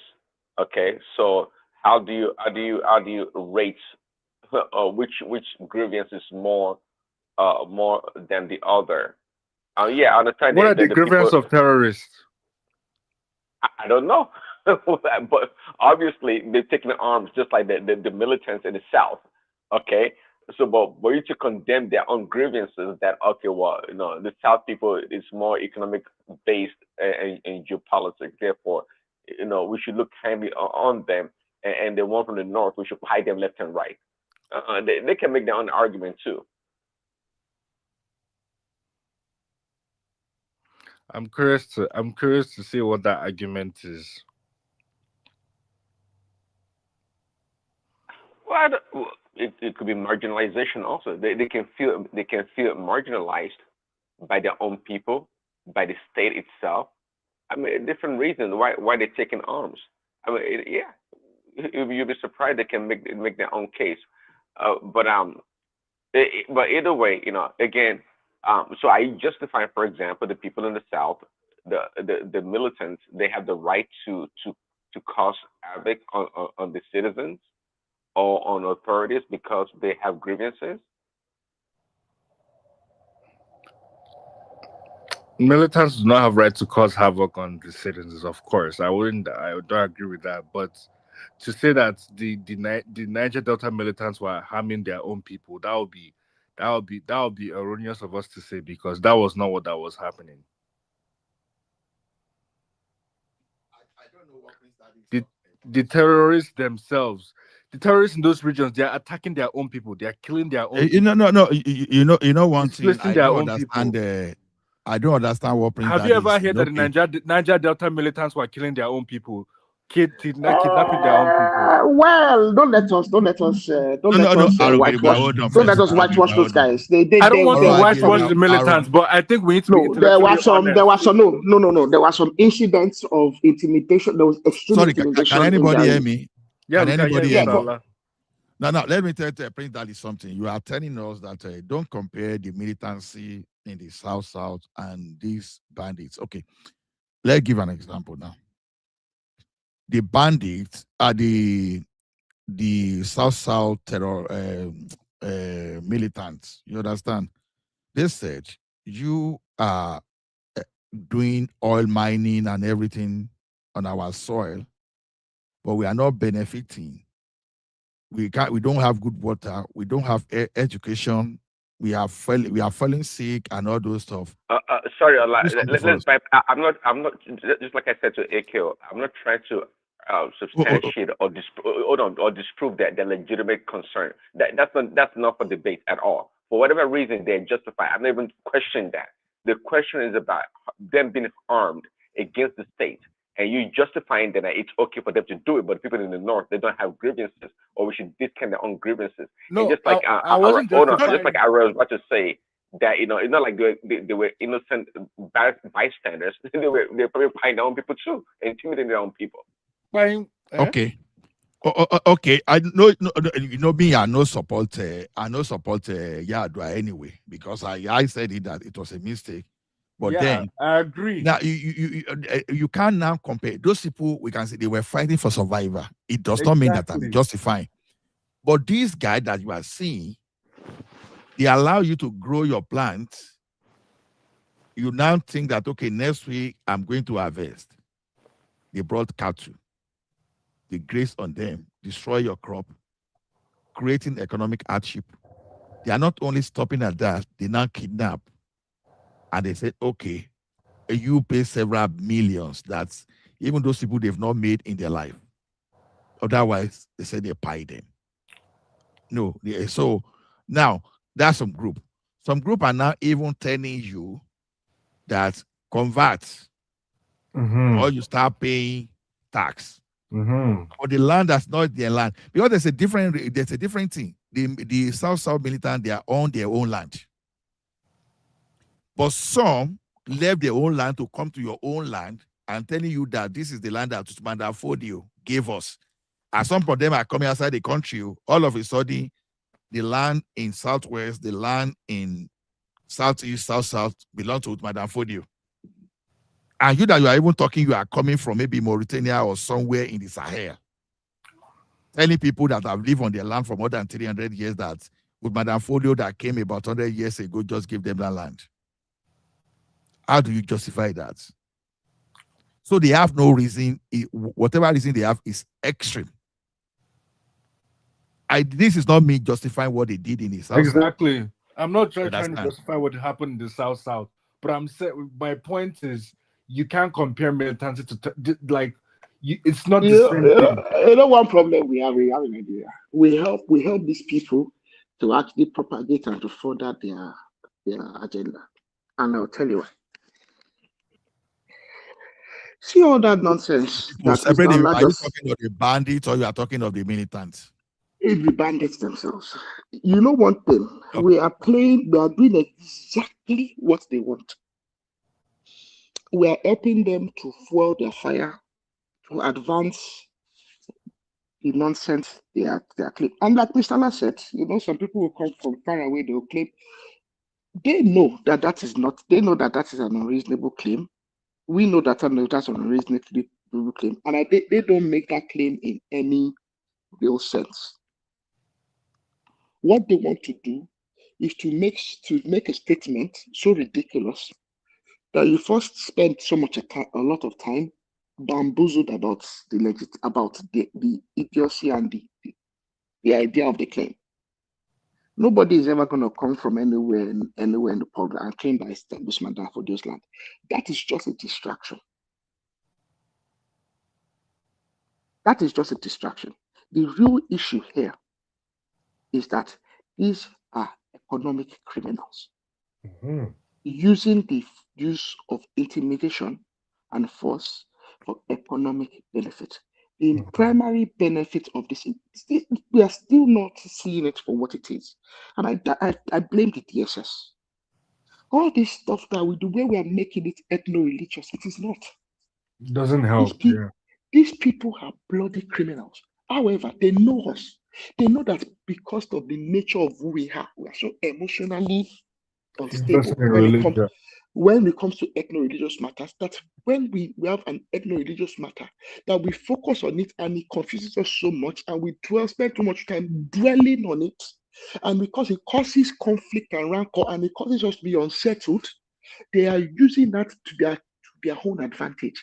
These individuals, if they tell them to come and do what's name, and do abolition, they probably can't. Some of these people are animists. They are hiding behind the finger, knowing full well that they are using that as a tool of confusion. And because we are spending so much time dwelling on the ethno-religious, and because that is, like I said earlier on, it's a tool of social, political, ethno-political, and social. It's a tool used by the political and the elite in Nigeria. They are hiding behind that.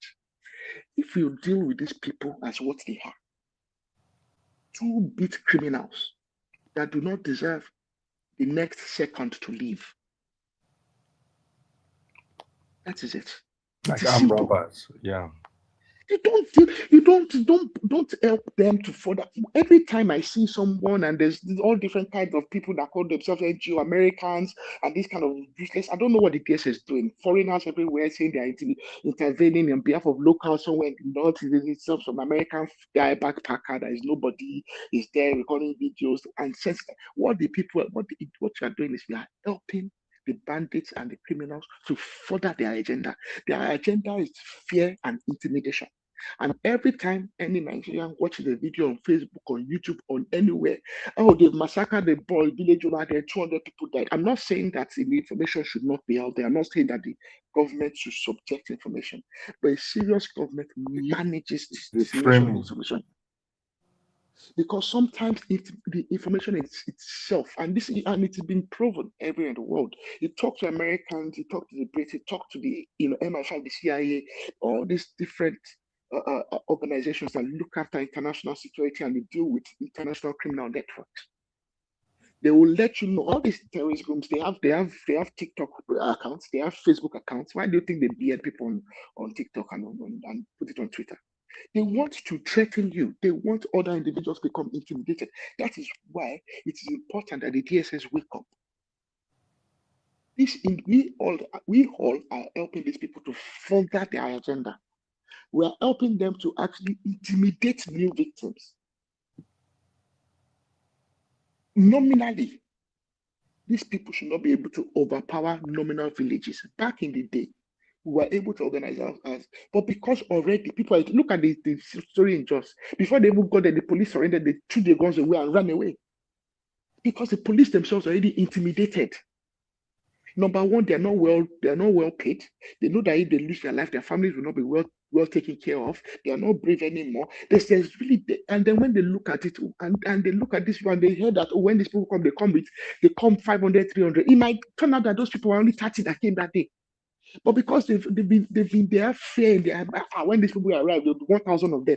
They're already so intimidated that they become cowards and they've actually neglected their duty. The police officers should be arrested and tried. Because when they swear the oath, I know we don't pay them very well, we don't reward them very well. I know their job is one, but at the same time, they should resign their job rather than stay on duty and then flee and leave people that were expecting them to provide security for them, leave them to the mercy of cowards and criminals. Because that's what the bandits are. Bandits are. They are cowards and criminals. So every time we advance them and we help them to spread their gospel, we are doing ourselves a disservice and we are doing exactly what they want. The DSS is failing in its duty. The DSS is busy in itself chasing El Rufai up and down. Yes, I know El Rufai is a bloody fool. And I know he might have a part in all this nonsense. But what they should spend more of their time doing is infiltrating these organizations, knowing their communication and undermining them and bringing them to swift justice, helping them to go and meet their maker in very good time. Oh, They do no, not need to admit all of them. that Rufai you mentioned is just a dangerous guy, man. You know, all this narrative that is saying that, for example, Tinubu pay all those bandits is national policy. You see, they are just playing a script to pull the like of Tinubu under pressure, and every Nigerian that does not like Tinubu will actually think Rufai is making sense. No, it's not making sense. Whatever he's saying is for politics, and they are targeting hijacking power from Tinubu. But unfortunately, people will just rejoice. Oh, because how do I mean?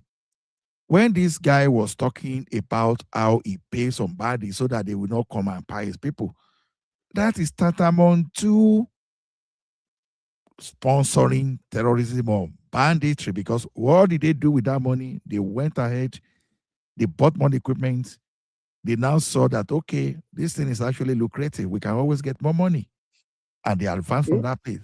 So it's not wrong if we are saying among the pioneers of banditry sponsorship in Nigeria today, Rufai is one of them. Because he was at least one of the first person to own up to Mr. Allah, I will say though, from because I do tend to read some military doctrine stuff. I'll say from my knowledge, even at the international level, it's not unusual. Although it is usually not said publicly by the government or the government agency, what they might do sometimes is they would take one group and fund them and use them to undermine another group, if you get what I mean. So you see that, for instance, they do it with the Kurds. At some stage, even in Libya, for instance, or in Syria, you see the Americans. But Rufai situation. They'll use one group of maybe bandits Rufai situation to is undermine different another group. So it's not unusual that's Rufai was questioned whether he understand the implication of his statement. He said if there's anybody that knows other way, that they should tell him. So it was not even the strategy you are even talking about. Well, I think also remember that he felt, and I think one thing I'm not keen on El Rufai these days, but one thing I will say of him, I think it is when we are criticizing someone, I think we should paint a more rounded picture. I remember that El Rufai, just shortly after the 2020 elections, he came and gave the interview. I think he gave it to Shewan Balogi. I think within a year or 2 years or thereabouts, or 2 years later, when the Zamfara governor was doing the same thing, I can remember El Rufai came on TV and said that that's the old idea that nobody should take bandits. So I can say, and I heard that, and he said it publicly more than once, more than twice, and he said that he did it, that he felt that these people never repented, that it is a failed, that the idea of paying these people is nonsensical because they will never change. So I can say that I know that he publicly accepted, and actually even before anybody said it of him, he's the one that volunteered that information. It's not like someone did some investigative journalism and found out. No, he volunteered that information freely and said that was a tactic they were trying to use. But it was also very open later, like 2 years down the line, when I think it was the government was trying to do the same thing, and said that is a bad idea, that these people will never repent, that they're bloody criminals. So I can give him some credit for that. No, don't fall into that trap. No, Mr. Allah, don't say don't fall into that trap. I can only go by. You know why? Because the man volunteered the information. Mr. Allah, remember, the man volunteered the information himself. It's not like someone caught him in the act and then came to tell us in the end. No, he wasn't. He volunteered the information before anybody knew about it. He volunteered it himself. No. Get it So right. you have to give some credit. I did it in good faith. He didn't volunteer. That he was dug out for that. No, information. that one I remember. No, it was very early on in 2020, just after the it was a questioning that led to. No, hold on. It was questioning that led him to that. He could as well deny that as well. You understand? But the people know. It was just someone trying to verify what you have already known already. Whether you say it or not, people are aware of what he did. He was even like angry that, okay, if anybody knows better, you should tell me. That is not someone that is volunteering. See, all the advice he was giving 2 years down, 2 years after, when the banditry had gotten worse and the Zamfara government was trying to do the same thing, what did he say? He said they shouldn't. He actually vehemently went on TV. I remember very clearly he went on TV and said it's a failed idea trying to pay bandits because bandits will never repent. And he was then against. I can remember very well. I mean, there's many things I will find his, but I think one thing I'm always very going to be doing is when I criticize someone, I'll try and be as fair and I'll try and take the full picture of all the person has said. 2 years after, when the Zamfara and the federal government were trying to repeat the same thing, thinking they could placate and offer amnesty to bandits, I can remember very clearly that he said that it's a failed idea that will never work because these people would never stop. I remember very clearly that I was opposed to it. So I can give him some credit in that regard. That whatever he might have done, that he done in good faith. I'm not saying the man is a saint, but I'm an individual, I'm a person as well, I'm human. And it is possible that I might make a decision in good faith, realize that it fails, and in the future decide that it's a bad idea and encourage individuals not to go down that same line. And I believe that El Rufai's actions he made decision in good faith, but is that good faith didn't tell him to compensate and resettle those Kaduna South displaced people? I don't think Mr. Allah, I don't think the people in Kaduna South want to get resettled because even the idea of resettlement comes with suspicion. If you get what I mean. No. You don't understand the idea of resettlement. I'm not saying you should take them away from their. Okay, look at what is happening in Borno now. Why do you think this current tension in Borno is happening? Because those people displaced by terrorists, they are trying to resettle them back to their ancestral life. Oh yeah. And the terrorists are trying to. You understand? This is the first time attempt is being made. Why do you think they are calling out Tinubu in Benue and Plateau State, for example? Because no attempts to resettle people. Even the Oyibo guy that is talking, those are the people gathering money to even make life better for the IDP. That guy has no business. That guy has no business. That is making the matter worse, and he's doing the job of the bandits. Who is the guy that has no business? He has no business. They're building schools. Guy. What he's doing, Mr. Ola, we might not see it. I understand what you are saying. Conspiracy theory is very easy. No, it's not conspiracy. I'm not talking about conspiracy theory. It's furthering their agenda. He's preaching their gospel. Whether it's agenda or whatever it is it good for your government to ignore people in the IDP, not to give them good health care, not to give them good food, and not to give them education? Is it normal? And someone is start doing all those things, they are not, even they are using that thing against you, even its agenda is showing that the government has failed. So the government is comfortable paying bandits, is comfortable talking on how to reform bandits, but you are not talking about those displaced people. What are we talking about? So at the end of the day, from the IDP, they are suffering from the government and they are suffering from the bandits. But external person is start coming to do what the government is supposed to do, even if it's fulfilling an agenda. Why should the government give gap for that agenda? That's the point they are getting back. I agree with you. The government is giving a gap for that agenda. It's the failure of government that is allowed because that guy is preaching their gospel.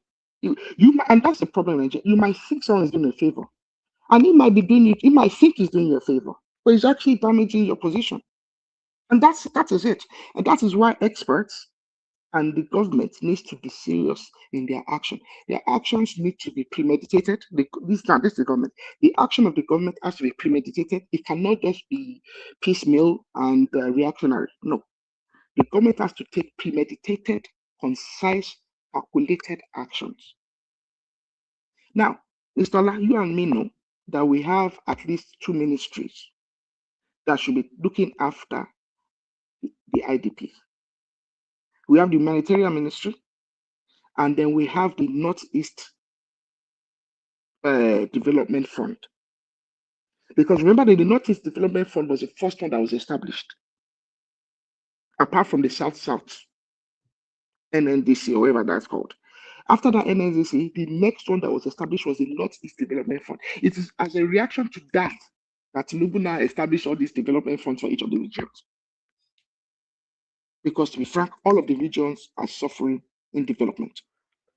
Sorry, is there an annual report on the IDP situation Yes, in Nigeria? I think to the best of my knowledge, a few NGOs do a report. Nigerian government claim to do a report. I cannot verify the veracity of it, but at least I know the UN. Nigerian government is said they are about 4 million, about close to 5 million. But independent people, they went there, they said they are actually about 9 million people in the IDP. Yeah, the UN have their own report, NGOs have their own report as well. The IDP, we have people. The concept of IDP actually, it's quite funny to me, but funny in the sense that people are displaced in their own within their own country. In a country that's not war, a country that technically is not a war. Exactly, and we can't resettle them properly. These are the same people that you wanted to take care of inmates or prisoners. Prince Daddy, the problem with resettlement is this. The idea of resettlement comes with mutual suspicion in multiple ways. There's a number of IDPs in the likes of Edo State, for instance. Those IDPs are from the Middle Belt. In Nigeria, where the issues of land, ethnicity, and all these matters are very, very delicate, the IDPs in those areas already are making matters very fragile. So let's say in Benue State, they take IDPs from one local government, okay, because their local government is under threat. They move them to a different local government. Their local government they are moving them to, they might be of a different ethnic group.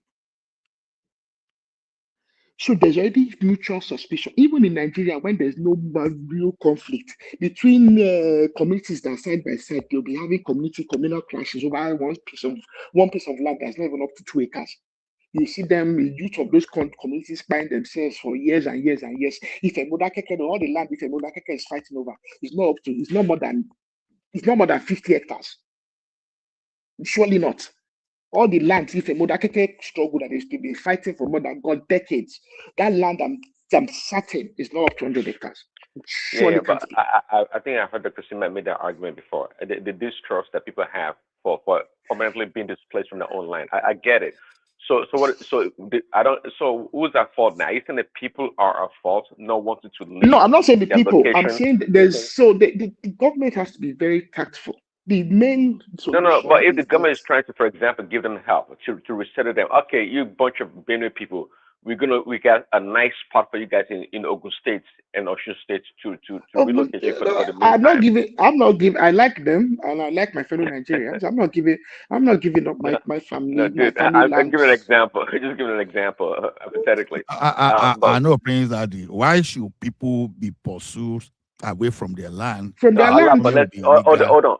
Let's face reality. Come on now. It's what has happened. So what do? We're trying to find a solution to that plight. So why should I? But Prince Daddy, you're saying it because you're dispassionate about it, especially in the North Central. In the North Central, in Benue alone, even in the absence of bandits, the local populations in there already have been fighting for generations over land. No. I don't want you to address this thing properly. Look, Prince Daddy, someone inheriting, like, let's say, 30 hectares of land from his family, and the only business they know in their life is farming. It's farming. I will not displace them. I will say they should bring them to Aja in Lagos State. Please tell me, how are they supposed to survive? Yeah, so is this my family land? My own family 30 hectares you now take from me to give it to them. The only thing they know how to do is farm. So if the terrorists keep chasing them away from their land, they'll be encouraged to do more. What the So government yeah, should do a is lot. this. So are you saying that then we shouldn't blame the government? Is that what you're saying? If they refuse to move away because they don't want to lose their ancestral They shouldn't land, move away. They shouldn't move No, no, away. no, no. It's not their job What to the move away. Their government job is is to stay. The job of the government is to secure where they are. whatever IDP they but have obviously now. the government Hold is on, not Prince fighting Daddy. the Hold terrorists. on, Prince Daddy. Hear me out. What the government should rather do is this: when you see that thing happening, you can create a buffer zone, like a safe corridor, because you say Operation Safe Corridor. Now knowing that safe corridor is to reform terrorists, which is rubbish. Create safe corridor, evacuate people to that place. If you need to cap a bomb where these terrorists are hiding, go and cap and pop and resettle people back to their land. Simple as ABC. So why do you want those people to stay away from their ancestral land? Why you are reforming terrorists and you are paying terrorists? But these people, they are suffering.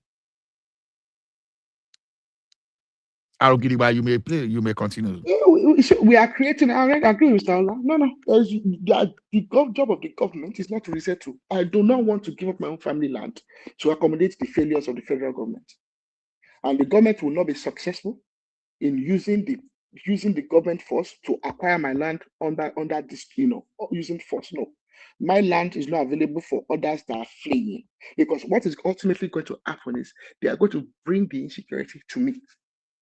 So rather than them coming, leaving their own ancestral land that they have emotional No, connection and so ties to. you guys, I need a little help here. You guys are not helping me out here. So what Allah said, if it was that simple, how come the Nigerian military they haven't done that to carpet bomb Because the area and return because the they are land back to the people? I said already, Mr. Priest, that you didn't hear me. Because the Nigerian army and the Nigerian government, I'm sorry to say, has shown over many years that they are incompetent. And that is a real, and I think it is time that we start all saying what it is. It is blatant incompetence, okay? And because they are playing with what is a serious matter, they are playing ethno-political games with it. And that is why I said that it is time we stop helping the bandits and the government to sing the song that they want us to sing. The government and the bandits both want us to make this matter ethno-political and ethno-religious. It is not. It's a simple matter of criminals that have an economic advantage using the government's incompetence and using our mutual fear and our mutual suspicions against us and to our disadvantage. This matter is a matter of simple, bloody, extreme criminals who have an economic advantage for what they are doing. We already know for a fact that there's serious mining happening in those areas. That mining is an economic, is economic in nature. It's for profit. These people are not chasing people away from land because land in itself is valuable. No, they are chasing people away from land because those lands, there's mining opportunities in those lands, and there's illegal mining happening in those lands. It is factual. It's factual. We've seen these things happen right across Africa. We've seen it happen in Congo. We've seen it happen Okay, right well, across Africa. that's what Destabilization. that's why I was trying to challenge you about the word incompetence, because I don't see incompetence there. I The don't. government is incompetent. Prince Daddy, the You just government, laid out Prince you just laid Daddy, out the reason. Prince Hold on, Daddy. you just laid out the reason why you're not doing nothing about it. Obviously, there's something to be gained by the people in The power. criminal. That's Oh, hold on. I mean, incompetence is very generous in that case because then I can call the government criminal. It's either they are incompetent or criminal. They take one. They need to choose one, but they're going to choose one. Surely they're going to choose one. They're either incompetent or criminal. Am I saying everybody in government is incompetent and or criminal? No. But evidently, what it is looking like to me is there's a good number of people in government who are incompetent and or criminal. But at least they are incompetent. Because this matter has been going on for more than over a decade now. We're in 2026, and this matter predates Buhari. Banditry in Nigeria, I know it's under Buhari that it became very public, but banditry in Nigeria has been going on for a very, very long time. It has become extreme. We have allowed these people to take advantage of us. And I think it stops now. The problem is we are creating a failed state. Very soon, what you're going to have is that communities are going to start creating militias to defend themselves. When they do that, they'll start taxing people. It will become impossible for anybody that is not from somewhere to go to anywhere else. I will not have the freedom to move across Nigeria freely. I would only have the freedom to move across my own local community where I'm kin. Because it will become a matter of this is our kinfolk, we protect our land, and it's only our kinfolk that can come and go because we don't trust anybody else. You limit economic activity, you limit freedoms. Again, to the solution proposal for the solution is extreme. The solution for the IDP people is simple. The government is to deploy extreme violence against the criminals. When the government deploys extreme violence against the criminals, they will either fight the criminals or chase the criminals away. The IDPs will return to their lands. It's simple. We are making a matter that's very simple, complex. Not according to what you say. If the land is being used for mining or illegal mining, it doesn't matter what they're using it for. Whatever they're using it for, it's illegal. It's not their land. They have no right or any claim to it. But obviously the people behind it are the people in power or people that have influence. That's so why. Adam Oshiomhole even said there was a retired general. There are some retired generals involved in this thing that are going on. So, Prince Daddy, I said earlier on that the government are either they are at least incompetent and they are possibly criminal. So I've already covered that. I've already covered that basis.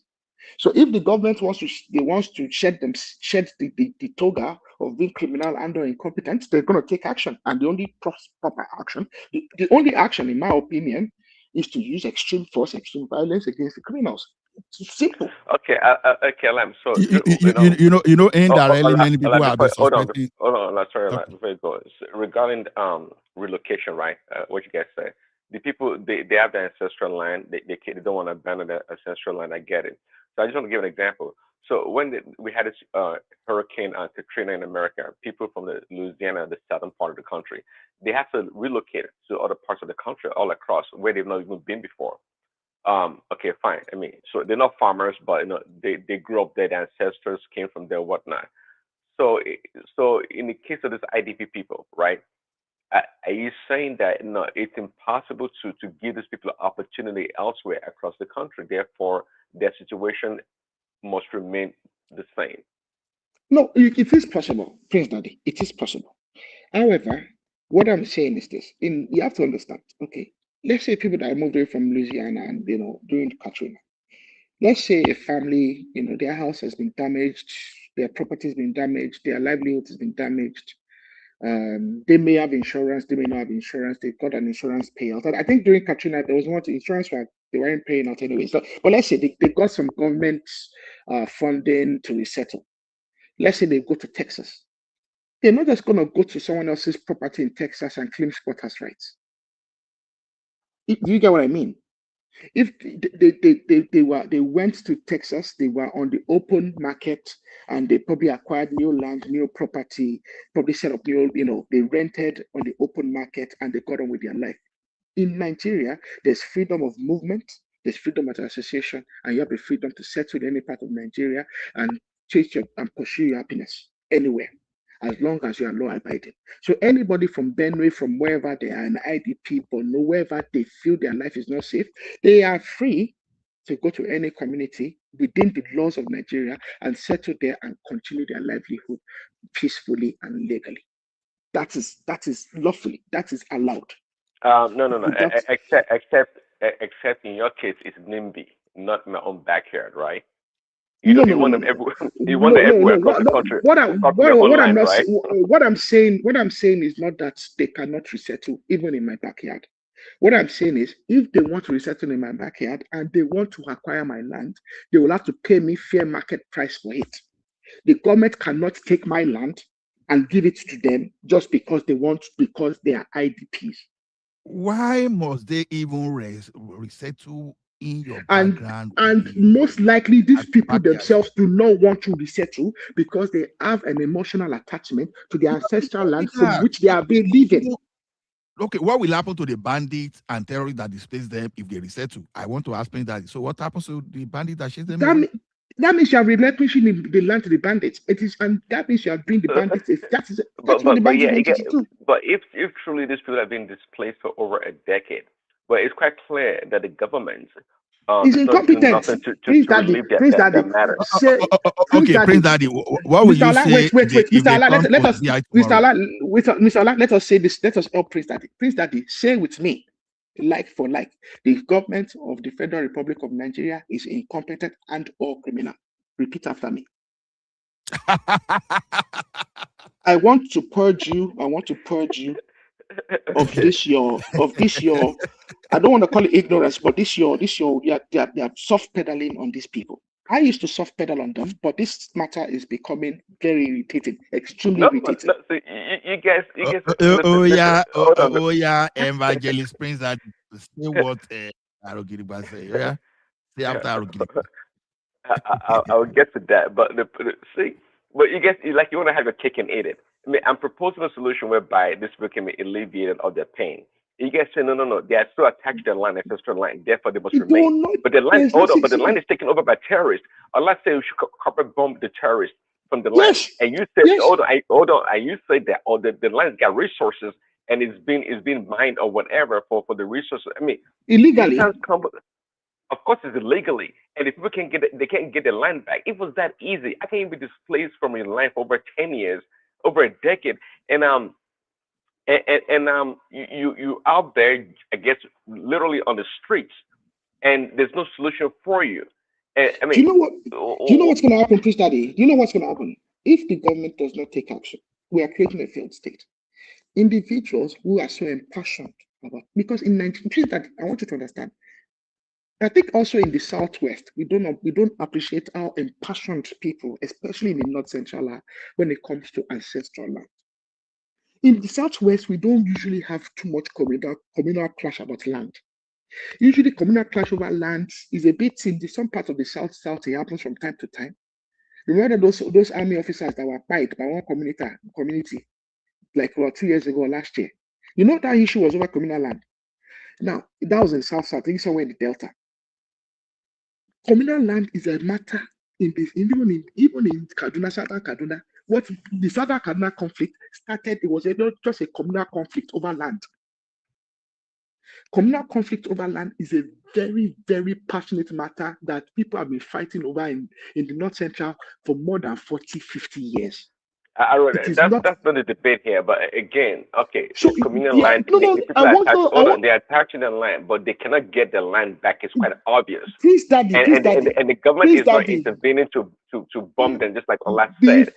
Don't use the government is not intervening. The government is failing. It's not failing to intervene will make it look like they are just indifferent. No, they are failing. This is blatant failure. Now, if the government does not take serious action soon, you are leaving the country to become a failed state where people will take laws into their hands.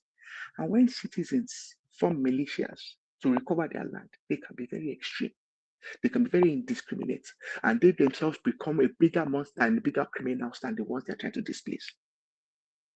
That is why the government needs to take serious action now. Because the problem with it is this. Some of the bandits and the people terrorizing you now, you know what the problem is? They themselves are individuals that lacked justice when they needed it. How about that? I've heard the accounts of many of the bandits. They themselves are individuals that were illegally displaced from their lands. There are individuals that had their cattle disrupted from them. They are the individuals that have lost. See, that's why I said this thing. The first thing I said was the government and the country lacks the capacity to dispense justice at the right time and appropriately. If they do not dispense justice, these people in the North Central that they are IDPs, you know what is going to happen to them? They are going to become criminals. Because think about it. They are in the IDPs, like someone said. They don't have access to school. They don't have access to good healthcare. They don't have access to economic opportunities. What do you think happens when people have those three things? When people suffer in extreme poverty? Because remember, young children are being born in those circumstances. Those young children, they too want to be happy. They want to be rich. They want to be successful. And some of them are going to resort to crime. One or two of them might become extreme criminals that will then disturb the community even worse than the people that displaced them are doing now. So this is a serious problem. And the government needs to react extremely rapidly to it. They've already failed because this matter has already been long overdue. I'm saying again, and I agree with Mr. Ola. Me and Mr. Ola don't agree all the time on many things. But the government needs to deploy extreme, immediate, absolute violence. That's the only thing the criminals understand, evidently. And the fact that they're not doing it shows to me that they are incompetent and or criminally liable in this what is happening. It is simple. Like you, please, Daddy, you live in a country where the president has demonstrated exactly that. Trump's message. If I listen to that source very well, I even heard a rumor that the former head of state is even involved in part of that thing happening in that place. Me, I know the person I'm suspecting. No, you understand? At least someone encouraged Sharia input in our distance. So whether because I know that many people have been pointing finger to Absalam, I don't know, allegedly. So if the government is not doing it, Ola, yeah. can you guys hear me? Can you guys We hear can me? hear you. We can hear you. We can hear you. Yeah, sorry. So I just quickly comment because I'm on the road. So I want to say, I think Aro is not being fair to the military when you say they are incompetent. These guys have done a lot of good work, right?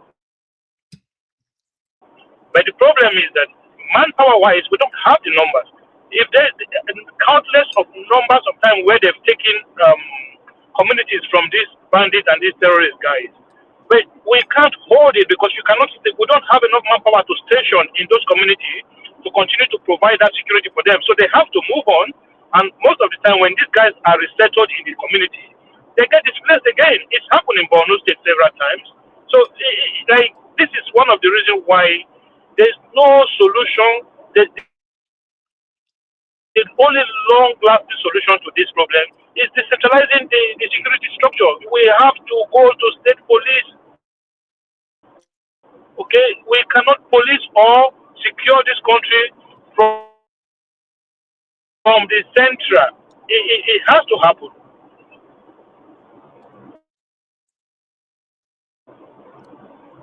We We agree with we, that now. we We're all not. agree. We agree with that. We We're all not. agree to that's the police. We are not even arguing against that. But state police in itself does not mean that the size of the security outfit will increase, unless state police guarantees that it's gonna. Because No, at it least you means need that at least. it means that it means that the state can put manpower in those red zone areas where they have problem in the state. Like if you could, as bad as Borno State, not everywhere in Borno State is been taken over or has issues. Borno State governor in control of the state police or state security structure can actually deploy and say, okay, if I need to employ additional 5,000 or 3,000, they will do it. But if you want to recruit a military soldier men in Nigeria today, they will be doing it by tribe, they will be doing it by religion, they'll be doing it by state. This state bring 300, this state bring 500, this state bring 1,000. They will be giving it to state by state recruitment. Whereas the need for it are specifically in certain areas. You know, I agree with if you. it I was agree with under you on a that. state governor control or under a state. Hey, go on, Akim. No, may I not stop you because you do for road. Yeah, so if it was under the control of a governor, the governor will know that, okay, I need extra 1,000 men to be able to do this job. And then they will recruit 1,000 men to do the job, train them, and put them in areas where they are needed. It's not rocket science. So some state governors will not need to spend more on policing. Why some, in the short term, we need to spend more. So, and in areas like that, the federal government is already giving what you call this their security votes, right? Where some governors get up to $1 billion a month, or some people get more than 1 billion naira a month as security votes, money that are not accountable for. So why not make them account for the money by decentralizing the system? You're already giving them money anyway. If you need to add more, what difference will it make? Just add a little bit, add more for it. But now they are getting that security vote and they're not doing anything with it. You know, so for me the armies, they are trying their best, but they just can't do it. It's impossible. How many do you have? We don't have up to one. So if they take over, if they take over all the a community from this bandit, yeah, that's what I'm saying. All the army in Nigeria is not to government. It's not even up to. It's not what 250,000. On top, he ran. He ran and he went to climb tree. Now that's what he did. He ran 4 kilometers, and they went to climb tree. That's what he claimed. He said he ran 4 kilometers. Wherever he claimed he ran. You know. So how are you supposed to? How are you supposed to hold any community? The previous governor, Utom, what did he do? But he had security votes also funding. What did he do to help his people? Utom was useless, man. Forget it. He was useless. He incompetent. No, even mind that guy. That guy was just useless. But we want to blame the federal government. But the governor. Utom was particularly useless. To be frank, the guy was playing. He was playing politics with a very serious matter. You know that was why you can see when the people sometimes the people are not stupid, you can see all of it shows in the last election result, because even him was trying to contest for Senate. He lost. The people did not give him anything. Governorship, everything. He lost everything. The guy then was doing the same thing. All he was doing was just propaganda, come out to criticize the federal government. People were like, what are you doing? What are you doing? These guys are taking security votes every month, They're not accountable for it. Some state governors are taking at least $1 billion, not million, $1 billion every month as security votes. And they're not accountable for it. So it's time we decentralize the system, let them start to be accountable. The central government cannot do it on its own. There's no way it's going to work. Long term, we have to decentralize it. Governors, they know where the problems are. They will be able to deploy manpower to those areas that have issues. And if there's, for some reason, they want to reclaim they reclaim any community from these people, they can easily build a police station in that community and put some facilities there for them to have constant security. Federal government cannot be like going to this community, go to one community in Abakaleke, go to one. It's impossible, It's absolutely impossible.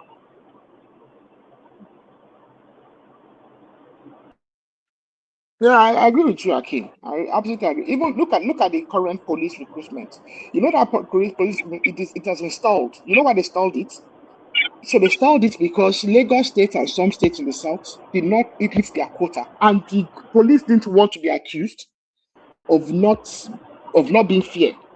So because some states in the south did not meet their quota, they literally stalled the recruitment until those states meet their quota. Can you believe it?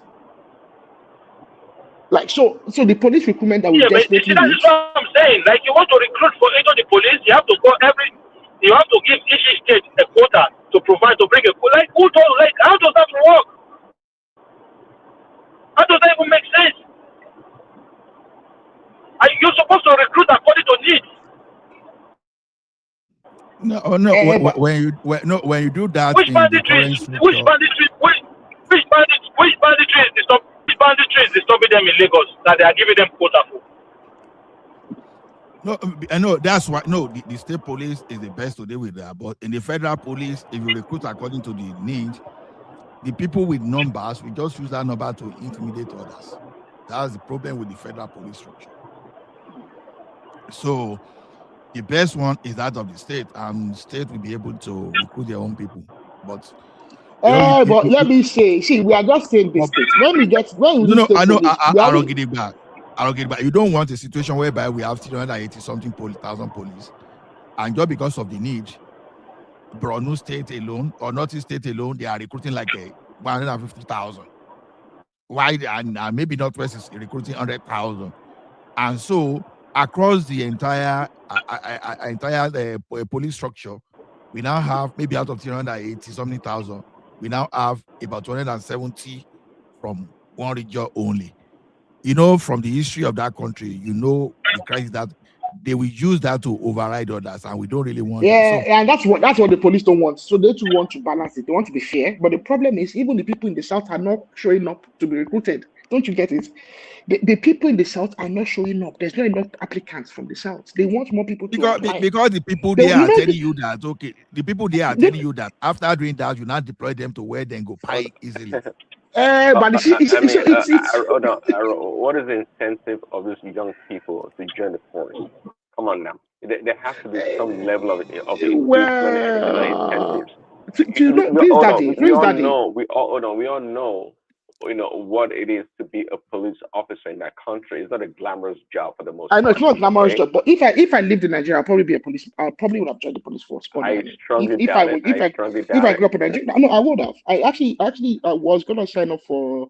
I was actually gonna return to Nigeria. What 2010 or thereabouts to do the DSS. You are not ambitious. Direct So short service. No. I mean, it is. I think it's actually. I think it's a very How will I join the police career. when my monthly salary was even more than the annual salary? Why would I join the police? Well, but I guess at the time I had the Okay, advantage. what I say now. Yeah, what I For me, say. okay, so that's the thing. For me, at the time, for me, I think having a uniform and having is a prestigious career, and something if done diligently is something that you would always be proud of. Hold on. Wait, let the me Nigerian finish police, now, Mr. Allah. You have to think about it. I did not grow up in Nigeria, and the money would not have really. I've lived a good life, and I think my family have left me something where I wouldn't be so reliant on my salary from the police. If you get what I mean, I'd always be able to land on my feet no matter what. So for me, the salary would not have been. You know what I mean? Okay. So let's come down to reality. So you are not that was you're not what you call a normal candidate for this job. So you is for more like nostalgic reasons, I would say. Okay, for the prestige of being able to say that I serve my country in uniform and I serve. Okay. See, if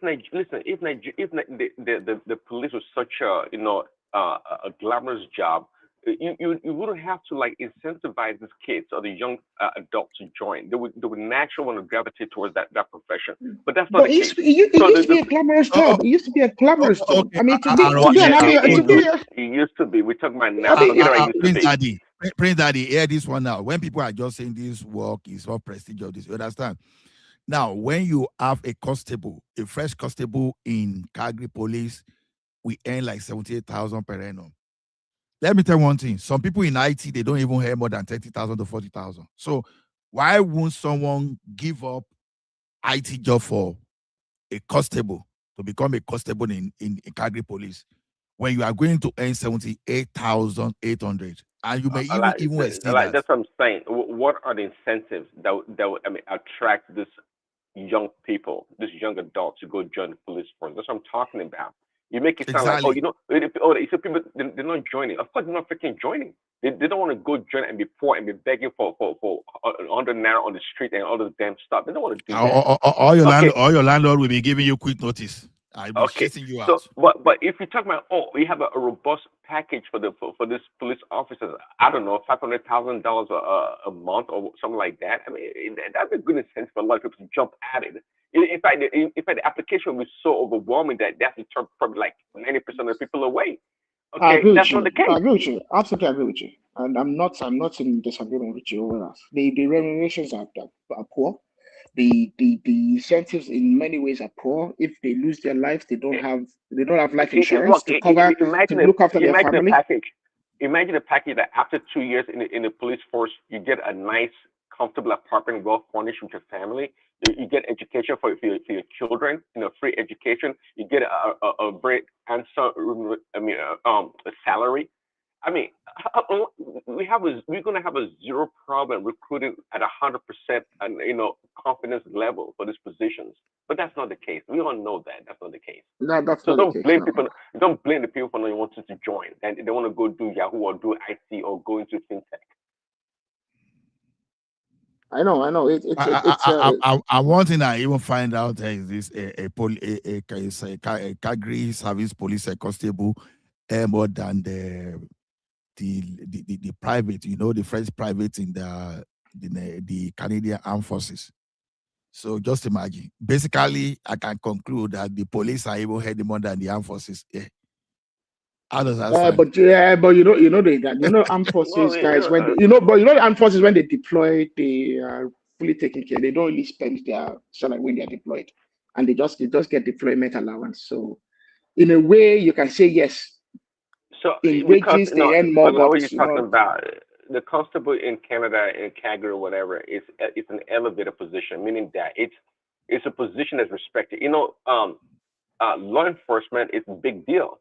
I mean, it's a thin line between anarchy in society and the people and the safety of people. So it's really being a police officer.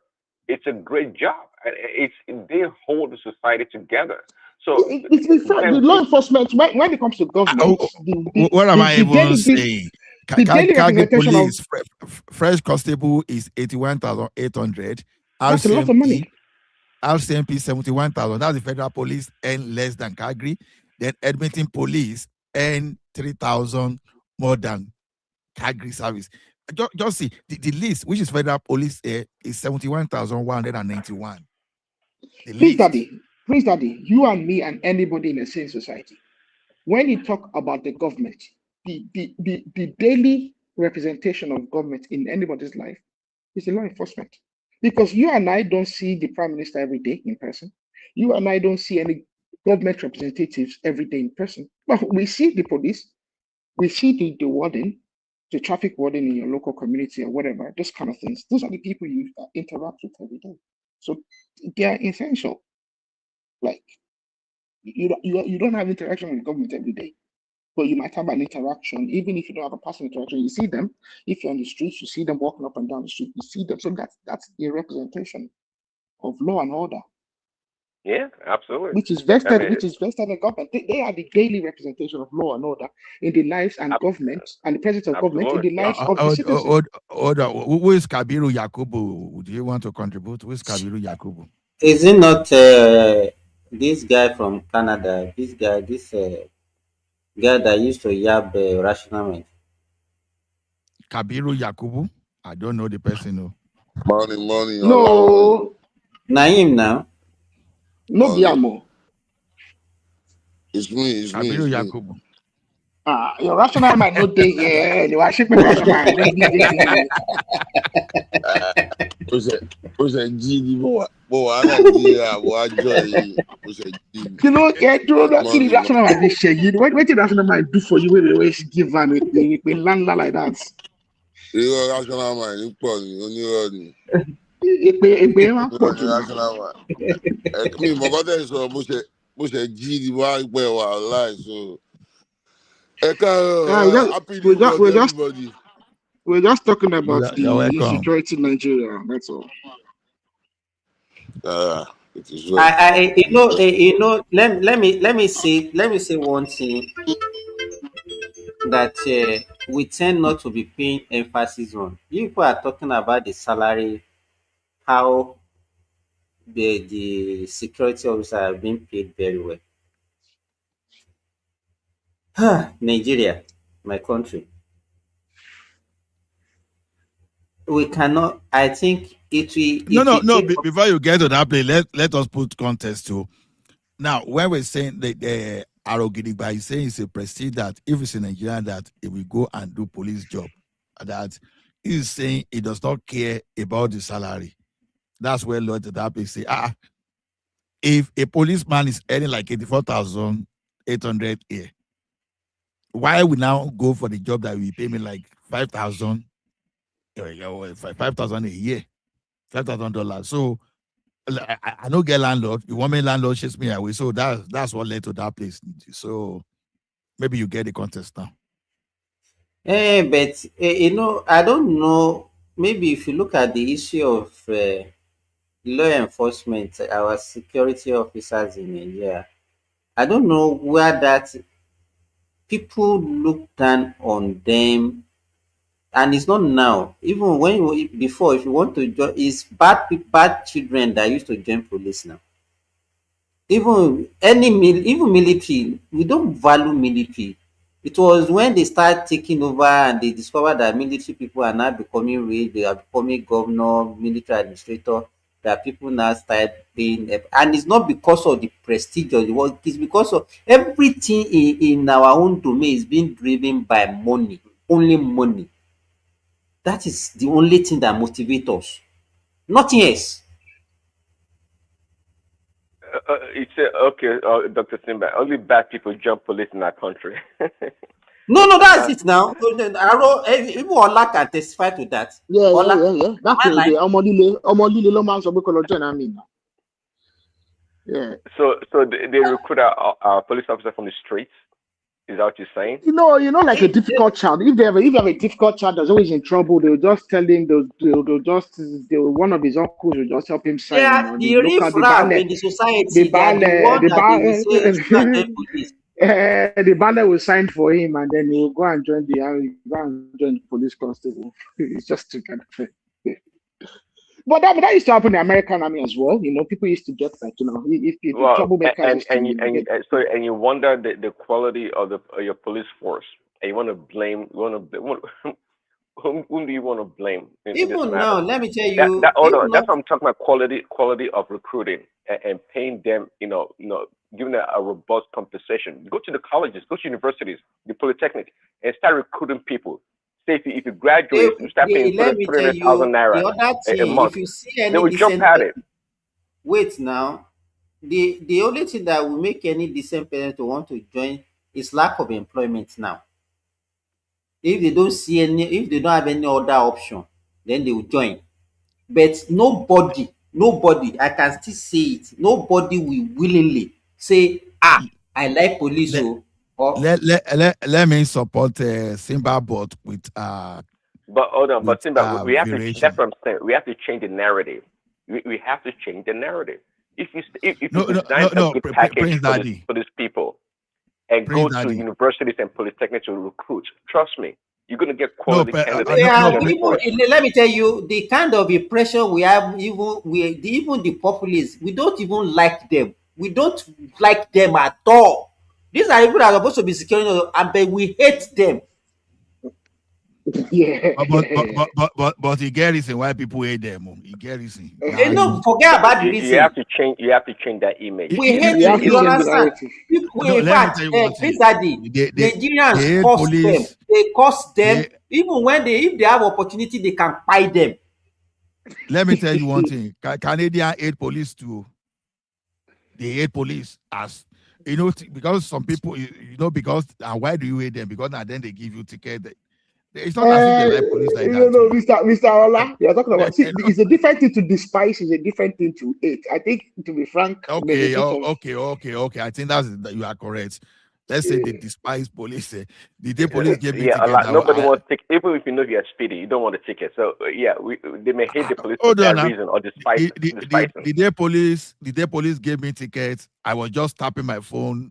I was at the red light, but I was not moving. When they gave me ticket and 3 demerit points, me when they talk, police just gave me ticket. I just say okay. And that day, I just look at that police. I say, when did police? I said, police now spying to people's car now. The guy just looked at me. He said, I don't think that's the right one. The thing that for me to speak like that, I just despise, because to me, I did not even know, because I was not moving. I thought I was doing the right thing, and this guy was not giving me this. So that's how we dislike police. It is general everywhere.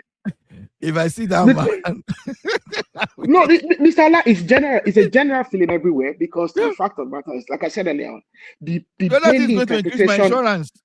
The daily interpretation of the rule of law by the government in our lives that we have an interaction with that has consequences in our life is the police, from a government perspective. So right, okay, yeah, go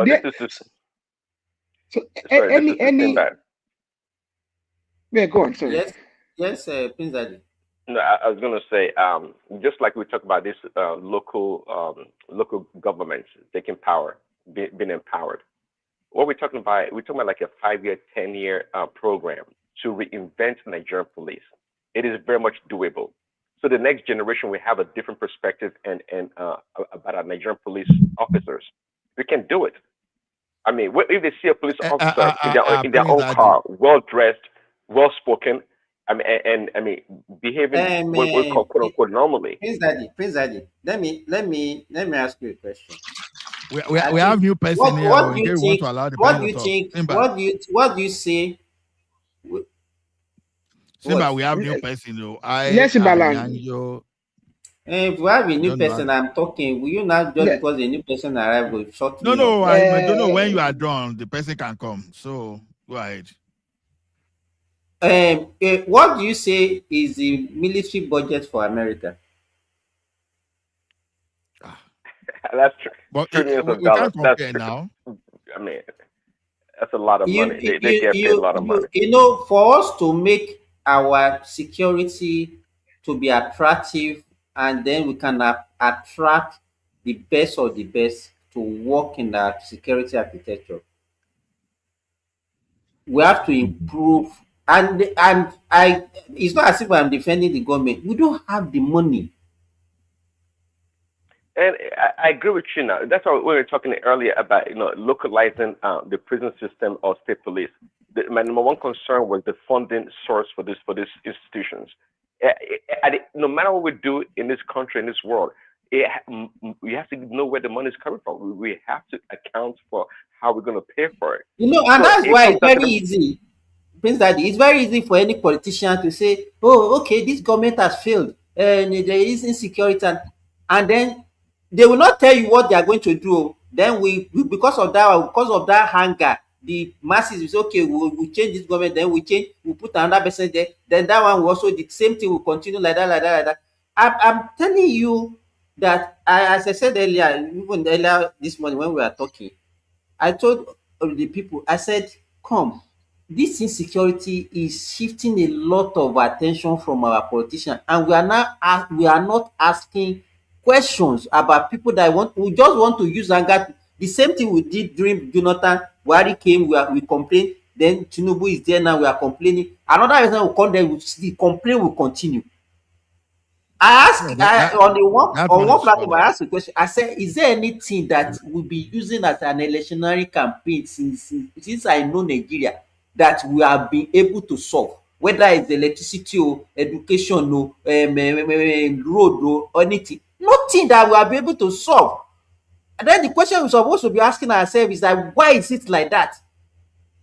It's not by changing. We have to just sit down and look at the fundamentals. If America go and look at the security budget, even Iran has over 3 million soldiers, 3 million, and there are 96 million people. How many soldiers do we have in Nigeria? We know it 350,000. Okay. You understand? You know it. The fundamental is say, the government is not serious. The people, are we serious? Yeah, we don't want to pay tax. No, but first thing is we have to first be tax compliant.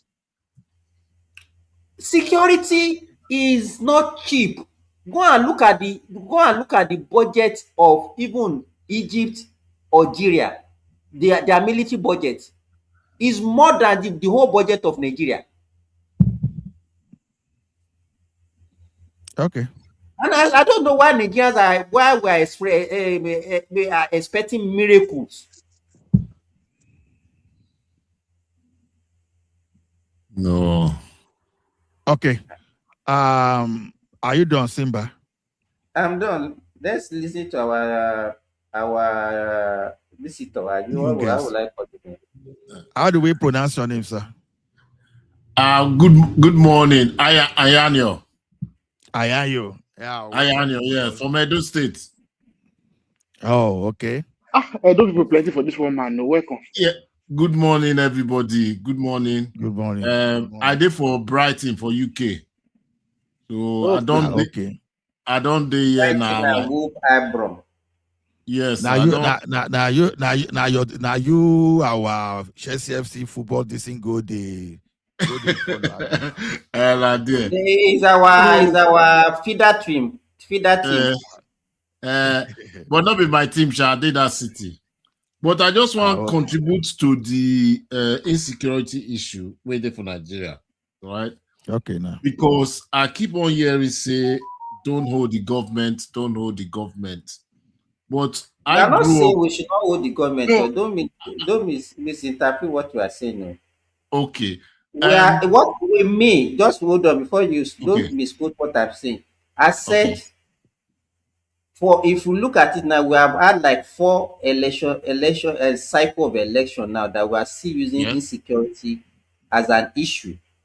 Yes. And what I'm saying is that if we make it a point of something that we're using to change our leaders, then it will not go because politicians will be using it every time election is approaching, and then we'll be using that anger to be changing and we will not get results. That's what I'm saying. I'm not saying we should not hold the Okay. government Okay. accountable. Okay. Yeah. I understand you now. What I was going to say is that the whole Nigerian system itself needs overhauling to start with. We can't keep on giving the excuse that either there is no money or nobody can be accountable. It's ridiculous.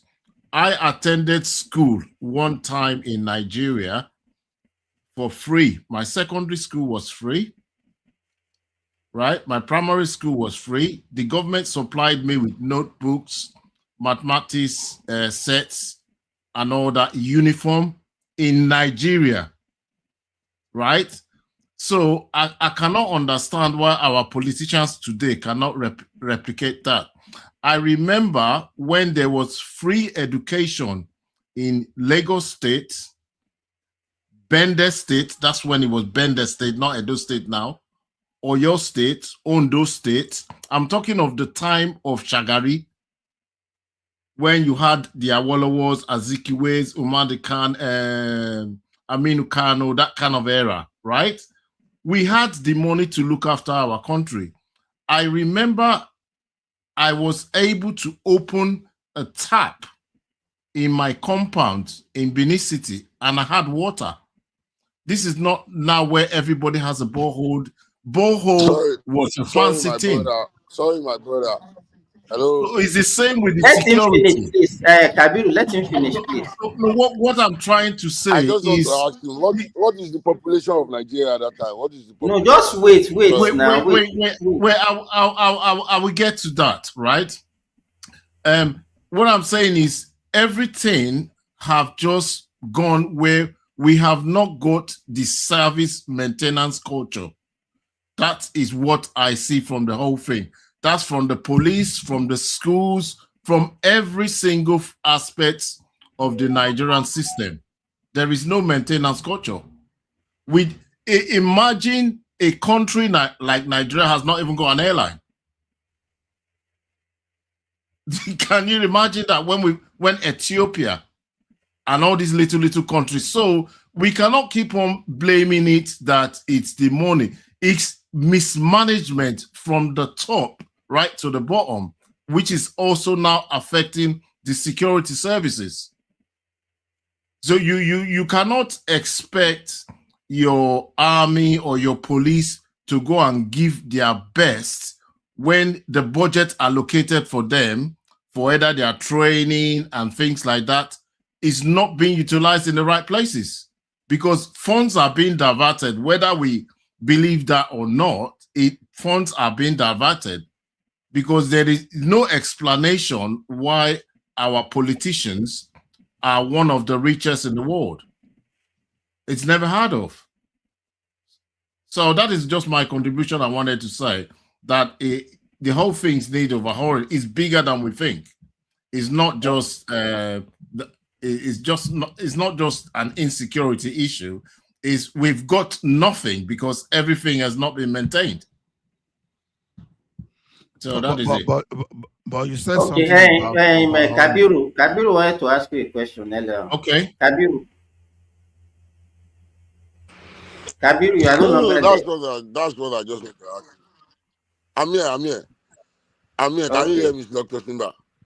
Yeah, we can hear you. That's what I just want to ask you. Now, what is the population of Nigeria at that time he's talking about? That's what I want to ask. But this problem is not about population, to be honest. It's not about population. What is the population of India? What is the population of China? We can't keep on using population as a yardstick. There are other So countries that have got more. You know, I Are you, totally agree hold on. with you. But if you look at it, let me tell you, we've not been planning, and it's not something that started today. Yes. You understand? If you go back as far back as even in the late 60s, early 70s, what is our main source of revenue in Nigeria is crude oil. The same, if you look at what we are getting from crude oil in the early 70s, we are not even getting it now. And then look at our population, to go back to what Kabiru is saying. Look at our population in 1970, look at that, we have tripled our population, the size of our population. Meanwhile, our revenue does not, in fact, Dr. Simba, decrease. hold on. Yeah. Hold on, Dr. Simba. Even Walla, the Canada that me and you are saying, is education free there? Is it totally free? No, Like, just forget about it. No, forget about it. You know, if we've been having good government, and then with our population growth, and we are growing with our revenue, and everything, at least we should be able to cater for some of these things that we are saying. But when you look at it, we've been declining right from then. The revenue is reducing, the population is increasing, and so what do we expect? Nigeria is supposed to have been it's not even, planning it's not, for, Dr. for Simba, it's not even more than that. 50, 60, 70 years ago. It's So not, it's lack of that plan, Dr. Simba, it's not even that. planning, that we are reaping the fruits It's not now. even, That we are now making it like it's not a even hasty that. thing, that anybody that comes in now within 1 year or 2 years must fix things. Dr. That era Simba, that it's you not are even talking that about, we are period. also beneficiary now. I So it's think not we as are if what you are practicing, saying we don't that know. time we are even practicing regional government, not all this government that we are practicing now. That time I think we have Western region and all those No. Even kind of that, stuff. no, the That's why time he was we are. talking about was in between 79 and 83 now, when when what's the name? What's Shagari. the name of the governor of Delta Shagari, State? Ambrose Ambrose. Ali. Jacondi. Okay. Ambrose Ali was there.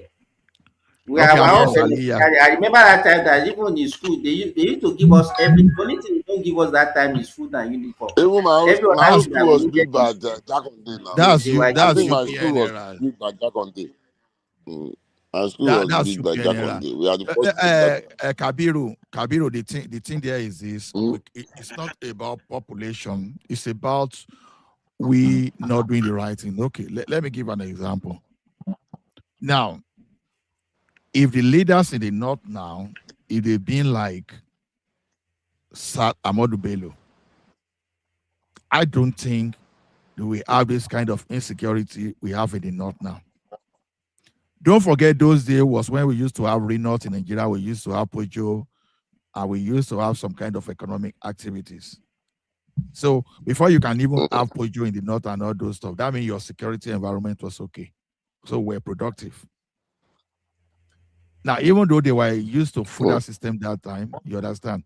But the time we have today is the one that you are not giving those people education, you are not even giving them skills. All you want to is to manipulate them to sustain yourself in power. That is what is happening in the north today. Now, all the mining in the north now, for example, if they use that mining to create job for those people in the north, there will be less human resources for bandits and terrorists to use in that region. But what we have today, they finished the economy of that region. It's almost nothing. Ola. Yeah. What are those things that were fetching us money before we started exploring petroleum? Is it not mining and agriculture? Yes, mining and agricultural produce chain. Yeah. So why do we abandon those things? Because Free money now, oil money free. When It's go what prevented us from getting money from those ones and add it to the because we one are that we are getting from incompetent. oil? When go one was saying that he has more money, he has money, he doesn't Yeah, know he what to do doesn't know with it. what to use the money for. No, Simba. I don't even want us to make it simple like that. Let me tell you one thing. we were getting oil in the southwest region before these people took Midwest away from us in the name of weakening Awolowo. You know, although the oil may not be in the quantity post Civil War, but at least we were getting spot in the south, in the western region area, right?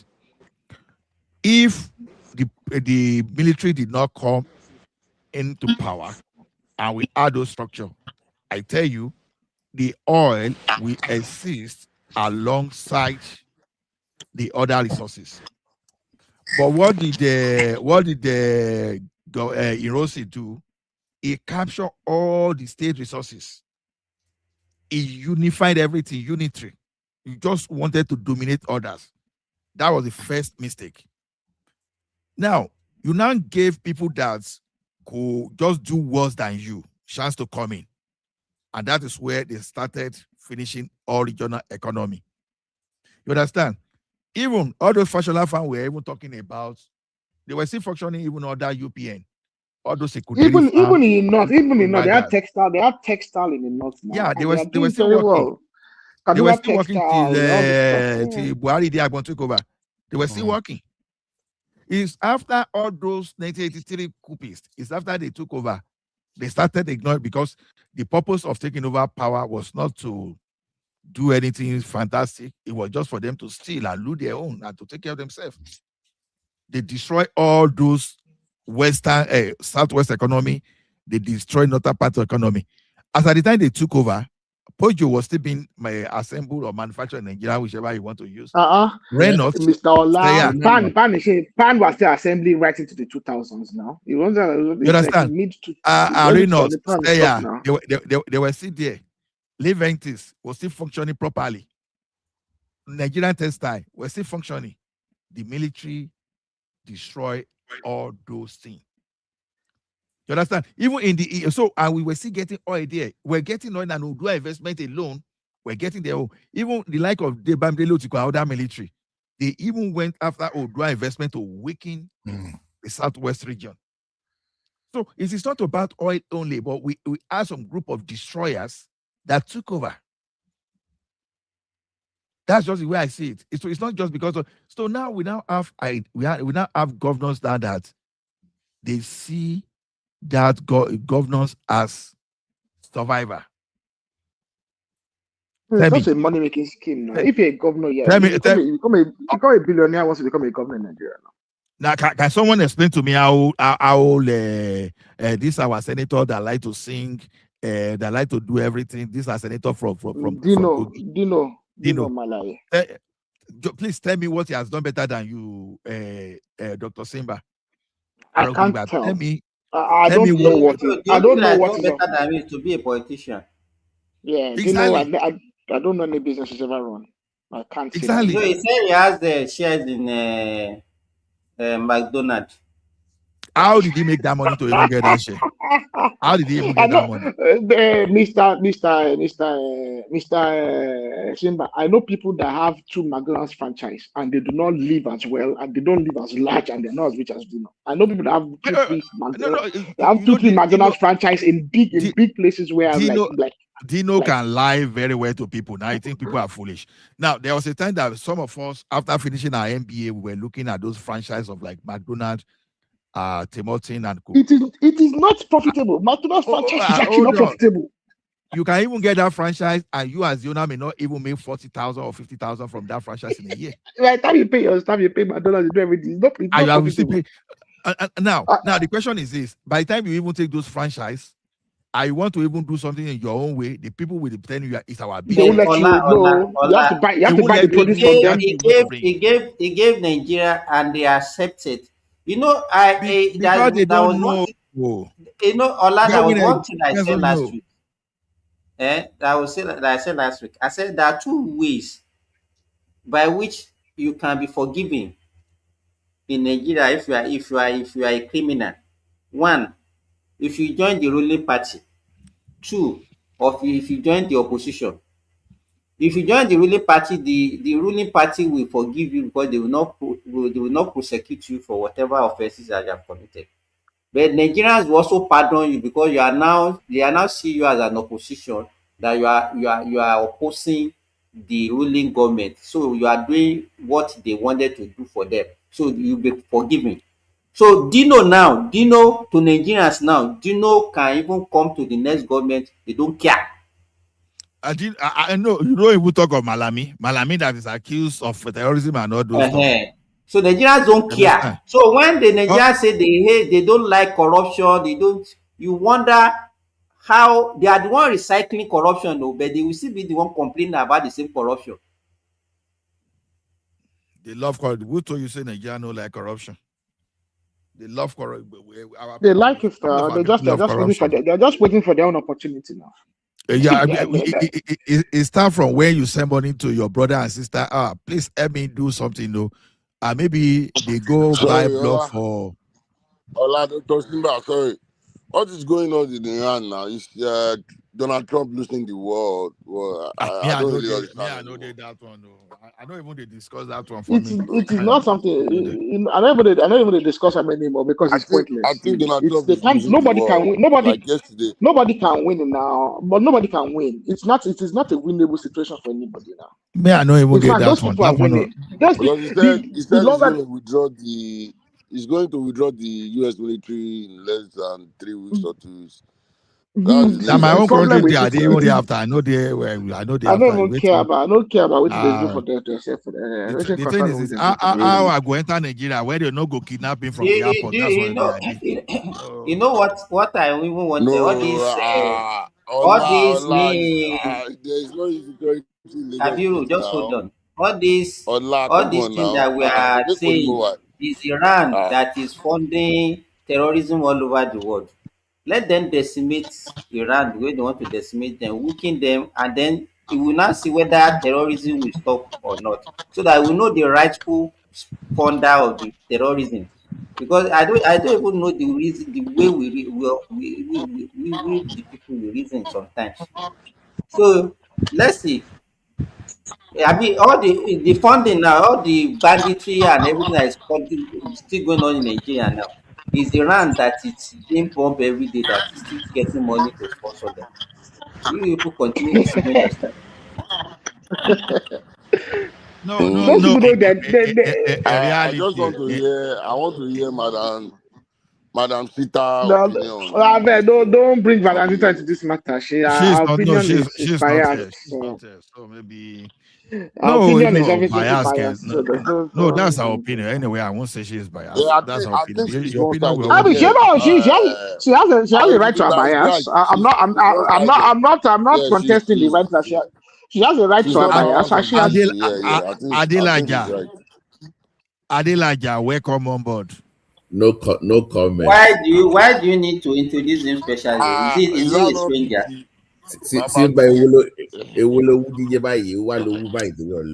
No. I need to call Adelaja because he's the prince from Adelaja is the prince. Adelaja now. Gbogbo anybody náà ló lè máa pe ẹ lọ́mọ ọba náà kí kó wá ní gbogbo kékeré sọ̀rọ̀. Amorawa Simba Amorawa. Make sure I'm in peace now. Tibo. Tibo ni wọ́n ibi tìlú ẹ ni ìlú tèmi náà lèmi náà náà. Ti Saudi Arabia ṣe face of Prince of cartoon yẹn ni. No, don't let us take Ayayu out too, because Ayayu, I don't think you understand you. Prince of Persia, this is No. But what Adelaja, welcome. Adelaja, the terrorists have regrouped fully in your state. Ogun State. You know, Kwara State, that one. You know my mind, especially those people in Ilorin. If we are getting Yoruba Nation today, I want those people in Ilorin to be taken to Sokoto, or we don't even take Kwara State to Yoruba land. Do you? Ogun State now is that a state of particular concern to Yoruba Nation. Yeah, but that's dangerous. That is dangerous because once they're in Ogun State, they are the coast. Ogun State has the longest. I think is it either Ondo or Ogun State has the longest coastline. Ondo has that. Okay. Yeah. But followed by Banditry has follow, increased in Ondo State and Ogun State No, now, and Lagos has that's more than dangerous. Ogun now. Do you think Kwara and Kogi is a lost cause for Yoruba? no. Kogi is not a lost cause because you can see I mean, in that terms the of governor. their mentality.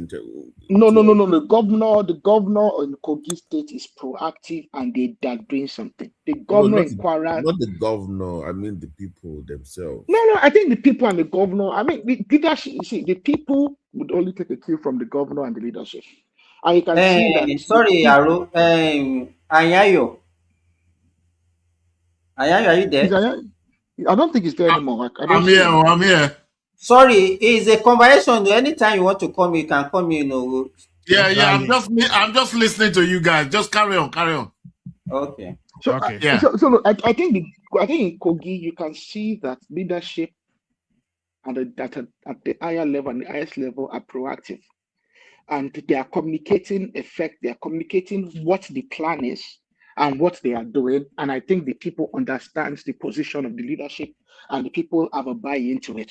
The problem in Kwara is this: I do not see Abdurrahman being proactive enough, and I don't know why. I don't know why, and I think the problem with Is it being Kwara, just because he's not? This is his last tenure or what? it could be that, and I think also it does not want to offend. It does. I think there's this thing in Kwara where everybody wants to play it safe. Nobody wants to rock the. And do you know that? Okay, no, don't let me say this. I don't It's want to not block only the the kid. Yoruba speaking part that is being affected. Yeah, it's right across. It's really right across Kwara. Because what is actually terrible in Kwara, we have Kwara North, Kwara Central, and Kwara South. Kwara South is the one that all these the Kwara North is where where they killed almost 100 people the last time. But you mentioned Ogun State. Do we have active terrorist cells now in Ogun State now, or am I missing something? No, you fell for Leon Jade is what you did the other time when you pursued them out, Abby.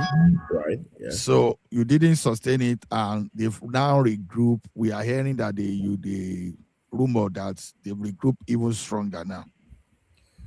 What part of it? we have some we have some kind of intelligence in the southwest that the government is not. Ola is now working for Radio Ekiti now, so he has more information. No. Let me tell you one thing. Allah has summoned that Gani Adams, and Gani Adams came out. He said what they are doing, what they've done so far, all those stuff. So, likewise, there are so many people being engaged. The question I want to ask: whose land are they occupying? It can't be Jebu anyways. I want you. Because what my point is, if the locals are not part of the problem, why can somebody just come from nowhere? That was my because I'm trying to figure out what part of Ogun State we even welcome this. It can't be Jebu, it can't be Egba. Yeah, why? So who are the ones? Who are the locals that are collaborating with them in my state? I'm trying to figure out where in Ogun State this is happening. What's going on? Because Ola brought it up. Because I just don't see Ogun State being a base for terrorist activities or launch in Southwest. So I'm trying to figure out what part of Ogun State. And Sunday Igboho is busy with his APC. The man has lost his mind, anyways. He's busy with APC now. Korea security man. So if it's going to be Gani Adams and Amotekun and Mekoya, they had their summit like last year. Sunday thought Yoruba Nation. I knew that guy was okay. Let me tell you where they say these people are hiding. They say in Ijebu-Assis. So the commissioner of police, that's outgoing commissioner of police, Larry Ogunlowo, identified dense forest in Ijebu-Assis at the primary hiding spots. Then Odogbolu local government area. So there is a particular, although this one is all about attack around the Alayo fish farm cluster in Ikongba and the agro axis. So when they talk of forest hideouts, is it Egusin? I don't know how to call the name of this thing. Egusin area in Ijebu, and they mention a lot, and some bad spots along Shagam Ijebu, the expressway. So they've the police, I think they actually map out the place. So it's not as if this thing is aiding. So it's not as if it's aiding or the okay. Even if you go to Vanguard, 5 days ago, you will see what the commissioner of police stated there. So it's even the police that is telling us this one now. You know, Ola, here's my worry. If care is not taken, Lagos will probably be the only safe state in Southwest in the next 3 to 4 years if this continues. To project in the future, because there seems to be no resistance. You know, we had that buffer zone, which was our Kwara and that Okeogun, or that was the buffer zone. I think that has been penetrated, infiltrated once a week in there. Now, when we start hearing Ogun State, that means what the Wallace in already. So if this continues in the next 3 years, even Egba will not be safe.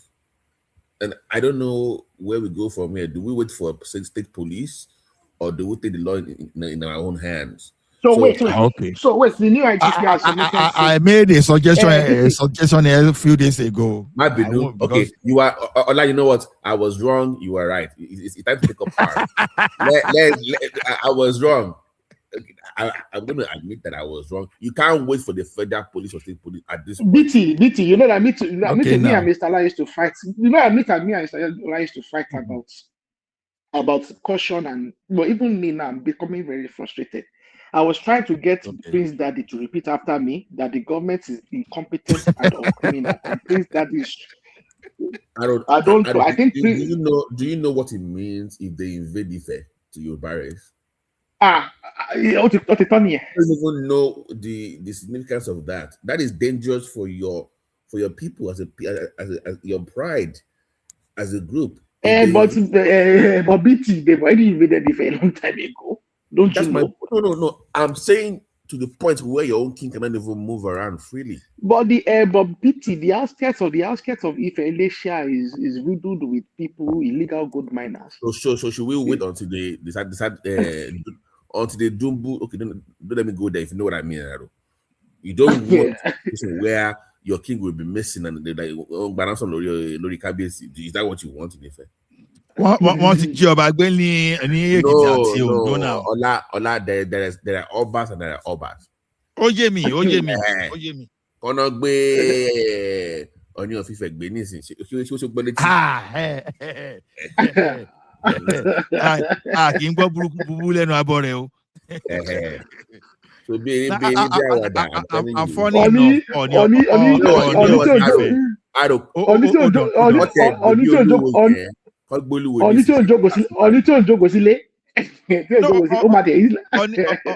Oni is really pushing, though. Oni of Ife is really pushing, though. The problem, you see, the problem with no. See, all those people are politicizing their pushing. They are politicizing their pushing. They are not. No, Oni is not politicizing anything. You don't get your information properly. It's not. They are as frustrated as you are. Let me tell you. I told you something the other time. Do you know they almost? If I want to log on Sunday, more log on Sunday. Hold on. Ola. I think there is one thing that you are not looking at. Our people have been compromised. Let me tell you, there is no insecurity that can come to your land without the participation of your locals. No, you are not getting the point. Let me tell you something.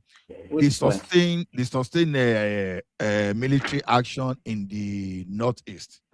Those terrorists, they are escaping to other parts of the country.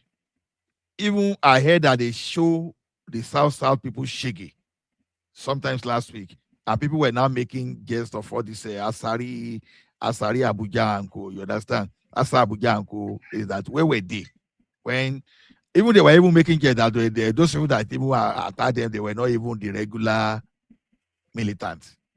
Now, these people that are running away from Borno, from Sokoto, they are coming to the south.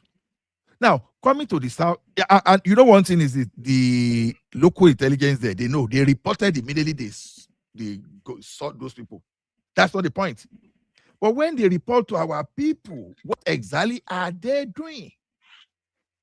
I heard, I don't know how far I heard that Alaafin, maybe when it's some organ, maybe they use some kind of hunter, they chase some people away. I don't know how far that is true.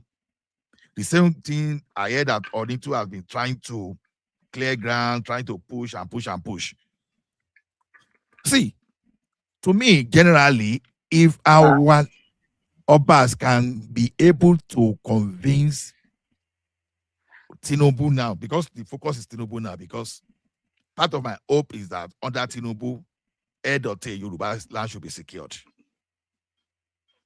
Give OPC contract of like, because Ghanaian Adam say, Edowawu, just give. Ghanaian Adams of a make a win, Mr. Allah. Don't Arokin sort of make a win, even for the short time. You know, that's big pushback just for a minute. You can't allow them to come all the way. Okay. Ṣe bí àmì ṣe bí àmì kan gbọ́kànlé Sunday ní bí Sunday tó ń ní gbọ́kànlé náà ló ti dé orí di APC tó ń léyọ̀ káàkiri pé Tinubu mọ̀ ṣe ìta kí ló No, it's not even that Sunday. Arrow. It wasn't an issue of Sunday himself. It was what he represents. Moral booster ni bó ṣe wà kí bí ó máa jà fún ẹ fún rẹ, but bó ṣe defect yẹn ó demoralize àwọn tó believe in that kind of thing when it comes to security, not Yoruba nation necessarily. But security. Sherry, that's a problem. People don't know how to be there's nothing wrong with it. I even say this thing. Even if you're an INEC official, you can be partisan. There's nothing that makes it. You're human. Your humanity and your civic rights allows you to participate in partisanship. However, you must be fair in your vote. But it's Sunday. There's nothing wrong with him being a PC member. But even at that, you can still have you can still have show discuss security, my boy. No, he abandoned ship is my point. Exactly. So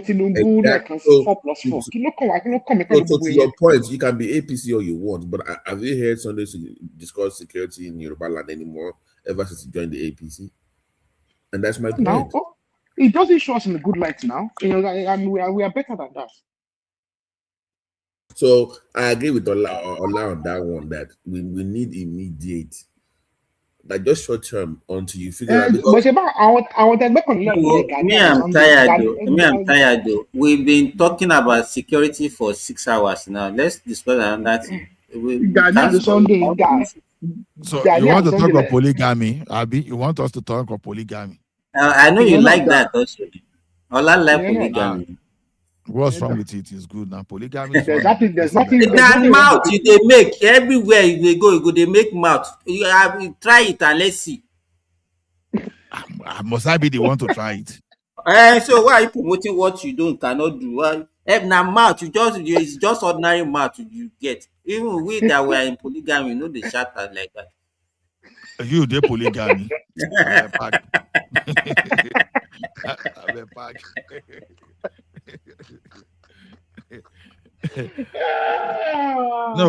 No, polygamy is actually good. There's no you see one thing. Look at some people that didn't get problem in the Bible. You understand? And look at people who get problem. You understand? Now, Adam and Eve. Adam was in a monogamy relationship. What happened? He listened to serpent, and that one went against God. You understand? David had several wives. And what happened to David? It was the favorite of God. So what are you talking about? So, and when you even look at the animal kingdom, animals generally they are polygamous in nature. So how come that human cannot do the same thing? Mr. Allah, on this one I am saying, can you stand in front of your wife and say it? But Aro, you are a prince, and that's Yes, all now. this yeye prince wey dey on this platform. That's what you are just praised by. Don't share So a how can a prince be talking like this? You call yourself a prince and you are talking like this. You are afraid of a Hey, woman. I'm surprised though. Mr. You are supposed. Oh, but Simba, that or like junior, I'm trying to BT, don't call it Olaju. ìwé Ọkùnrin tí ò bá àkàjù yẹn náà ni ó jẹ́ ká.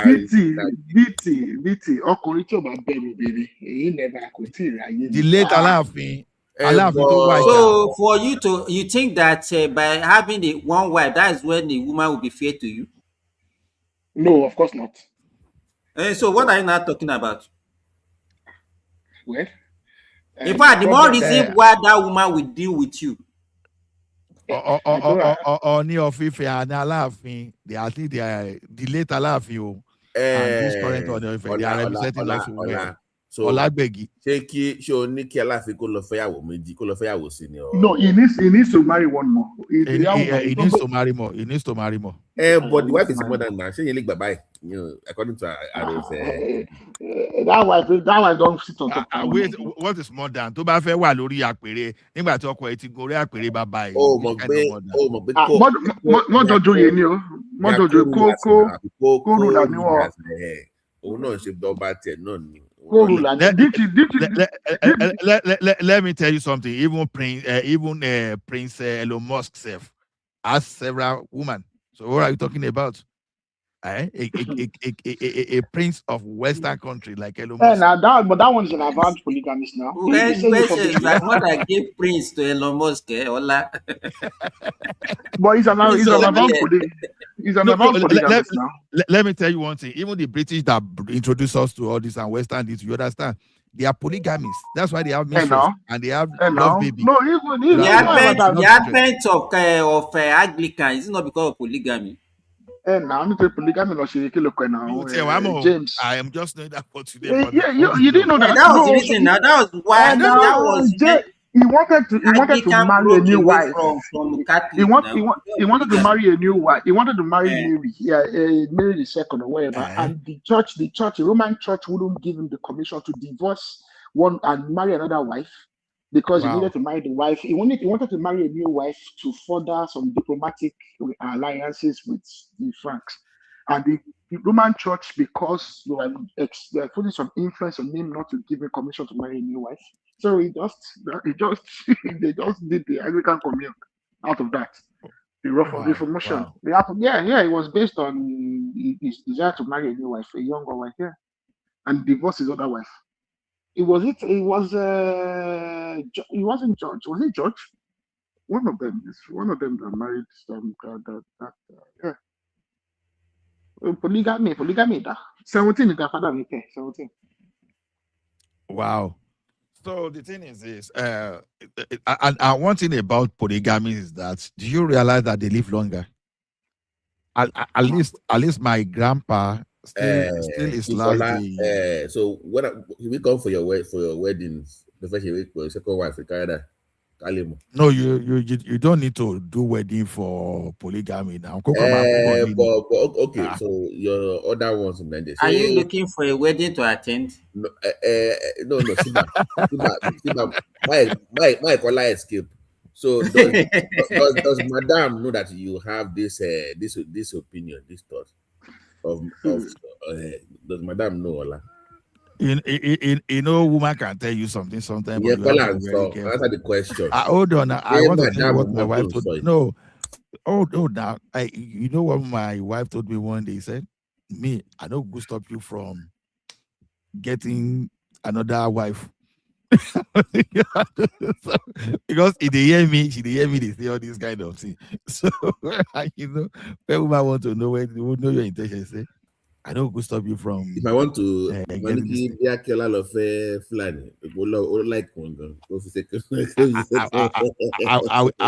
I will tell my wife. Say, okay, I like that. I like that.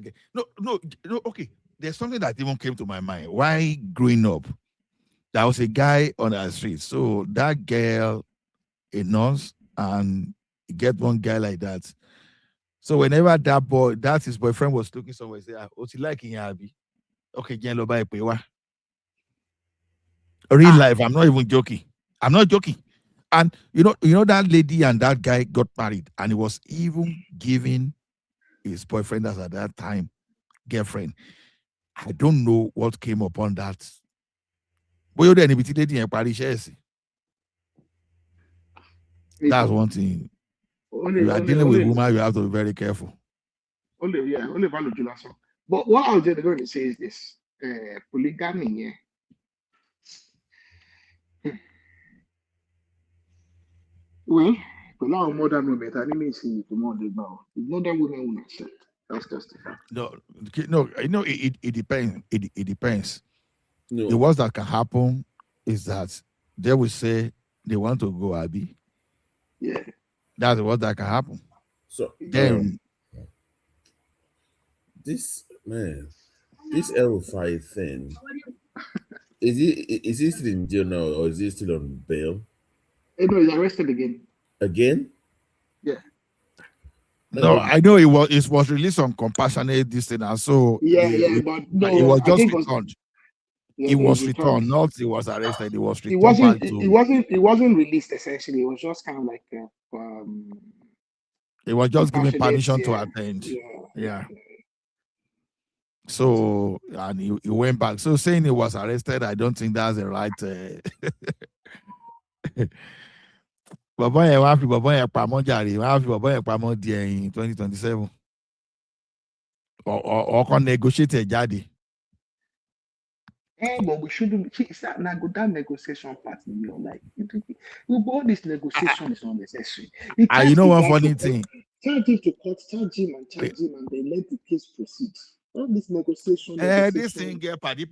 You know, Ribadu said the reporter said that Ribadu won Rufai's mother. He went. And they are supposed to be friends. So even that person, even that person that is there. Peter can go anywhere now.